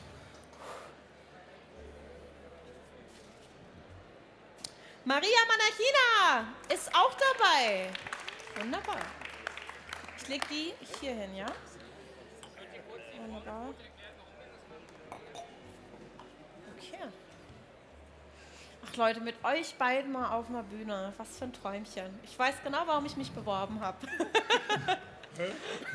Kurz zur Erklärung, wir haben jetzt erst 3 weibliche Namen gezogen, weil wir uns vorletztes Jahr darauf geeinigt haben, dass wir seit letztem Jahr das so machen, weil es gerade beim Rösten leider immer recht wenige Frauen angemeldet waren und die dann oft noch unter einer Auslosung gelitten haben, sodass wir von 12 oder 14 potenziellen Teilnehmerinnen und Teilnehmern teilweise keine oder eine Frau dabei hatten. Das war immer recht traurig. Deswegen haben wir anhand der Anmeldung der Quoten gesagt, so viele Frauen, wie auch statistisch angemeldet sind, sollen dann auch beim Rösten vertreten sein, auf die Bühne kommen. Das zur Erklärung noch mal kurz, damit alle Bescheid wissen. Jetzt sind alle verblieben. Vielen Dank. Jetzt sind alle verbliebenen Namen noch in diesem zweiten Lostopf und damit machen wir jetzt direkt weiter. Wir brauchen noch 11 Leute. Wir haben 3 gezogen, wir brauchen noch 11. Das ist korrekt. Und 4 und ich auf- würde noch mal 4 als, einfach als Backup, falls Schön. jemand nicht kann, Viele. damit die Plätze aufgefüllt werden können. Also ich würde an der Stelle auch gerne nochmal sagen, ich finde das so stark zu sehen, wie sich das über die Jahre entwickelt hat und wie viele Leute sich dieses Jahr für Meisterschaften angemeldet haben. Ich meine, wir haben jetzt 19 Leute Brewers Cup, wir haben 12 Leute Barista, ich glaube ähnlich viele für Latte Art, wir haben 24 Leute fürs Cup Tasting, wir haben mehr als 14 Leute für Über Rösten. 30 haben wir beim Cup-Tasting. Ich glaube, dieser war. Egal, auf jeden Fall, viele Leute sind dabei und machen mit. Und wenn ihr Lust bekommen habt, egal ob ihr mit Kaffee arbeitet oder mit Wasser, mit Maschinen oder mit nichts von dem, wenn ihr Bock habt, dann seid auch ihr mal herzlich willkommen, hier auf die Bühne zu kommen und uns zu zeigen, wofür ihr brennt. Okay, jetzt aber genug gelabert. Okay, weiter geht's. Weiter geht's.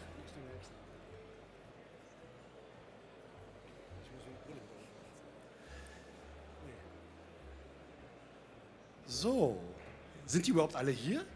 Nee, Ja, schade. aber Johannes Johannes immer dabei. Ost. Da ist er. Stark. Danke, Alex. Noch eine weitere Erklärung, auch eine Neuerung, mit der wir bei der heutigen Auslosung das erste Mal beginnen. Wir haben angefangen, für nette Menschen, die uns hier das letzte Jahr als Volunteer unterstützt haben, ein doppeltes Los zu vergeben. Das heißt, es könnte jetzt durchaus passieren, dass Ella gleich nochmal Johannes zieht, weil Johannes uns immer sehr gerne bei Meisterschaften hier unterstützt, auch dieses Mal wieder. Dann nicht wundern, dass es dann nicht manipuliert von uns, beziehungsweise nur so weit manipuliert, wie es manipuliert sein sollte. Genau, wir merken uns einfach, es ist alles geplant.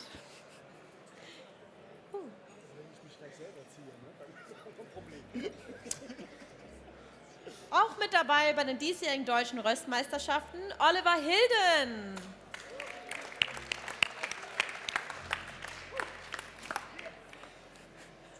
Maurizio.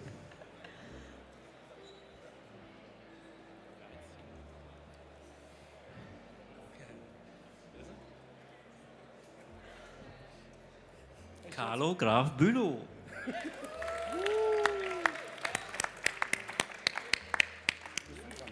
Nee, du wieder. Ihr tauscht dauernd eure Plätze, das macht's schwierig. Ich muss nicht frontal in der Kamera stehen, wenn ich meinen Kaffee süffel. Übrigens, Lukas, vielen Dank nochmal. Wo immer du bist, da. Dankeschön. Ich ziehe die immer falsch rum. Alberto? Haben wir einen Alberto hier? Alberto Jandl? Was ist denn das? Kann's gar nicht erwarten, Entschuldigung. Bitte. Ja, genau. Okay. Außerdem dabei Louis Nagler. Bist du wieder in der Mitte? Jetzt bin ich links. So, wer war jetzt? Maurizio. Oh, wieso habe ich die langen Namen? Reicht, wenn ich die ersten zwei sage? Nein. Matthias Sebastian Coloma Böttcher. Das ist ein Lied. Jetzt tun wir den Kilian in die Mitte. So, weiter geht's mit Nummer 10. Nummer 10, wer ist dran? Alex ist dran. Man muss auch dazu sagen, ne? Wir sind natürlich alle hochprofessionell, aber ein bisschen Spaß darf schon auch immer dabei sein, ne? Philipp Weller. Tja, ich kann's halt. Sollen wir die Reihenfolge ändern? Nein. Stell mich jetzt hier hin. Als nächstes dabei die zweite Persönlichkeit von Carlo Graf Bülow. Auch Carlo war Volunteer, deswegen ist er doppelt drin. Nochmal die 10. Nochmal die 10. Amir Navid.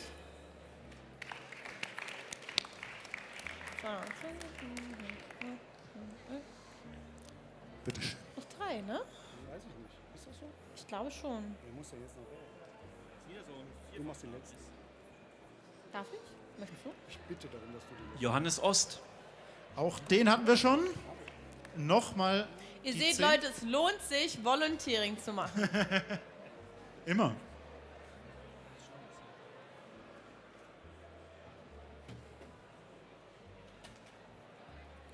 Philipp Diekmann.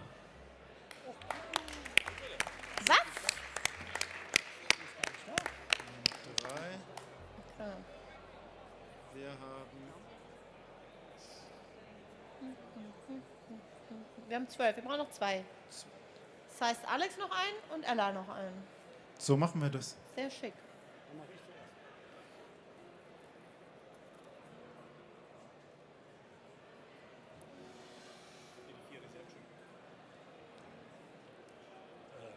So. Norman Klauk. Ist das richtig?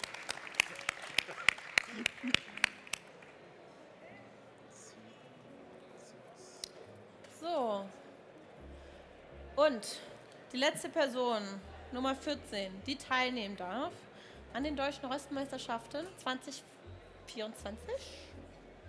Marcelina. Marcelina, hey!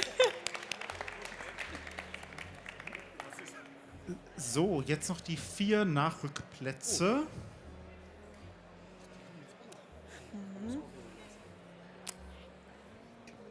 Andres Maraya. Steht da so?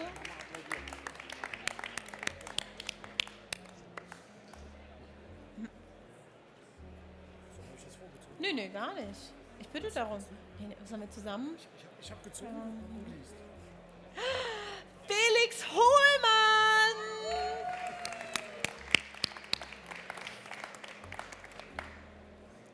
Du darfst auch ein? Möchtest du auch ein?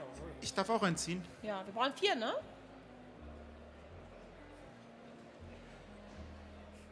Ich glaube auch schon mal.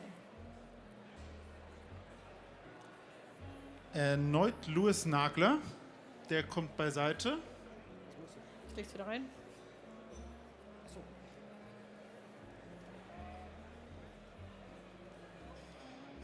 Sebastian von Spalding.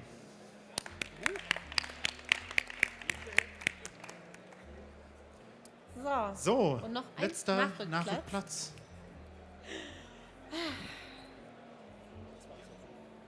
Oliver Hilden!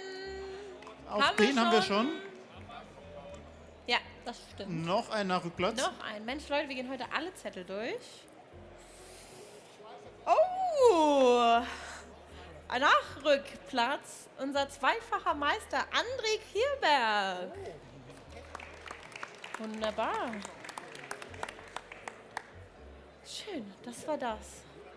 Gut, Danke. ich glaube, dann geht's bald auch schon wieder weiter im Text, oder? Ja, wir sind soweit, dass wir die Verkündung für Brewers Cup machen können. Bleibt ruhig hier, vielleicht ein bisschen im Hintergrund. Man braucht mich nicht leiser regeln. Ich gucke, wo Mr. Tonmann ist. Ich liebe es, laut zu sprechen. Nicole hat da Zettel der Wahrheit. Hier ist noch dein Kaffee. Entschuldigung, danke. ich wollte gar nicht stören. Und zwar bitte ich alle Brewers Cup Teilnehmer auf die Bühne. Wenn es nach uns geht, wären alle Teilnehmenden weiter. Wenn es nach den Regeln geht und nach denen geht es, sind nicht alle weiter. Und somit hatten wir heute Juroren hier, die haben Punkte vergeben. Und von dem her, steht bitte auf, kommt auf die Bühne, stellt euch vor unsere Partner, Sponsoren vor, die stehen hinter euch, halten euch den Rücken frei, die sorgen dafür, Entschuldigung, die sorgen dafür, kommt drauf, einfach hinter uns auf die Bühne.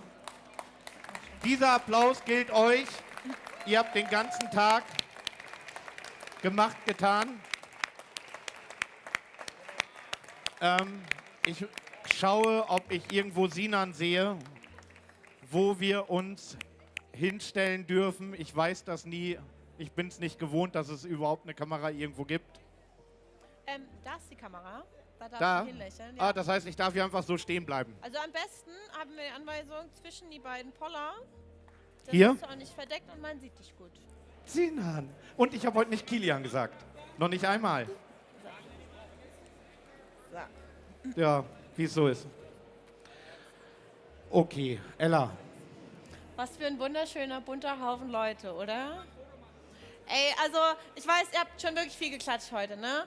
Aber allein dafür, dass ihr alle hierher gekommen seid, euch Mühe gegeben habt, wie nochmals euch getraut habt, das durchgezogen habt, wirklich Hut ab und nochmal riesen Applaus, Leute!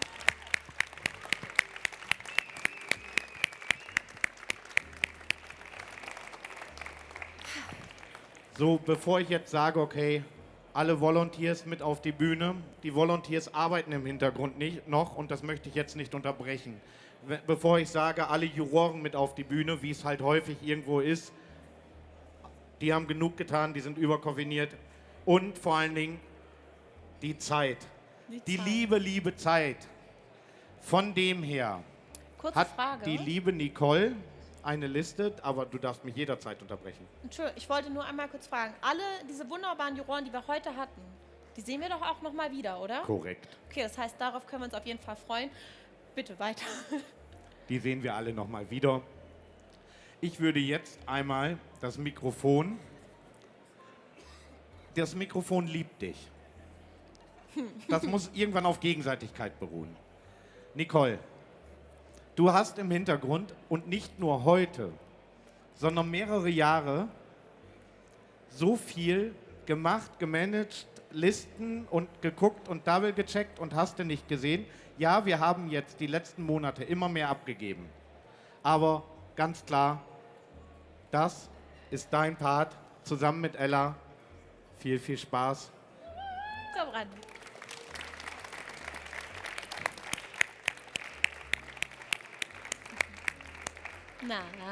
Na, hallo zusammen. Mein mit Part dir mal. sind die Listen und nicht das Sprechen. Aber wir werden es hinbekommen. Ich glaube ganz fest an uns. Wie wollen wir es machen? Wie Jeder wollen wir es einen? machen? Ich habe immer einen Plan und dann passt es doch nicht so ganz. Aber alle sind happy. Aber ich kann mir vorstellen, wie ihr euch fühlt. Ne? Die Spannung steigt ins Unermessliche. Denkt euch, Leute, genug gelabert, los geht's. Die Ella bekommt jetzt einen Zettel von mir in die Hand gedrückt. Und auf diesem Zettel sind die Teilnehmerinnen, die es nicht weiter in den Compulsory Service geschafft haben, aber hier heute eine wunderbare Performance jeweils auf der Bühne gemacht haben. Also die bekommen bitte, wenn alle 7, die nicht weiter sind, hier den größten Applaus, den man sich nur denken kann. Und haben ja auch noch wahrscheinlich einige morgen die Möglichkeit, den Kaffee ans Publikum auszuschenken. Diese Open Brew Bar ist eigentlich der beste Part, weil da nicht nur die Juroren den Kaffee trinken dürfen, sondern wirklich alle Kaffeefreunde gleichzeitig. Und wenn ich aufgeregt bin, dann höre ich immer nicht auf zu reden, dann doch. Deshalb bekommt die Ella jetzt diesen Zettel und die 7 kommen einmal ein Schrittchen nach vorne. Okay. Und im Anschluss noch ganz wichtig, machen wir noch die Reihenfolgeauswahl für den Compulsory Service morgen. Also bitte nicht weglaufen, sondern wir ziehen dann noch Nummern, damit gleich auch die Nummer 1 morgen und alle wissen, auf welchem Platz sie sind. Ich finde das sehr schön, was du gesagt hast, weil wirklich die 7 Namen, die jetzt leider nicht in den Compulsory kommen, haben eine mega starke Leistung erbracht. Vielen Dank an dieser Stelle nochmal. Vergesst bitte auch nicht, jeder von euch bekommt natürlich ein Goodie-Bag. Und noch viel, viel wichtiger, ihr bekommt ein Debriefing. Die Juroren bleiben hier und ihr könnt euch direkt das Debriefing abholen. Nehmt es bitte in Anspruch. Es ist im Prinzip das Ergebnis eurer Mühen. Bitte, bitte direkt und Attacke. Und dann eine Orgasache, da kann ich leider nicht drum herum. Wenn es dann soweit ist, eure Sachen einmal nehmen, dass wir den Compulsory-Raum vorbereiten können, damit die verräumt werden etc. Wenn es da Fragen oder Anregungen gibt, kommt auf uns zu. So, jetzt ist die Stunde der Wahrheit. Okay, wir machen keine Werbung mehr, keine Drumrum. Wir wissen, was gleich passiert. Oh, genau. Okay. Dieses Mal nicht weiter, was nichts über die Zukunft aussagt, ist Fabio Luis Carrara. Fetten Applaus für Fabio. Ich freue mich auf dein nächstes Gedicht.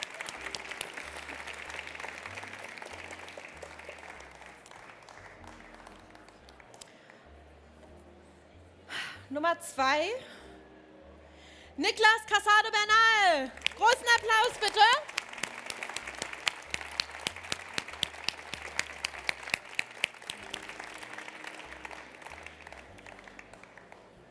Nummer 3. Urs Rotzinger.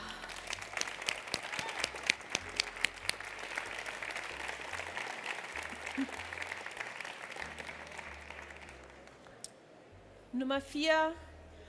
Noski Danit.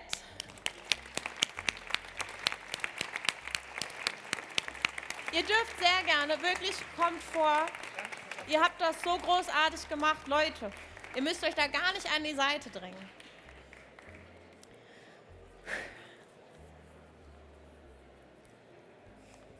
Ich will gar nicht sagen, leider nicht weiter, aber ich denke mal, ich habe jede Performance genossen und ich freue mich, wenn alle wiederkommen.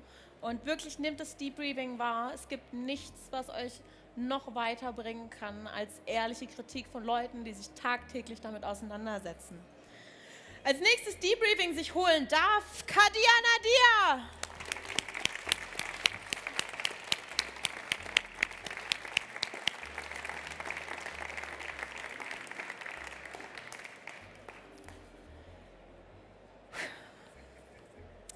Als nächstes Debriefing holen darf sich David Manneke.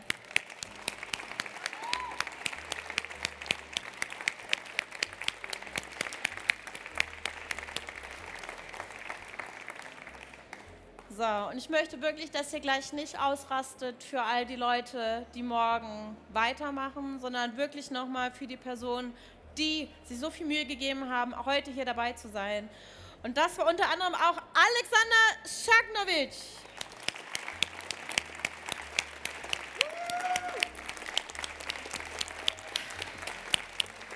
So, ihr Lieben, Joachim kommt, es gibt schöne Goodiebags von der SCA. Vielen, vielen Dank, dass ihr dabei wart.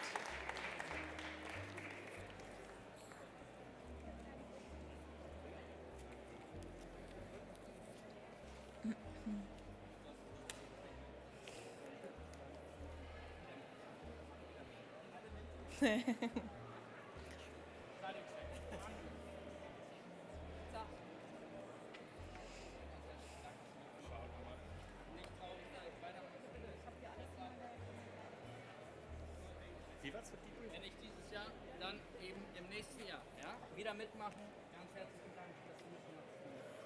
Nochmal kurz zum Debriefing. Ihr seht hier eine wunderschöne, sehr große Menge an Leuten. Das sind nochmal gebündelt alle unsere Teams an wunderbaren Juroren und die geben euch das Debriefing gleich. Also wirklich nochmal nicht nur fürs Dasein, fürs Bewerten, sondern auch fürs konstruktive Kritik geben, für Competitor weiterbringen. Nochmal bitte einen ganz riesigen Applaus für unsere Juroren. Schaltet auch Dienstag gerne ein oder seid da. Da kommen ihr alle nochmal mit auf die Bühne.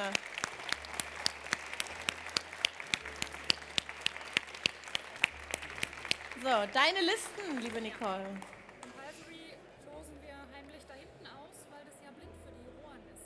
Wunderbar. Also, ich weiß nicht, ob ihr es richtig gehört habt, aber morgen beginnt die Heimlichtuerei des Compulsory. Da wird nicht nur still hinten im Raum gebrüht, ohne dass jemand weiß, wer es war, sondern wir losen es auch gleich noch aus. Das heißt, alle, die eine Runde weiter sind, bitte rennt nicht weg.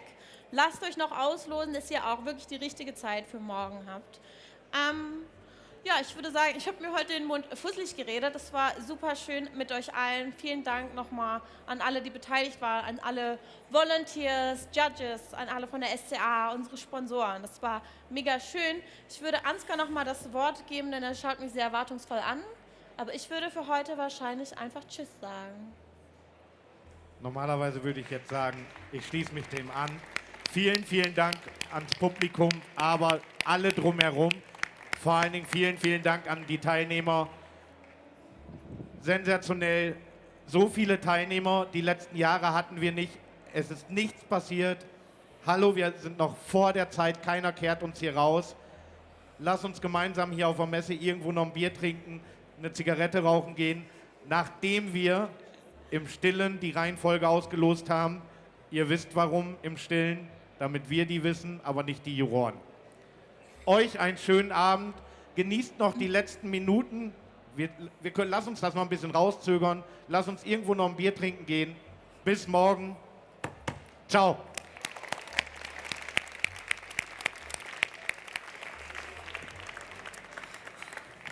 Ich muss tatsächlich... Oh, kurz noch an. Bleib an. Bleib.